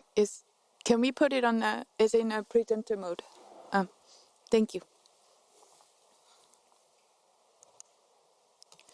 So AI as a tool has a great potential to support governments to improve productivity, responsiveness, and accountability. So AI can automate and streamline mundane and repetitive tasks, allocating efforts of the public servants into more meaningful tasks, interacting with citizens and businesses. And AI can also support tailoring processes and personalizing government services to meet users' needs. AI can enhance decision-making by supporting governments with making sense of the present and better forecasting for the future. AI can also support enhancing accountability and detecting anomalies. Also, AI can help governments unlock opportunities for external stakeholders. So how can governments enjoy these potential benefits in a trustworthy and in a responsible way? So the work on governing with AI seeks to address this question of how to develop and then deploy trustworthy AI in governments. And then we started with looking at what has been done across different government functions. So we have conducted analysis of use cases across 11 government functions, covering 3 broad categories: policy functions, key government processes, and service and justice. So in total, 200 use cases were selected and based on the influence, diversity, and then representativeness. So based on the use cases, literature research, and then recent policy developments, we were able to identify key trends shaping the current state of play, major risk, and then implementation challenges that governments face, and also explore potential use and future pathways. So the first trend we saw is that use cases are unevenly distributed. There are a number of potential explanations for this distribution that you see on the screen. I won't be able to share all, but I will try to share a couple with you. So the policy functions most represented tend to be the ones most in the public eye, potentially suggesting a focus on areas that have immediately visibility to citizens. Factors going into this could involve both more demands from the citizens, but also a desire among governments and political leaders to visibly demonstrate a value of using AI in government. And we also found that some functions face particular barriers or complexities, such as particularly stricter rules on data access and sharing, and then stricter requirements for thorough audit trails in public integrity. Another trend we saw is a big emphasis on automating and personalizing processes and services. The slightly more than half of the examined use cases, they seek to contribute to the automation, streamlining and tailoring and personalization of government processes and services, particularly in justice, public services, civic participation, and regulatory design and delivery. We found that 4 out of 10 use cases seek to enhance decision-making, sense-making, and forecasting, with most concentrated in public services, regulation, and civic participation. I have some of the use cases. I won't be able to go through them, but the OECD is planning to launch the more comprehensive report where you will be able to find all 200, some of the 200 use cases that I mentioned earlier. So I will skip through different use cases we found on for supporting different functions of the government. And then I will go to the most important topic when it comes to government AI in government. So it might not be a fun topic for us to discuss, but government's use of AI is quite different from use of AI in private sector. It comes with higher risk. It has potential dangers and threats that could seriously harm individuals' lives and also society as a whole. It could potentially undermine public's trust in government, the legitimacy of government's AI use, and even democratic values. So to address these concerns, it is important to continuously consider potential risks that may not exist today. And here on the screen, you see the general 5 risks that we identified through our research. So these risks range from ethical risk, operational risk, exclusion risk, to public resistance, and missed opportunities. And then it was mentioned during earlier segment, a widened gap between the public sector and then private sector capacities.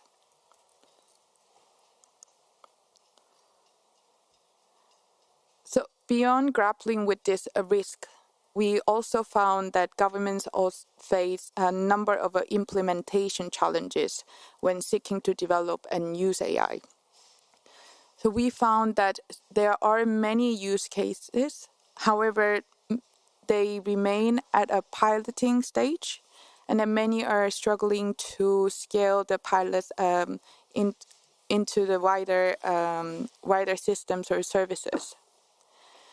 And also, there is a large room for improvement when it comes to actionable guidelines. Also, governments need to navigate a rigid regulatory environment. And the next challenge is shared by almost every government on this planet. There are inadequate data, skills, and infrastructure in the public sector. In addition, the governments need to better understand the cost and benefit of AI in the public sector. Many are still the cost and benefits around the use of AI in government is quite unknown. That makes it quite difficult for policymakers to make business cases to scale up their AI efforts.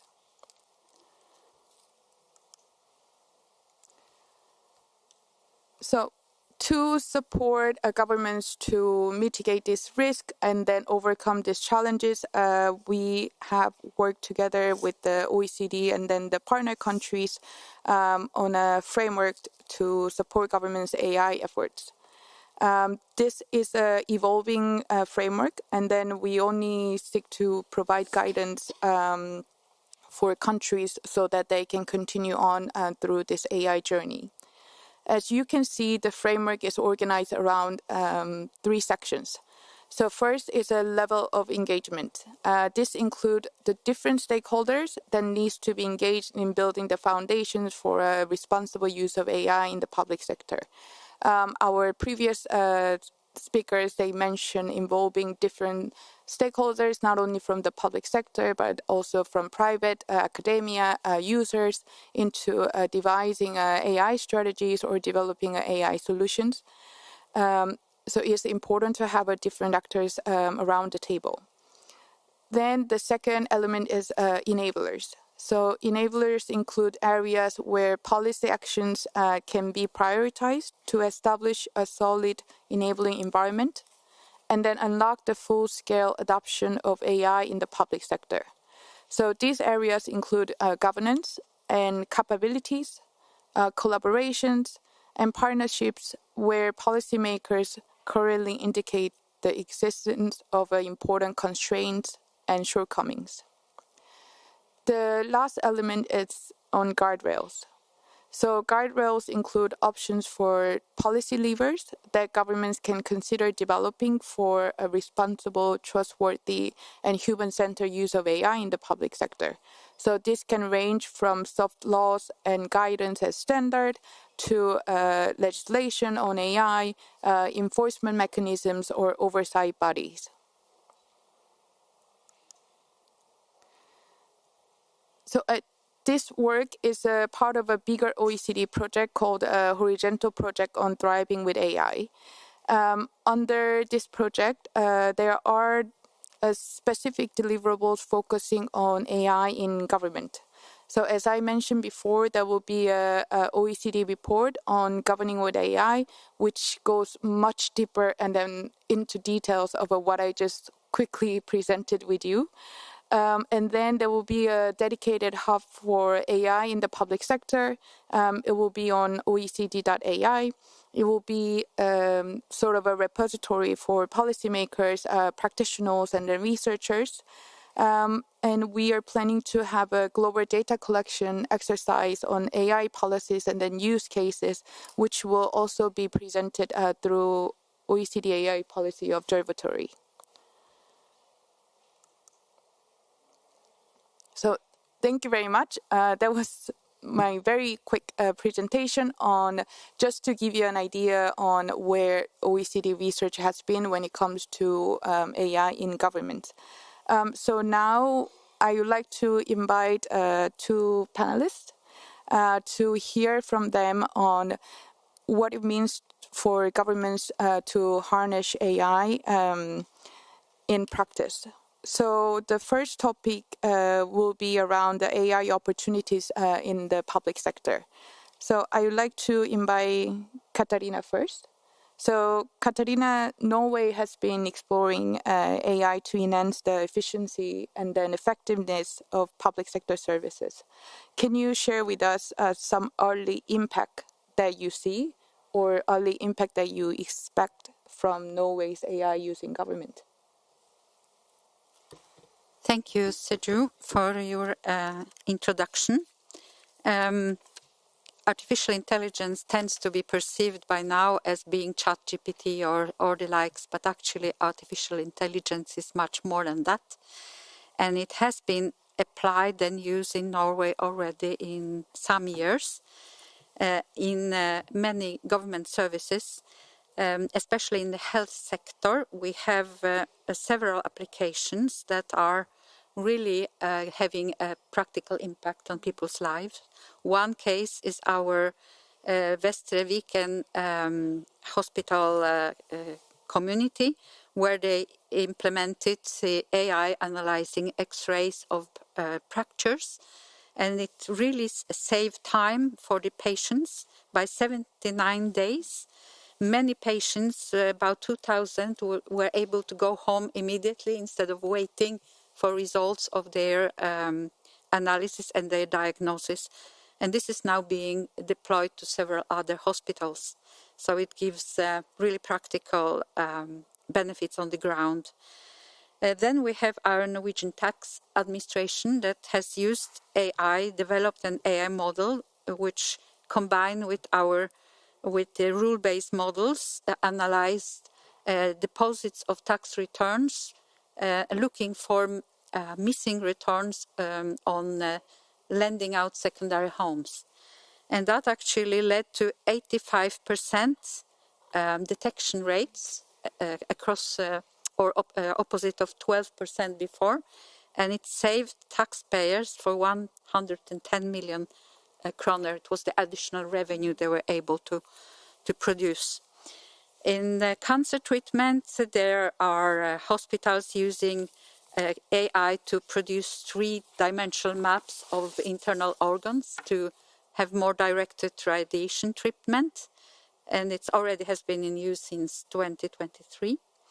There are also hospitals using AI to give more accurate analysis of patients with epilepsy that can diagnose it precisely and quickly.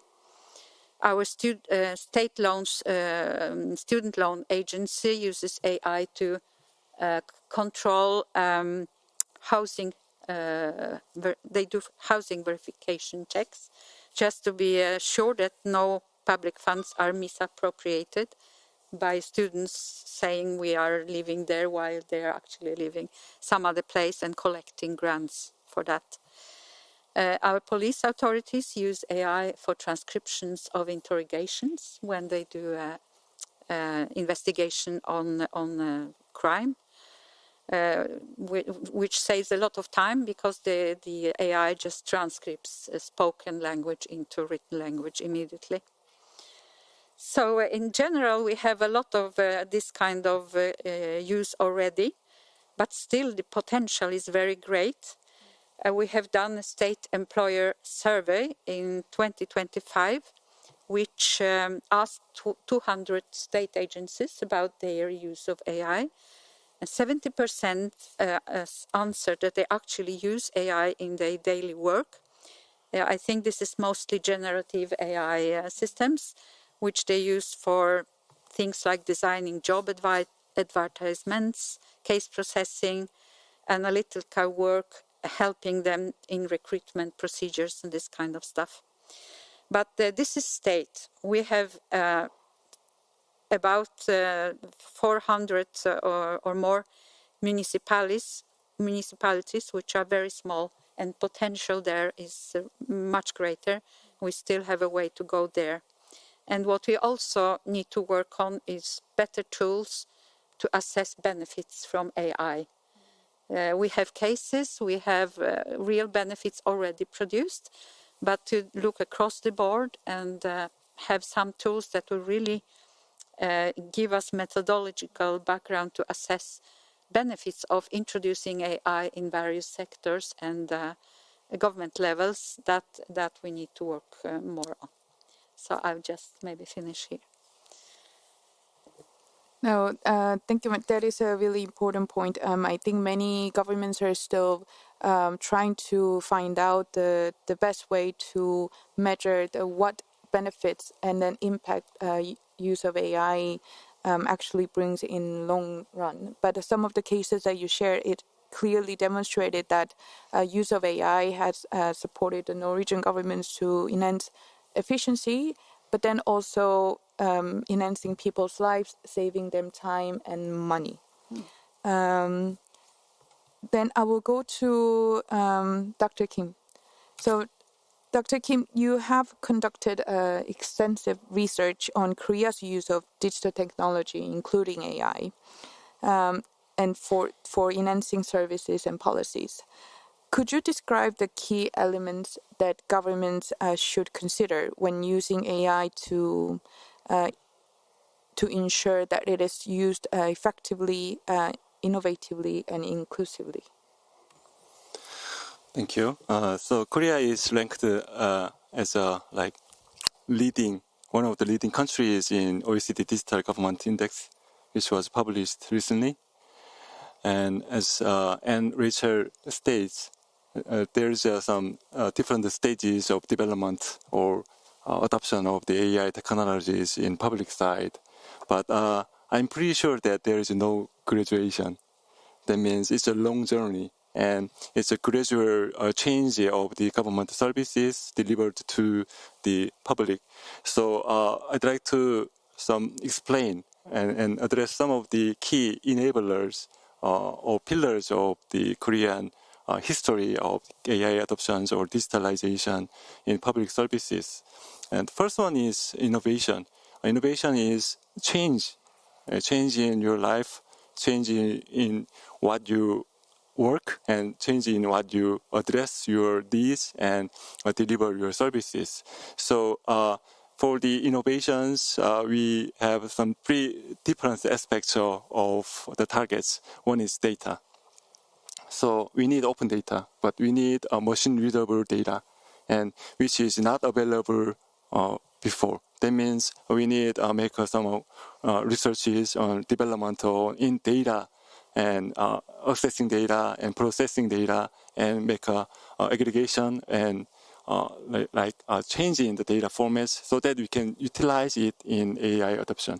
So we need change in the data. And the other one is infrastructure. So each and every government has infrastructure in dealing it and providing public services. But for the adoption of AI, has challenging aspects. That means we need innovative way to take care of the current infrastructure of the public service delivery.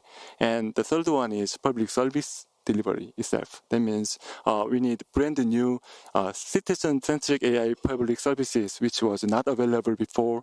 However, it is feasible, and we need coin out the way we provide the services and the way we try to address the demand by the public citizens. So that those are innovations like data and infrastructure and public service development. And the other pillars is inclusion. That means we should take care of the digital divide for sure. And we experience digital divide. Even Korea experienced digital divide, and by gender, by region, by income, also by the education. So we need enhanced accessibility for the AI adoption for the public services, of course.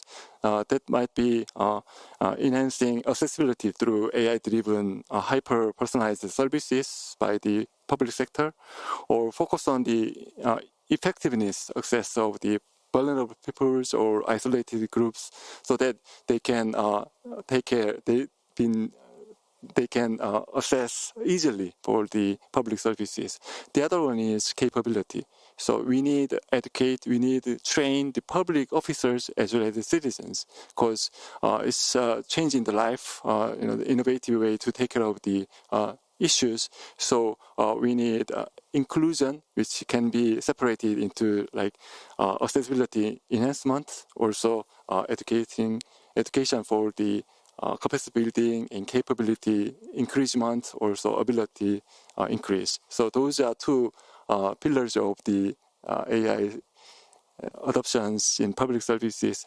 And the final element is investment. That requires huge resources in adopt and develop and deploy those AI services into the public sector. So innovation, inclusion requires investment. So you should spend your money wisely and strategically in order for the AI adoptions. Thank you very much. So the data infrastructure, and then also innovating how we approach public services design. These are the hot topics of many of our delegates as well. And then also the last point on investment. It has put a bigger, more spotlight now with AI, that governments needs to have a strategic thinking around how they're going to use public money on investing in digital or AI-related systems and services. And then I cannot agree with you more that we are in this long journey. And then I often say moving target. So there's always new target every day. And then no graduation. I think this is for many governments around the world. So thank you for sharing the key policy issues. I understand that your work also includes elements to support safe and trustworthy use of AI. How could governments use AI in a responsible and trustworthy way? What are the key elements to avoid or mitigate the 5 risks that I mentioned earlier? Thank you. So the question is dealing with the safety or security issues around the AI.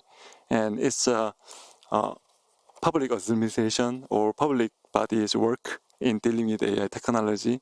And there's a big challenges in dealing with those security issues, especially for the public services, because a lot of actually detailed personal data is accumulated and processed in public body. That means we need to secure those safety of data, and that's top priority. That means so we need strengthen citizens' right to their personal data, not just giving access to the personalized data for anyone or some of the stakeholders. Rather, you need build up consensus and you get the explicit consent in utilizing and processing your personal data for sure. So it's a way to secure some of the safety issues in dealing with personalized and privacy issues. And the second one is security issues. So it's vulnerable to like hacking or other malicious function of the system. So a transition to the open network infrastructure and mobile-based system has some challenge of those ones. So system itself should be secured, should be designed and maintained in a safer way. So that is another challenging for dealing with safety issues. And the third one is AI safety and governance. So as you said, it's moving targets. Then we need agile measures to take care of the AI safety issues. So we have abundant of some examples which breaches privacies, which has harm for the citizens' safety issues. And there are so many dialogues on those ones, but each and every country should establish those safety and governance in the right manner, in a sound system, so that they can take care of those issues for real time and even in advance, so to minimize the risks or uncertainty associated with the AI implementation. So those ones are not the independent from our daily life. Rather, it reflects and it has great impact on the daily life of the citizens in large scale. So for the public services, AI employment and deployment, those ones should be narrated clearly in the AI safety and governance in one specific country. So that's what you can say based upon the Korean experience.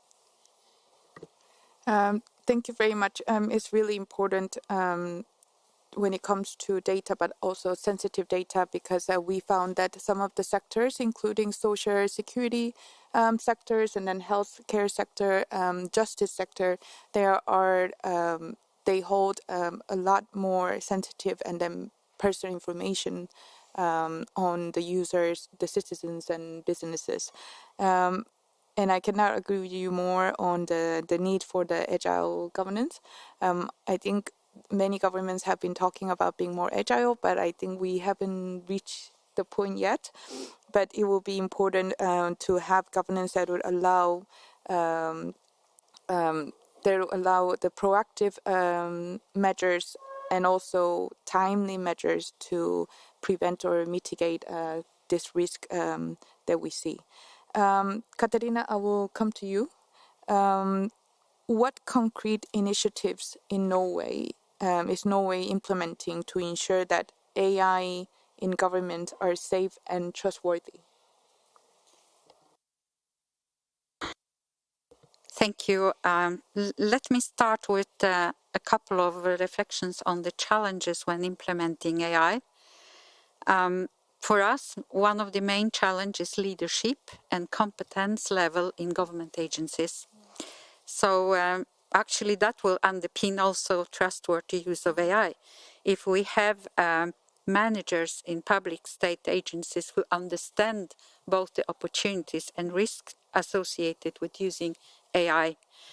And we know that 60% of our state organizations already implement measures to increase employee competence. These are the people who are actually working and managing artificial intelligence-based systems. And 43% created internal guidelines for using AI. So this is sort of building a fundament within each public agency.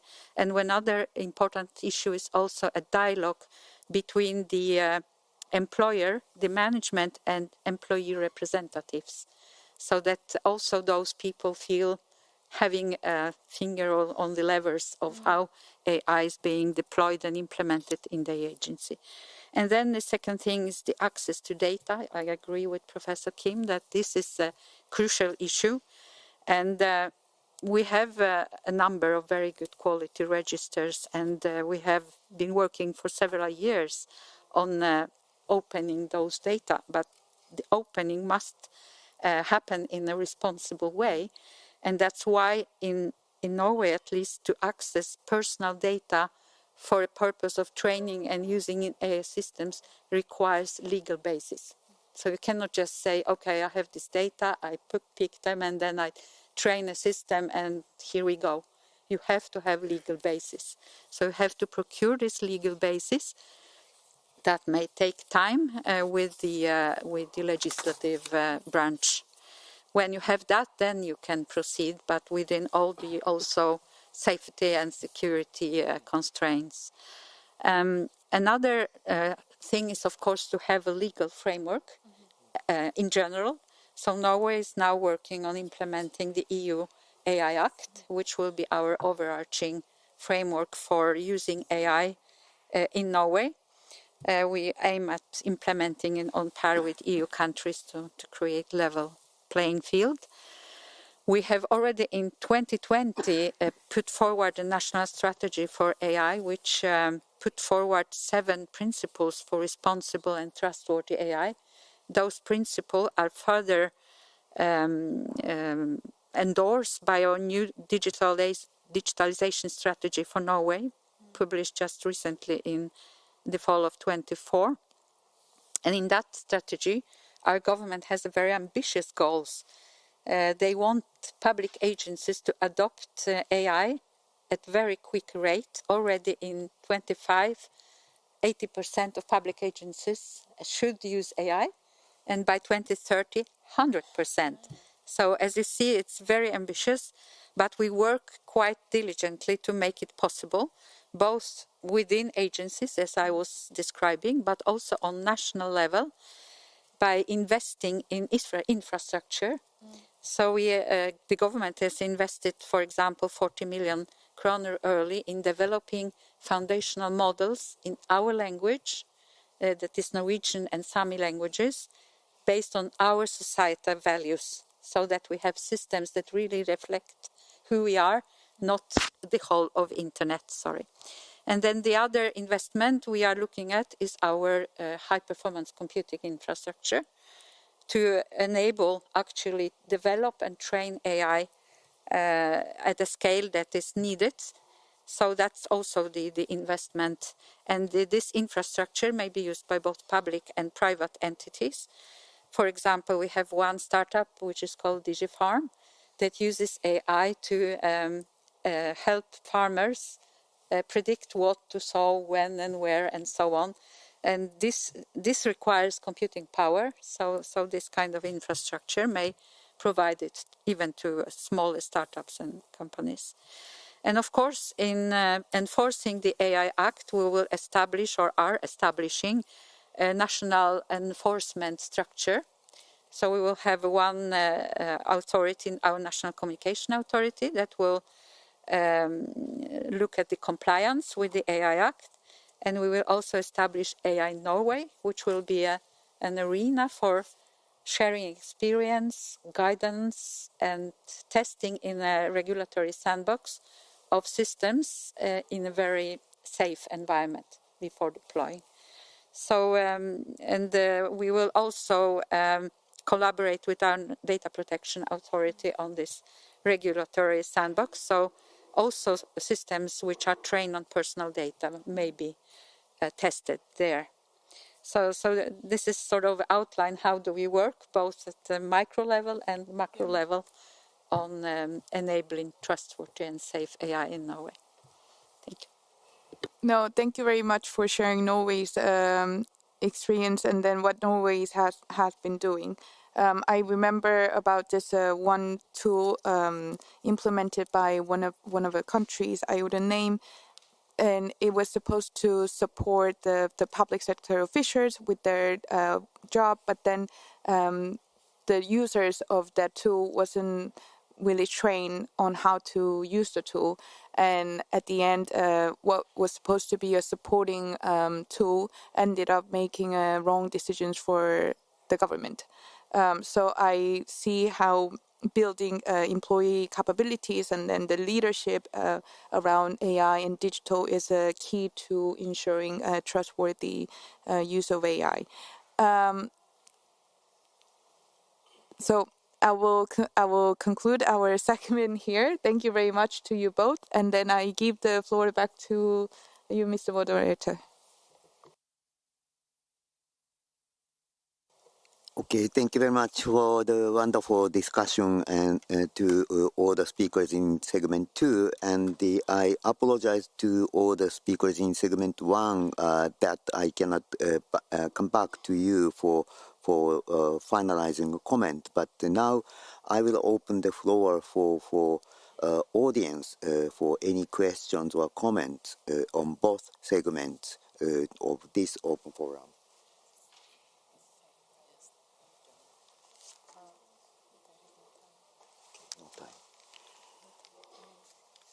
No question. Just one. There is one over there. Okay. So I'm sorry, the time has run out. So sorry about the management, but I hope you enjoyed the discussion. And if you have any questions, please contact directly to the individual speakers. And let me also share, we will have another session on AI tomorrow morning at 9 o'clock in conference hall. So thank you very much to all the audience and also to all the speakers, and the session is closed. Thank you very much.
All right.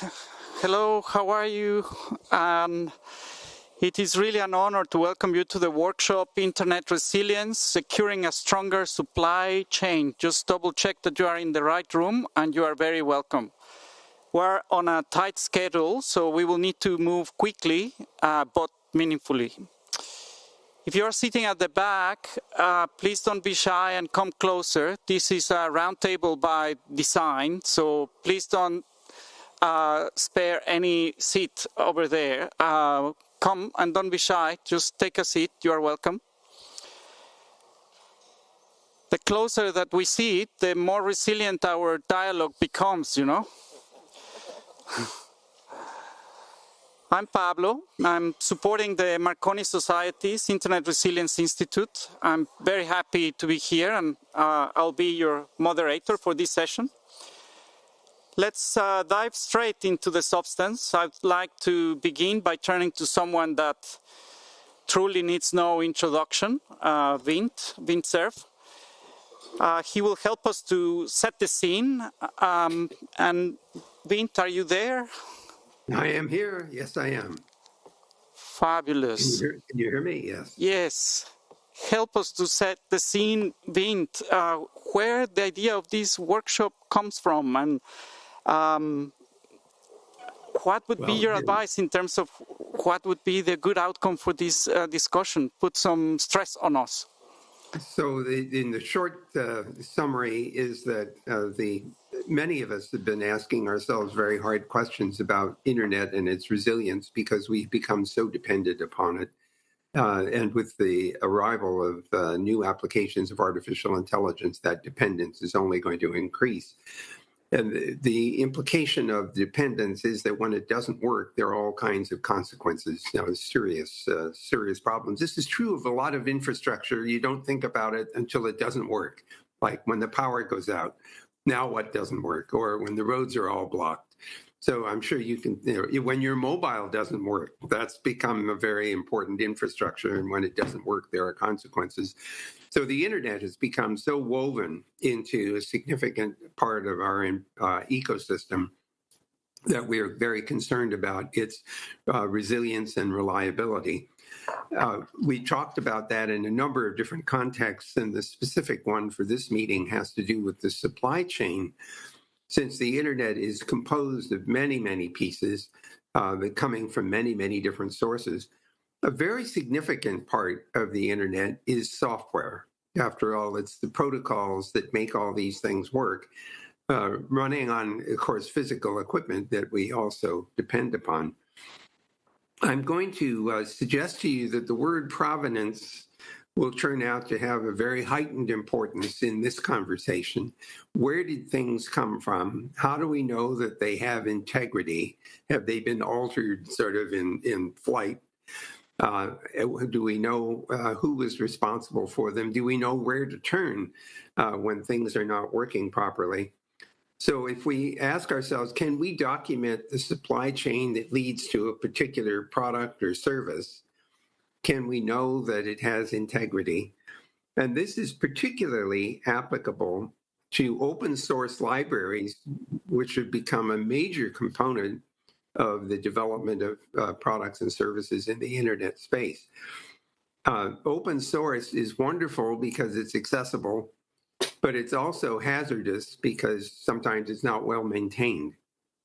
And so we have to ask questions about the bill of materials used to create a product and the order in which those products have been applied.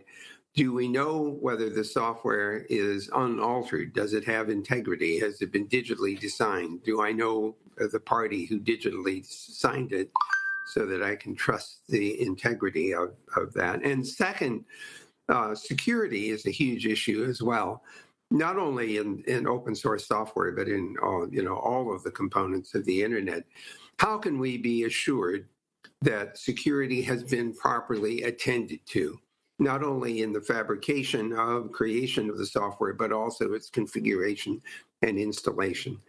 So tracking all of that, having the ability to audit where things came from and how they were assembled and who assembled them, is a very important aspect of supply chain evaluation.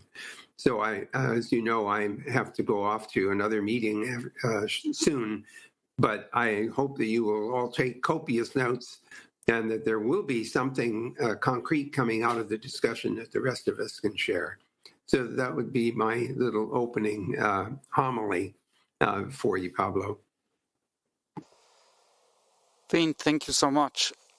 It's very strange to hear myself. So I think we have a good scene to work on, and let me introduce more or less how this panel is going to work. So we will have, there are a few lines there, but basically we will have three sections. The first one to talk about the current state of internet resilience. The second one to talk about what we mean by internet resilience supply chain, the interdependencies and the developing solutions.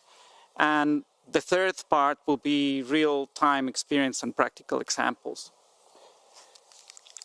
Our panelists, it's a stellar group of people and experts. And on the first block, we will have Ram, we will have Olaf, and we will have Henriette.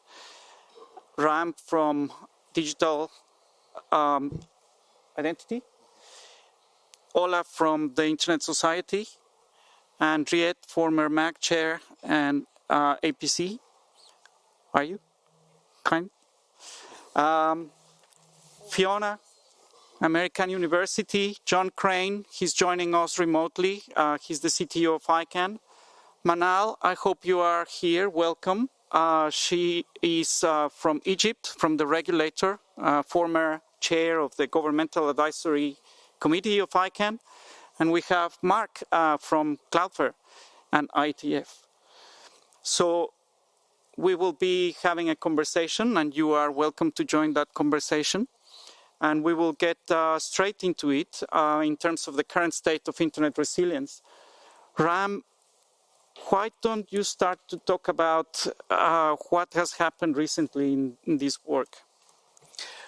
Pablo, thank you so much. And just to frame this issue for us, the internet, as Vince said earlier, the internet is no longer just a convenience. It's the invisible infrastructure that supports nearly every aspect of our lives, from critical services to daily activities. We know this, but we also perhaps don't understand fully well just how much our modern world is fundamentally built on internet connectivity, right? From enabling critical services, healthcare or financial transactions, transportation, energy grids, emergency response, a resilient internet ensures that these vital services remain operational even in the face of disruptions.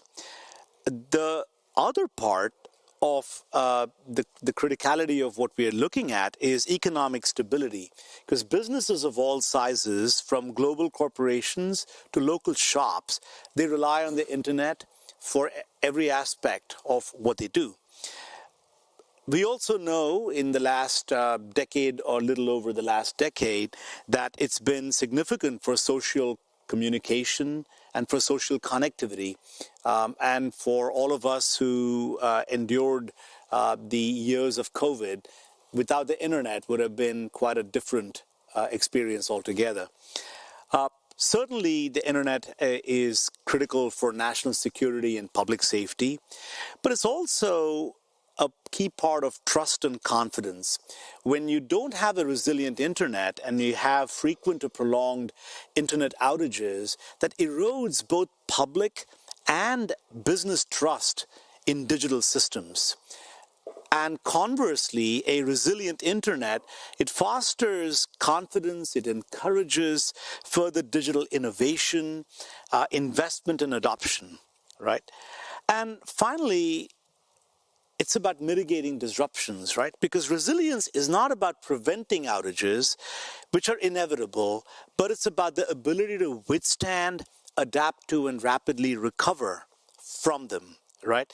So that means the ability to restore services, to route traffic around failures and minimize the impact on users, right? Because without resilience, even minor technical glitches or cyber attacks could have disproportionately severe and long-lasting consequences. So the Marconi Society, in November of 2024, it convened a group of 30 or so global experts in Washington, D.C. to review the state of internet resilience. And that group provided a report for 2024, the Internet Resilience Report. And that report highlights a critical assessment of the Internet's infrastructure. It identifies key threats, and it also offers recommendations. But here are the pressing challenges in internet resilience. There are really 4 key challenges. The first is just the increasing system complexity with tangled systems. Modern applications and services rely on a vast web of interdependencies, and inside of those interdependencies are often single points of failure. And they're hidden within complex supply chains. So, for an example is dependency on power, dependency on water, or over-reliance on a few APIs, software APIs. A second part is just intensifying regulatory pressures. The relationship between technical operators and government policymakers is becoming strained. Governments demand accountability and quick responses to incidents, given the Internet's critical role in not only national security, but the economy. And that clashes often with the technical community's traditional reactive and problem-solving approach. Try what's going on, solve it, and if it doesn't work well, try the next thing. In the meanwhile, you have a government regulator saying, I don't want you to try the next thing, fix it now, right? So there's a growing friction, growing clash that's happening there. The third part is insufficient funding for preventive measures.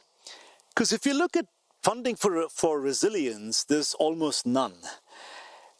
What happens is that when incidents occur, when problems happen, those things readily attract funding and they readily attract attention.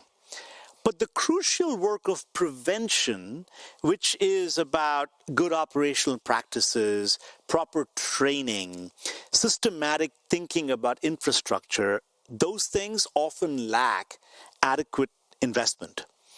And resilience is a prevention problem, and prevention does not attract money.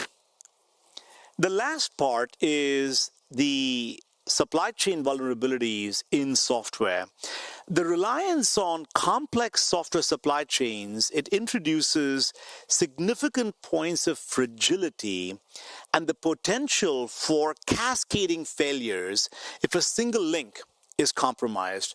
And there are a great number of examples of this happening and that are public. There are much greater number of them that are happening that are not public. So if you look at all of this, we are at a point where we're at a moment where it's not just a technical challenge. Resilience is an increasingly urgent, global, and political challenge in front of us, which is why we're here at the IGF to talk about it, right? And what we need is a fundamental mind shift change. We've got to be starting to talk about proactive prevention. We have to really start thinking about how can you enhance collaboration, not inside a sector, but across sectors. An anecdotal and funny story is that, when you talk to regulators and they talk about, how terrific the resilience plan is for internet service providers, the common thread is that they have great backup plans, but then you start to talk to them about what is the common assumption. The common assumption is power will be available, water will be available, air will be available, right? Now, you go to folks in the power sector and you talk to them about their backup plans and how they have resilience planned. They have very good plans in there, but a common assumption for them is that the internet will be available so that they can communicate, right? So you have this expectation and an assumption that other parts of critical infrastructure are going to be available, except those parts aren't actually talking with each other, right? So we need enhanced collaboration across sectors. And really, the last part is a much deeper understanding of the interdependencies that really sustain global connectivity. So these things are essential, and we've got to wake up to these challenges now, or we'll wake up to a world that doesn't have adequate resilience for a foundational part of not just infrastructure, but of life. Ram, thank you. Tangled systems, regulatory friction, the funding gap, software, Achilles heel. What I am thanking you for is that you used enhanced collaboration and not enhanced cooperation, because if not, we were going to get into a lot of trouble. That's an inside joke, but Olaf, do you want the clicker for your slides, or do you want me to do it? Just do the next slide. This one. So.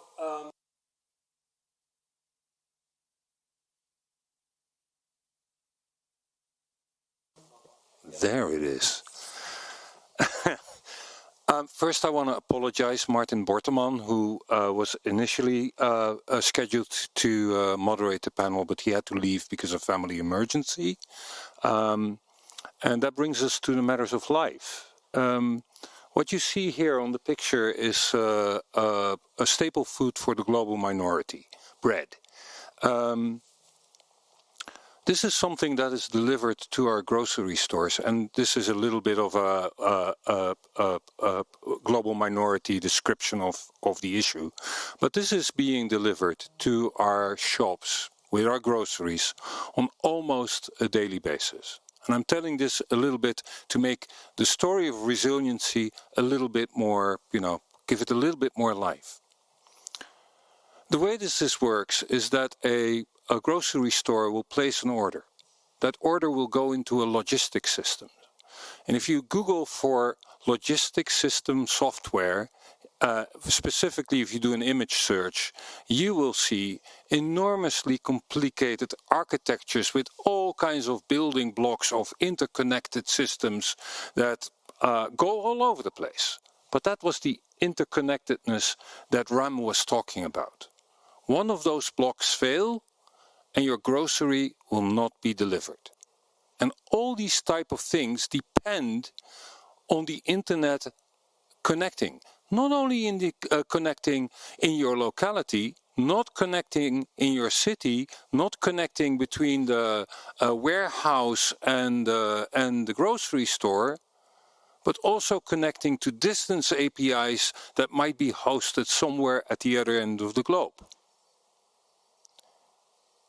And everybody in that supply chain is doing their best to maintain uptime. Seriously doing their best to maintain uptime. But once systems get more complex, they become more fragile. A web page nowadays will do about 100, 200 queries before the page is actually visible, going to all kinds of different locations. And these websites are hosted probably in data centers. These data centers rely on electricity. And of course, the internet providers and the data center maintainers are doing their best, next slide, to maintain their power situation. This, my friends, is a Cummins DFLE 1500 kilowatt diesel generator. I got this picture from a second-hand diesel generator site. This model is available for $139,000. And this is the type of thing that sits in a data center. It slurps about 392 liters of diesel per hour to generate 1500 kilowatts of power. That is one truckload, a 30-ton diesel truckload of diesel every 3 days. If your internet goes down or if power goes down in a data center, it takes 3 days before these babies are out. Now, of course, these things are tested all over the place. I actually have a story. Or I'm telling a story, but I have a sub-story. I know of a case where the diesel was tested every month for 2 hours. They turned it on, made sure everything was working. And after 5-6 years, they really had an emergency. They turned the thing on, it worked for 5 hours, and it was out of diesel. They forgot to refuel the tanks. You laugh about this, but this is important, because this is the type of thing that can go wrong if you don't think through your system. And if you think about resiliency, I think that is the main question that we have to ask ourselves in these approaches is, next slide, what can possibly go wrong and what can possibly be broken? And that informs your risk-based approach. That also informs what can I do when things go wrong?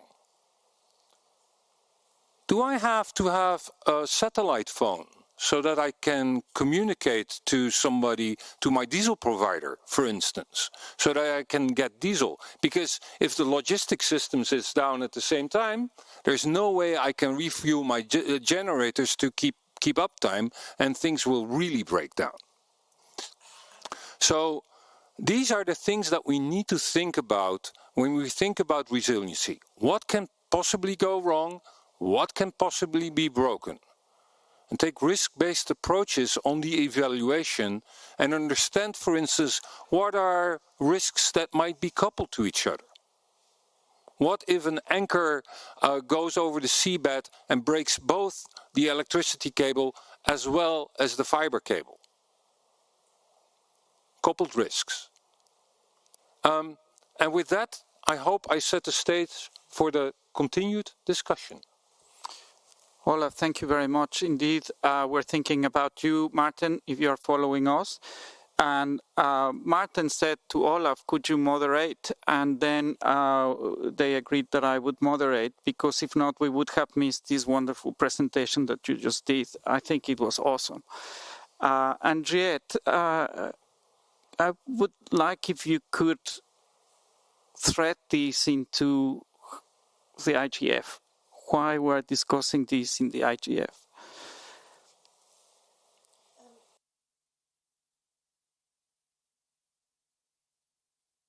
These mics have to be switched on. Thanks, Mark. Because the IGF, I think, is the place where we connect people, the people at the other end of the breakages, to the processes that involve both technical coordination, policy and development, as well as other areas of policy coordination and development, as well as practice, as well as innovation. So I think this is the place where we try and talk about how does all of this make a difference or not make a difference in people's lives? So you also asked me to say, what is my take coming, from the Global South on internet resilience? And I think I'm from South Africa, so I live in a big city. But it happens to be a big city that has electricity outages, if not every day, every few days. And I live in a region where there's been drought recently, so all the countries along the Zambezi River, Malawi, Zambia, Zimbabwe, had power outages as a result of drought because they rely on hydro. And that if the dam levels are too low, you just don't have electricity. So I think for many people, internet resilience is something that other people have. And what you have is this divide where you have financial institutions, for example, will make sure that they have backup. Upper middle class people would have moved to solar by now. So when it comes to dealing with these disruptions, which are often not easy to control, there's a vast difference in how people are able to respond to that. And then when you look at industry and businesses, obviously the larger the company, the better it's going to be able to address disruptions. You have sectors, you have data centers which communicate very effectively with their clients. Their clients would probably get advance warning, or they would be rerouting and they would manage. But data centers serve, a kind of a small sector of the economy relatively, or they work with the financial institutions. So the banks might carry on working, but if you rely on a mobile network that needs to use a tower that relies on electricity, and the towers just go down. So even though theoretically the bank services are still up, you're not as an end user able to access it because your mobile operator, firstly, you're a pay-as-you-go customer, remember that, which means you get no communications from your service provider that there are disruptions. So it's like there's a two-tier system of how I think, as Ram said, what really matters is how do you respond? How do you do recovery? And I think what you have in many countries in the global south is a two-tier system. Some people who just deal with internet resilience, it's like an act of God. Sometimes you have, sometimes you don't. And then there are sectors of the economy and society who are empowered enough to invest in routing around it. And I think that's what's so frightening in many ways. I think that you've all talked about how the technical community does the routing around the disruptions. I think what happens in many developing countries is that the end user is expected to do the routing. They have to have 2 SIM cards, 3 or 4 SIM cards, because there's different affordability and different coverage in different parts of the country, for example. They have to have backups. They always have to have batteries. With the undersea cable disruptions that have hit much of Africa, well, much of the world, in the last year, you have no idea. There's no communication. There's no information. Unless you're actually an internet service provider that belongs to an internet service providers association or a peering point, they're very good at communicating. But if you're any other business, never mind an end user, you will not know what the current status is of undersea cable breakages and repair. You basically just have to wait and see and hope for the best.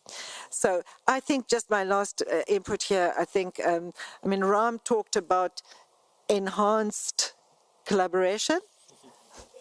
I'm very happy saying enhanced cooperation, by the way. I think enhanced communication. I think we need to, at the moment, there's the security sector, the companies that provide the security and the backup are very good at communicating with one another, in fact. And I think there's a lot of cross-industry, cross-discipline collaboration.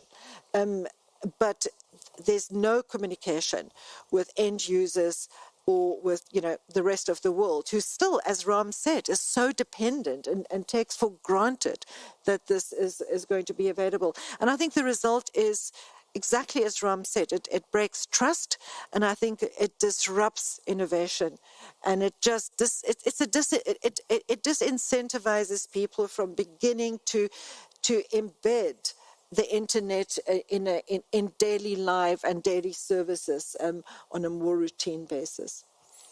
Thank you, Henriette. We're just on time. We're going well. We're doing well.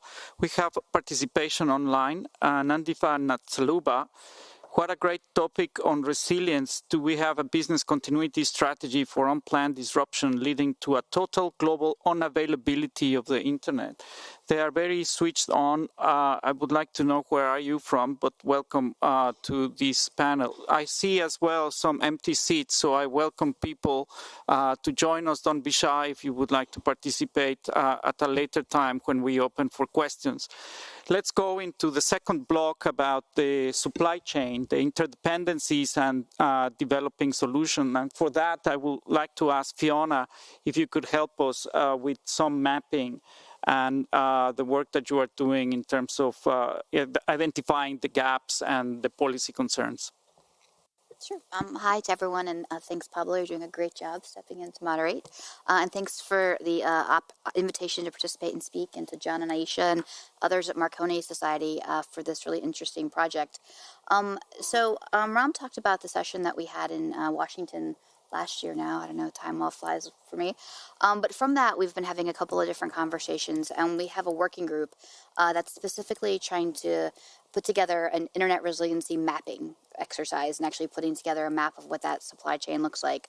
And the goal of our, I think there might be a slide somewhere, but the goal of our group is to produce a map that identifies the actors, institutions, and dependencies across the internet ecosystem infrastructure supply chain. And as Henriette's story really highlights, that's not just what we normally think of. It's not just traditional telecom providers, ISPs, DNS players. What we're hoping to do with this exercise is demonstrate clearly that our internet ecosystem infrastructure supply chain includes everybody. And we're hoping to do that with this map. Again, our default is to kind of only focus on the people that we think of and some of the people that are here, but we're really hoping to help go through this exercise and confirm that it's much broader than that. So not all actors or institutions fully appreciate their role and corresponding responsibilities. Not all these different silos are in a routine habit of talking to each other, back to enhanced communication or whatever enhanced C where we're going with this cycle. So I think we're hoping to do that as well. So what our working group is doing is that we're trying to do all of this online as well through Google Docs. So that will be an interesting test of our ability to work together. But the group's going to develop a map that follows the path of an IP packet and that a routine internet user action initiates. So I think we'll figure out like what couple of examples might make sense so that this is an accessible tool for everybody and anyone regardless of their technical skill sets. I should also offer the observation that I'm the least technical person in the working group, which is great for me. I get to rely on all these great engineering minds that are part of the group. What we're going to follow the packet, the route that a packet takes at a 30,000 foot level, and we're going to try to identify what infrastructure layers the packet hits as it goes from you typing something to getting to its destination and to delivering what you've asked it to do. And so I know obviously we'll probably talk about power and water, which I think we all kind of know, and I think was highlighted with the most recent sort of broad-based internet outages we saw in Europe and Spain most recently. But we want to see what other parts of and what other sectors of the world that we're hitting with all of that. We did talk about and we have discussed that we want to find a way to acknowledge there are some cross-cutting issues that we're not going to address, so that we kind of scope this carefully and don't try to take on everything at once. So we're not going to try to take on sort of the policy and regulatory landscape at the outset and sort of acknowledge that at the first instance. If this works for us, which I'm optimistic that it will, we're hoping to have a first draft of the map for the Marconi Society meeting that's happening in November. And if we think this is useful and we think we're providing a value add to the community for doing this and we like the map, but by we I mean all of us collectively, we like it, then I could envision next iterations of the map that then dig into each bucket. Maybe there's a resiliency map just for energy and one just for power. But I think at the outset, we're just trying to get everyone together and get all these smart engineering minds together to figure out where does a packet go and what might need to work and what happens when those things don't work. So that's what our group is doing, and I look forward to talking about it more and others that want to be involved in answering any other questions. But again, I thought it was a really interesting exercise and one worth spending some time on. So I'm really happy to be a part of the exercise. Thank you, Fiona. Those were a lot of words per second, and it's always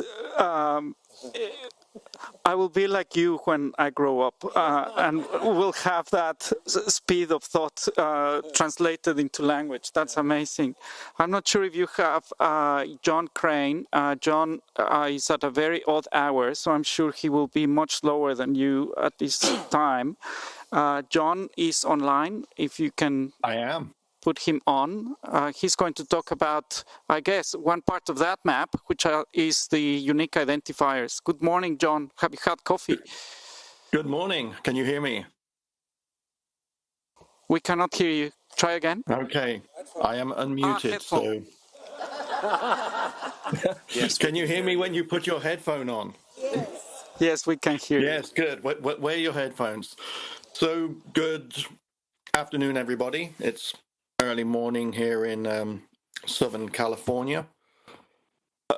So indeed, I work for an organization called the Internet Corporation for Assigned Names and Numbers. Many of you may have heard of us, often just referred to as ICANN by its acronym. And as tech folks, we love our acronyms.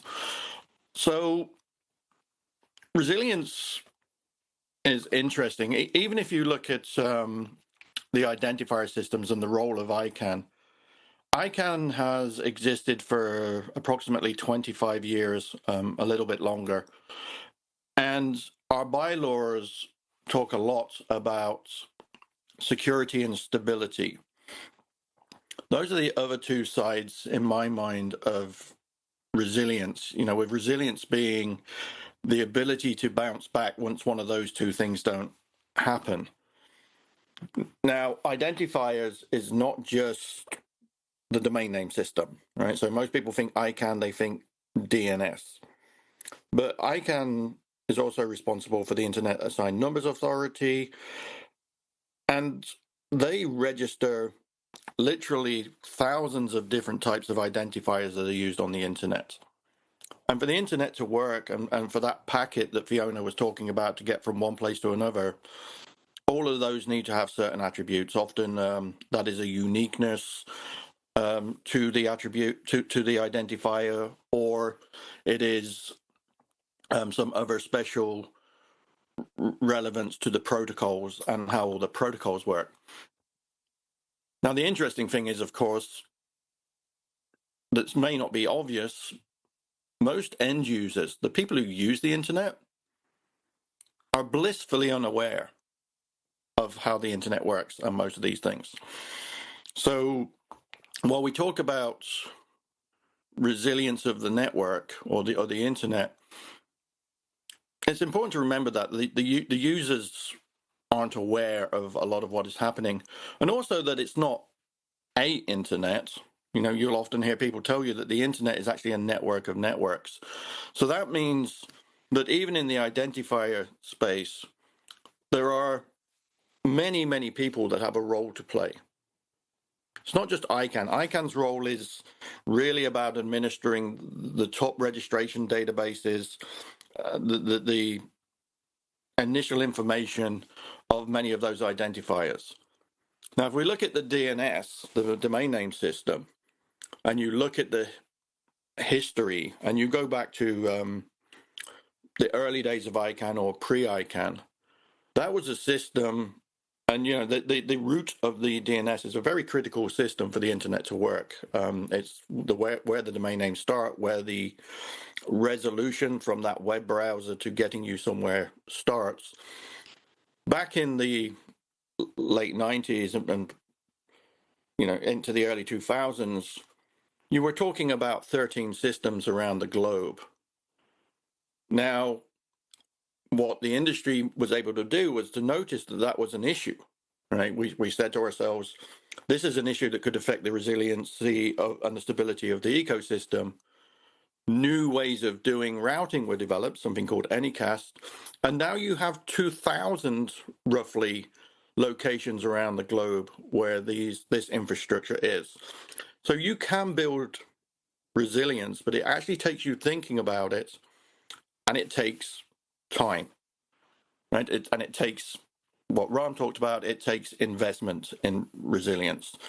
You know, building something like this out is not something you just do overnight. Now, ICANN is also interesting because, very early on we realized that this is a global asset or a global ecosystem, and it required global policy making. So when it comes down to the domain name system, any of you who are familiar with ICANN know that there is actually a global, what we call multi-stakeholder system for the governance and the policy setting around that. So, in some ways, and I've been with ICANN for quite a few years, in some ways we spent a lot of effort and time over the years to develop ways that we can include the user and the ISP and the governments and everybody else in the discussions. But we also worked on the technical side with our technical partners like the IGF, the root server operators, and many others to actually increase resilience. But you don't just increase resilience and stop, right? The internet is a growing thing. You have to keep looking at how you're going to continue to increase and keep that resilience. And you have to be aware of all the things that you rely on for that resilience. And that's why the Marconi Society's work is really interesting to me personally, because I do sit and think about, what if we have a major power outage? What if we have a major code flaw? How will that affect the identifier systems, and further, how will that affect the internet? So it's really good that our friends at Marconi, and I thank them for inviting me to take part in this, are looking at the broader scope of what does it take to provide resilient communication, because remember, the internet is a communication device across the globe. So identifiers are a big part of that, and it's what makes myself, in my role as the CTO at ICANN, lose sleep at night, sitting thinking about how we keep this stuff resilient. But it's more than just what we do. It's so much broader, power, water, protocols, and just think about everything it takes to not only move a packet, like Fiona was saying, from one place to another, but actually to do the right thing with that piece of data when it gets to the other end. So I'm looking forward to hearing what the rest speak, and I'm going to hang around to answer questions if there are any. Thank you, everybody. This is very nice. Thank you, John. And this is all about collective risk management in a collaborative way. And it's really good to converge here to discuss these matters. Manal, I'm not sure if you are online. Welcome. She's in Egypt, and this is another part of the map, which is the governmental aspect of things. And would love if you could talk about the regulatory challenges and the role of governments. Manal? Yes, I am, Pablo. Can you hear me? Yes. When you put your headset? Okay. I'm ready. Okay, great. Thank you very much, Pablo, and thanks to everyone for the inspiring interventions so far. So, as was already mentioned by everyone, the internet has become more than just a communication tool. It's part of nations' critical infrastructure, backbone for digital economies, and a fundamental need for society's development. So dependency on the internet and its infrastructure is rising exponentially, and it's increasing even more with IoT, AI, and other emerging technologies. This growing reliance exposes the need to work on securing the internet against the escalating risks that endanger not only critical services running on the internet, but also the mere functioning of the internet itself.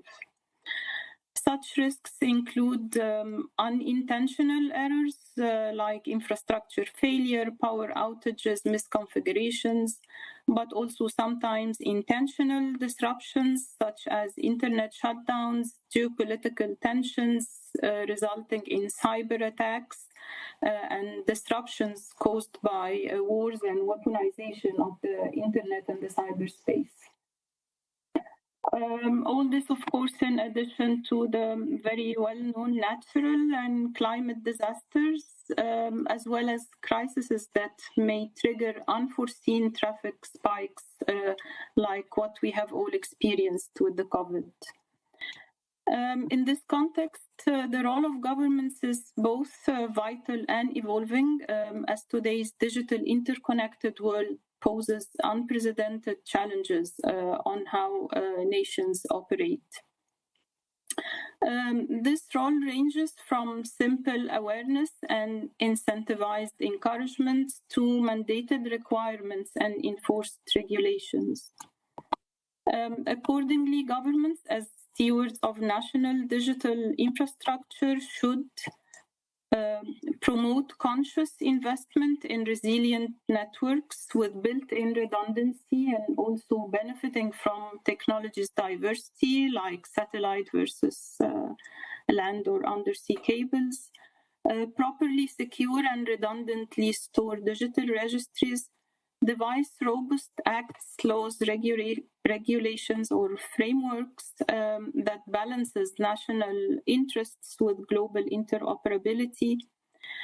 Be aware of and minimize dependencies that were already mentioned, and carefully manage third-party elements in the network, but also encourage keeping local traffic local through IXPs.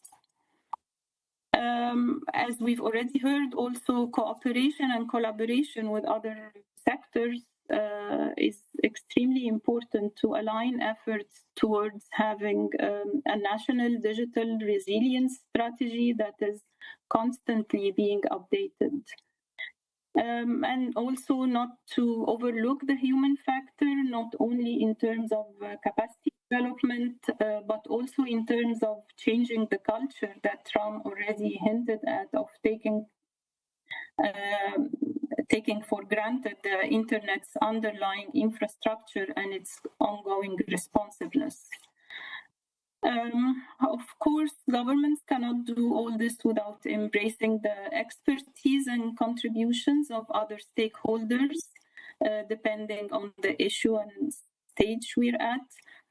The internet is already a global shared resource, and its governance must reflect that reality through what we refer to as multi-stakeholder approaches, where governments, private sector, civil society, technical community, academia, and international organizations all work together in order to reach well-informed, sustainable decisions, devise more effective, people-centered regulations, and achieve feasible and realistic solutions that are mindful of the global public interest. On the other hand, stakeholders should also understand and respect government's concerns in order to be able to reach a constructive way forward. And since processes followed are equally as important as results achieved, in that respect, I would like also to refer to the Sao Paulo multi-stakeholder guidelines that serve as a valuable reference for strengthening internet governance and digital policy processes. They provide comprehensive and operational framework for establishing, implementing, and assessing inclusive, transparent, and accountable multi-stakeholder processes. In conclusion, it's important to note that the internet was not developed with security in mind, but now the transition to an increasingly digital society and economy prioritizes internet resilience as a pressing technical and policy challenge that is both national and global in nature. Hence, strengthening internet resilience is the responsibility of everyone, caretakers and beneficiaries, and it should be ongoing and proactive in order for the internet to continue to function as we expect. And I leave it at this and hand it back to you, Pablo. Thank you. Thank you, Manal. Wonderful. And it seems that we're really working on the basis of resiliency in spite of major construction happening at the back. So if you see, Manal, our faces, like a lot is going on in the backdrop of these. I don't know exactly what. Are they preparing for the music night? I don't know. Okay, that's that. So imagine a major concert of the Rolling Stones being prepared at the back of. And so are the musicians. Let's be resilient and let's move on. We are soon to head towards an opening of the conversation. We had Vint stating a provocative question, then Ram providing some background, then Olaf providing some what-if scenarios, and Riet more on the collaborative and the linkage between the internet governance arena and the internet resilience conversation. We had Fiona on the mapping, John on the unique identifiers. We had Manal on a global perspective on government, regulatory, but also cooperation. I think that's what we try to do. Let's not say how, just cooperation. Let's get into the real deal with you, Mark. If you could tell us a bit how these work in the real world. Sure. Hello. I'm going to take my headphones off. Should I take the control? Oh, lovely. Thank you. So I was asked to talk a little bit about how my company conceptualizes and deals with internet resilience. I work for a company called Cloudflare. And Cloudflare is a company that provides internet infrastructure in a particular way. You know, the internet itself is inherently unreliable. There's nothing that guarantees that a packet will get to its destination. We build abstractions on top of that so that we can pretend that it is reliable and resilient. We have TCP so that we have connections and we pretend that that is reliable, except sometimes it's not. Sometimes that abstraction breaks down. And so we do other things. Web browsers will actually retry requests if they fail, so that they paper over that unreliability so that the user of the browser has a nice experience.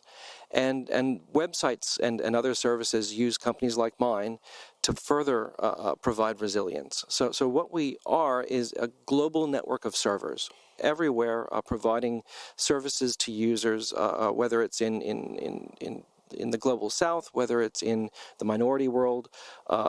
They bring content and services closer to the users to improve the resilience and the availability, to improve the security of those services, and also to make them faster, to make them so that they seem like they're just next door, even though you're actually talking to someone around the world.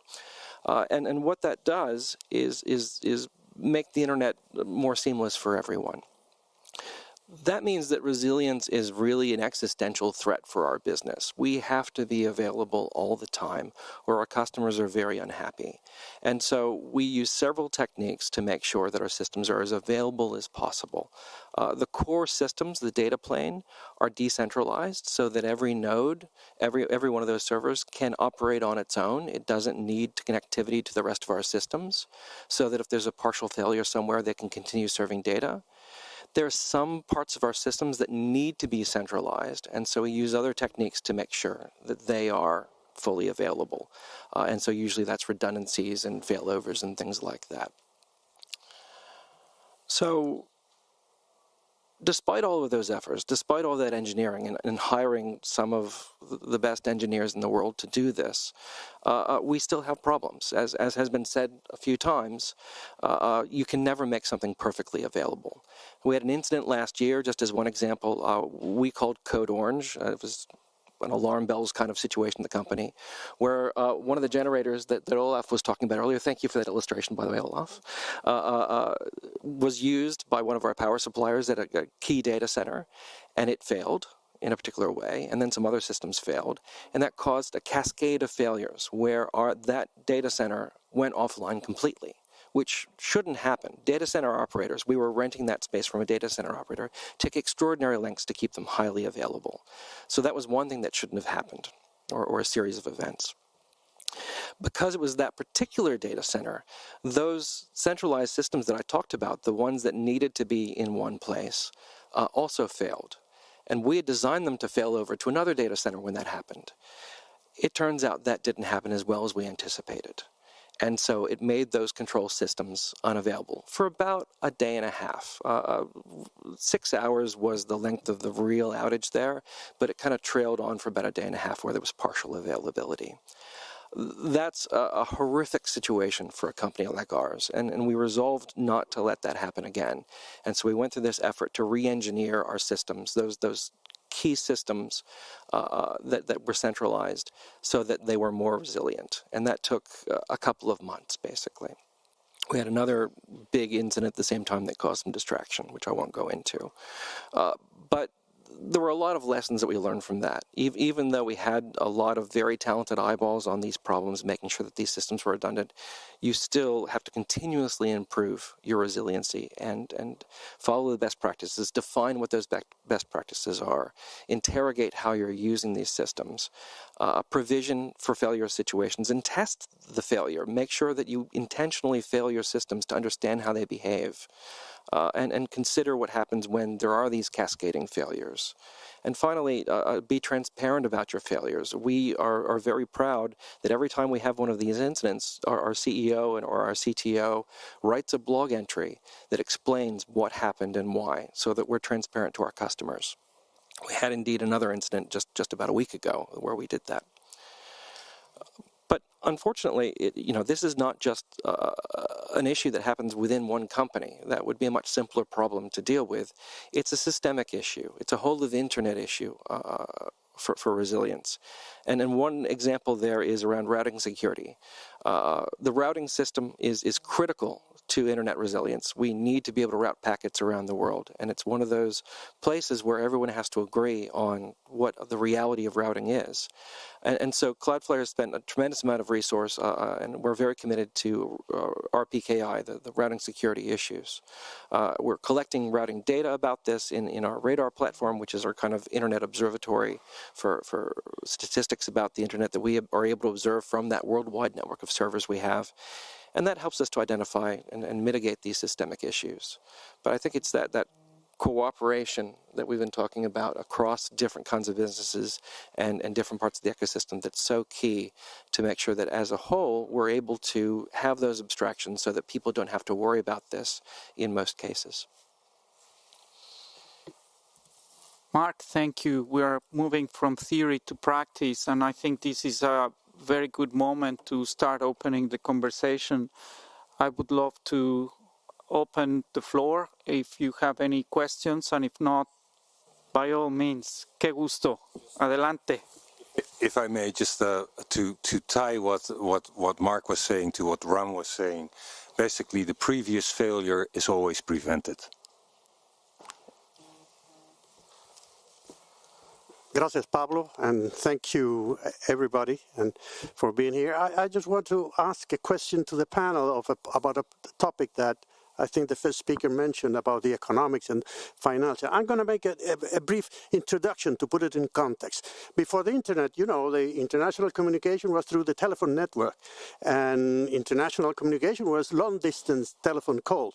And the business model there is that the call, it was originated by the company in one country, it was finalized by some other company, and they shared the revenue of that call. That was a very sound business model in which everybody that cooperated, maybe there was some other intermediary in that call, but everybody got a fair share of the revenue there.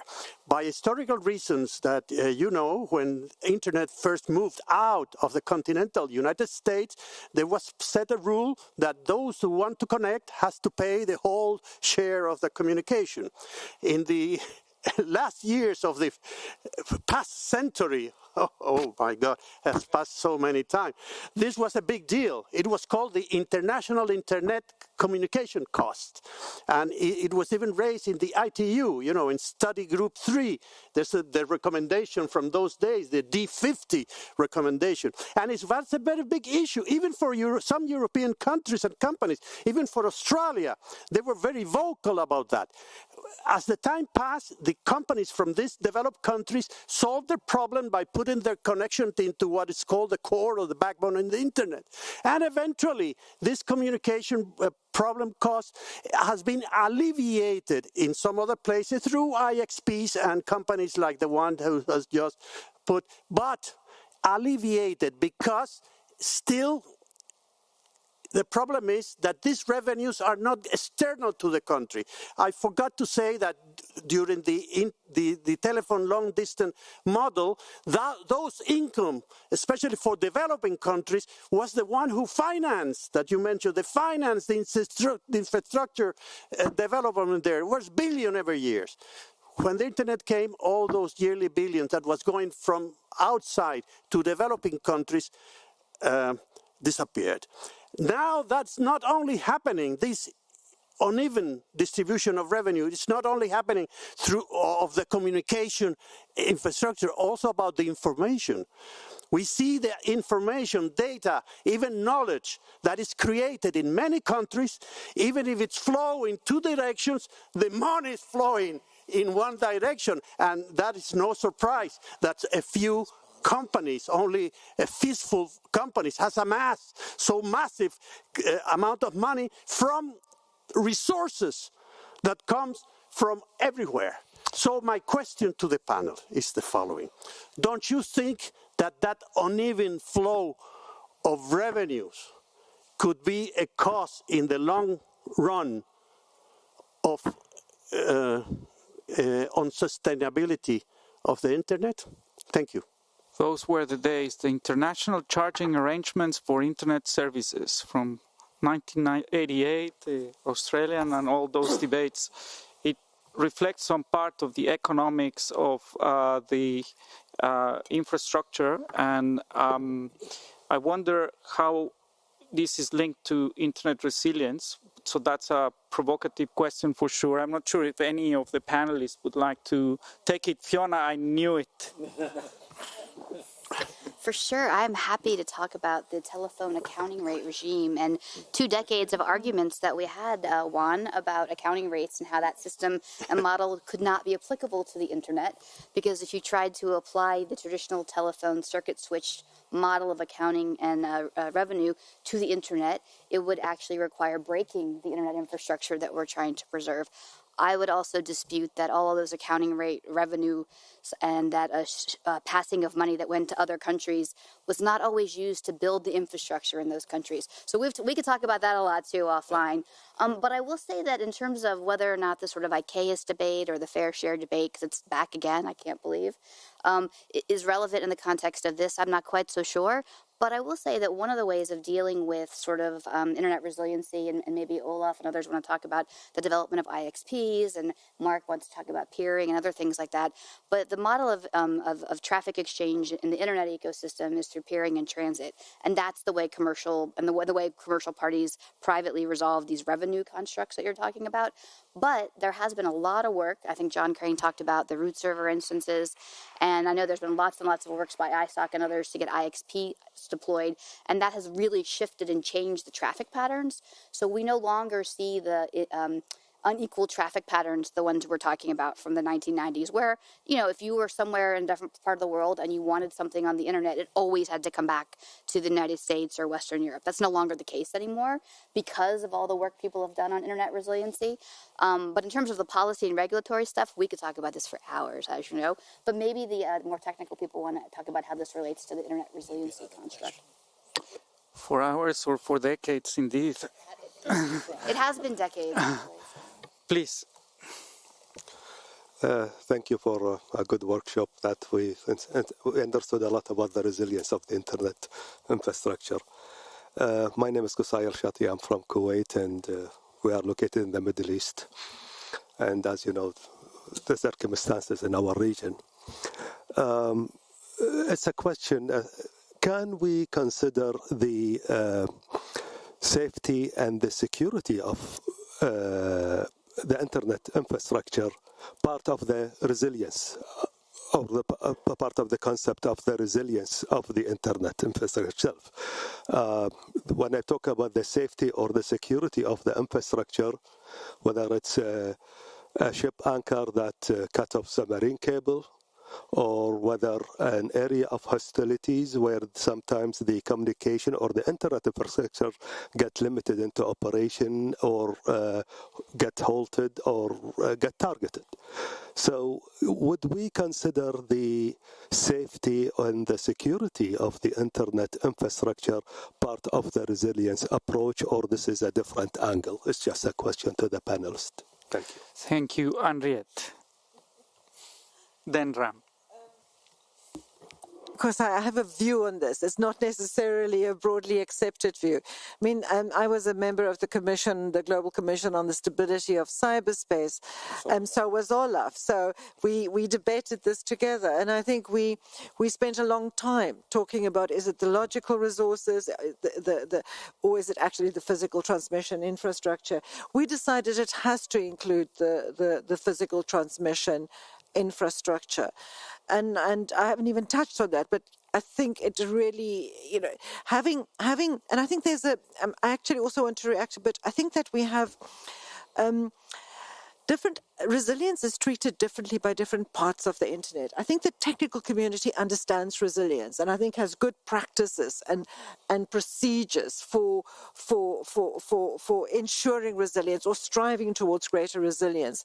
I do not necessarily think that telcos have the same approaches to the internet technical community.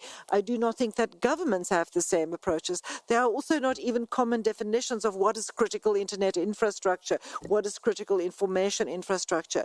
I think we also see the destruction of infrastructure and conflict. We have the case of Gaza, where infrastructure has been completely destroyed. In fact, and where Gaza users, even when they had internet, were restricted to 2G.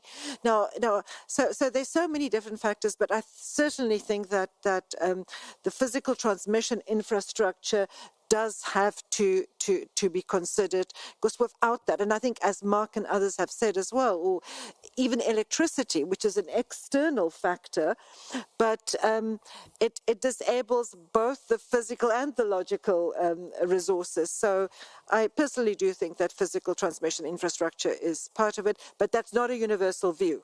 In fact, we asked the ICANN board a few years ago to look at the public resources, physical infrastructure as being part of that. In fact, even to look at the DNS as being a part of the public core. And even that, I think, we struggle to achieve. Thank you, Henriette. We need to hurry because we have still some content to cover. I would let Mallory to have a question, Ram a quick response, and then John to wrap the conversation, if that's okay. Mallory. Thanks, and thanks for hosting this conversation. And Ram, I really liked your first slide. I don't know if you can go back to it, but I don't know if folks are like me, but when we were having these conversations in the framing of fragmentation, and now it kind of came up here. Oh, I love the bread picture as well. Thank you, Olaf. That like we obviously see there's an interconnection between electricity and food systems and shipping lines. And I feel a bit odd when we have these conversations because it's really clear that we don't think the internet is maybe more important than eating or drinking water.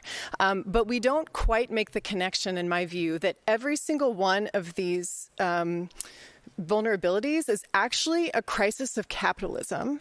And we aren't thinking holistically in terms of the political economy of the internet. And I can say if we think that we can solve those problems without solving power or without you obviously have gotten that, right? Like we can't solve these problems without solving electricity and power and other things. We can't solve these problems without thinking about what happens when some states invade others or there are internet shutdowns. We have to think of it holistically. I wonder if we imagine the project we're trying to take on together to keep the internet resilient is a project that will transform our global capitalist system, or it's a project that very much depends on some other sector sorting those things out.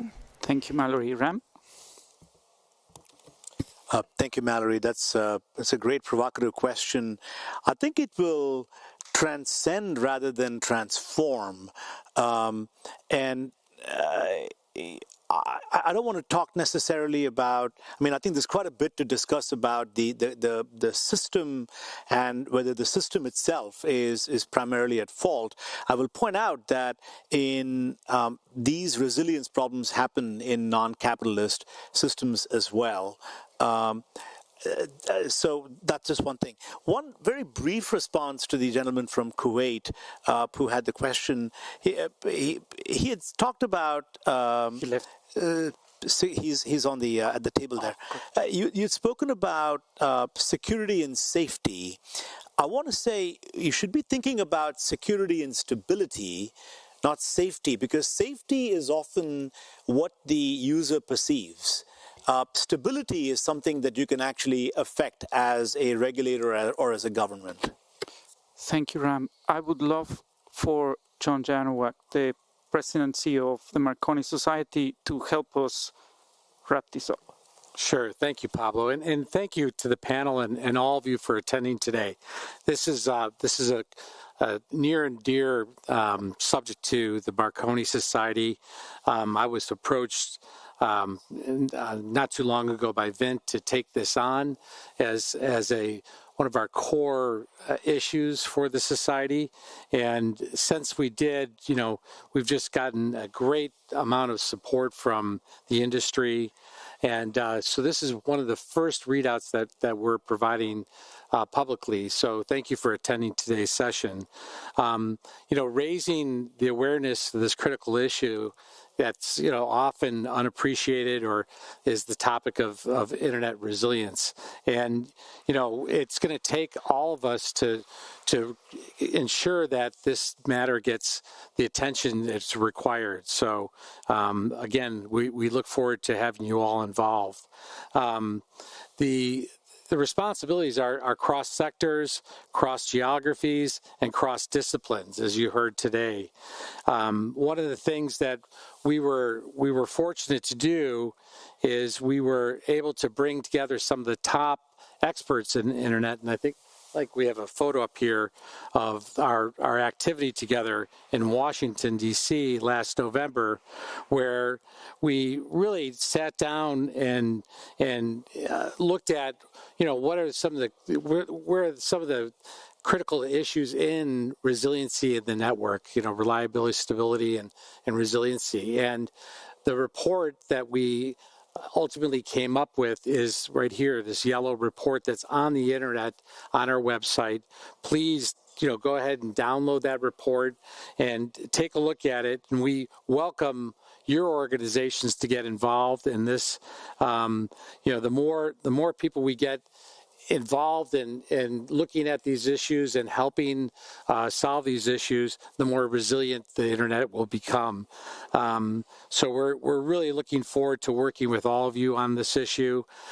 So on behalf of this group here, which is all, most of the members on the panel here are part of the Internet Resilience Advisory Council, as well as the Marconi Board of Directors. We look forward to working with all of you on making the internet more reliable, stable, and resilient. So thank you for attending today. Pablo? With that, I wish we have a really good concert, and thank you very much for attending the workshop.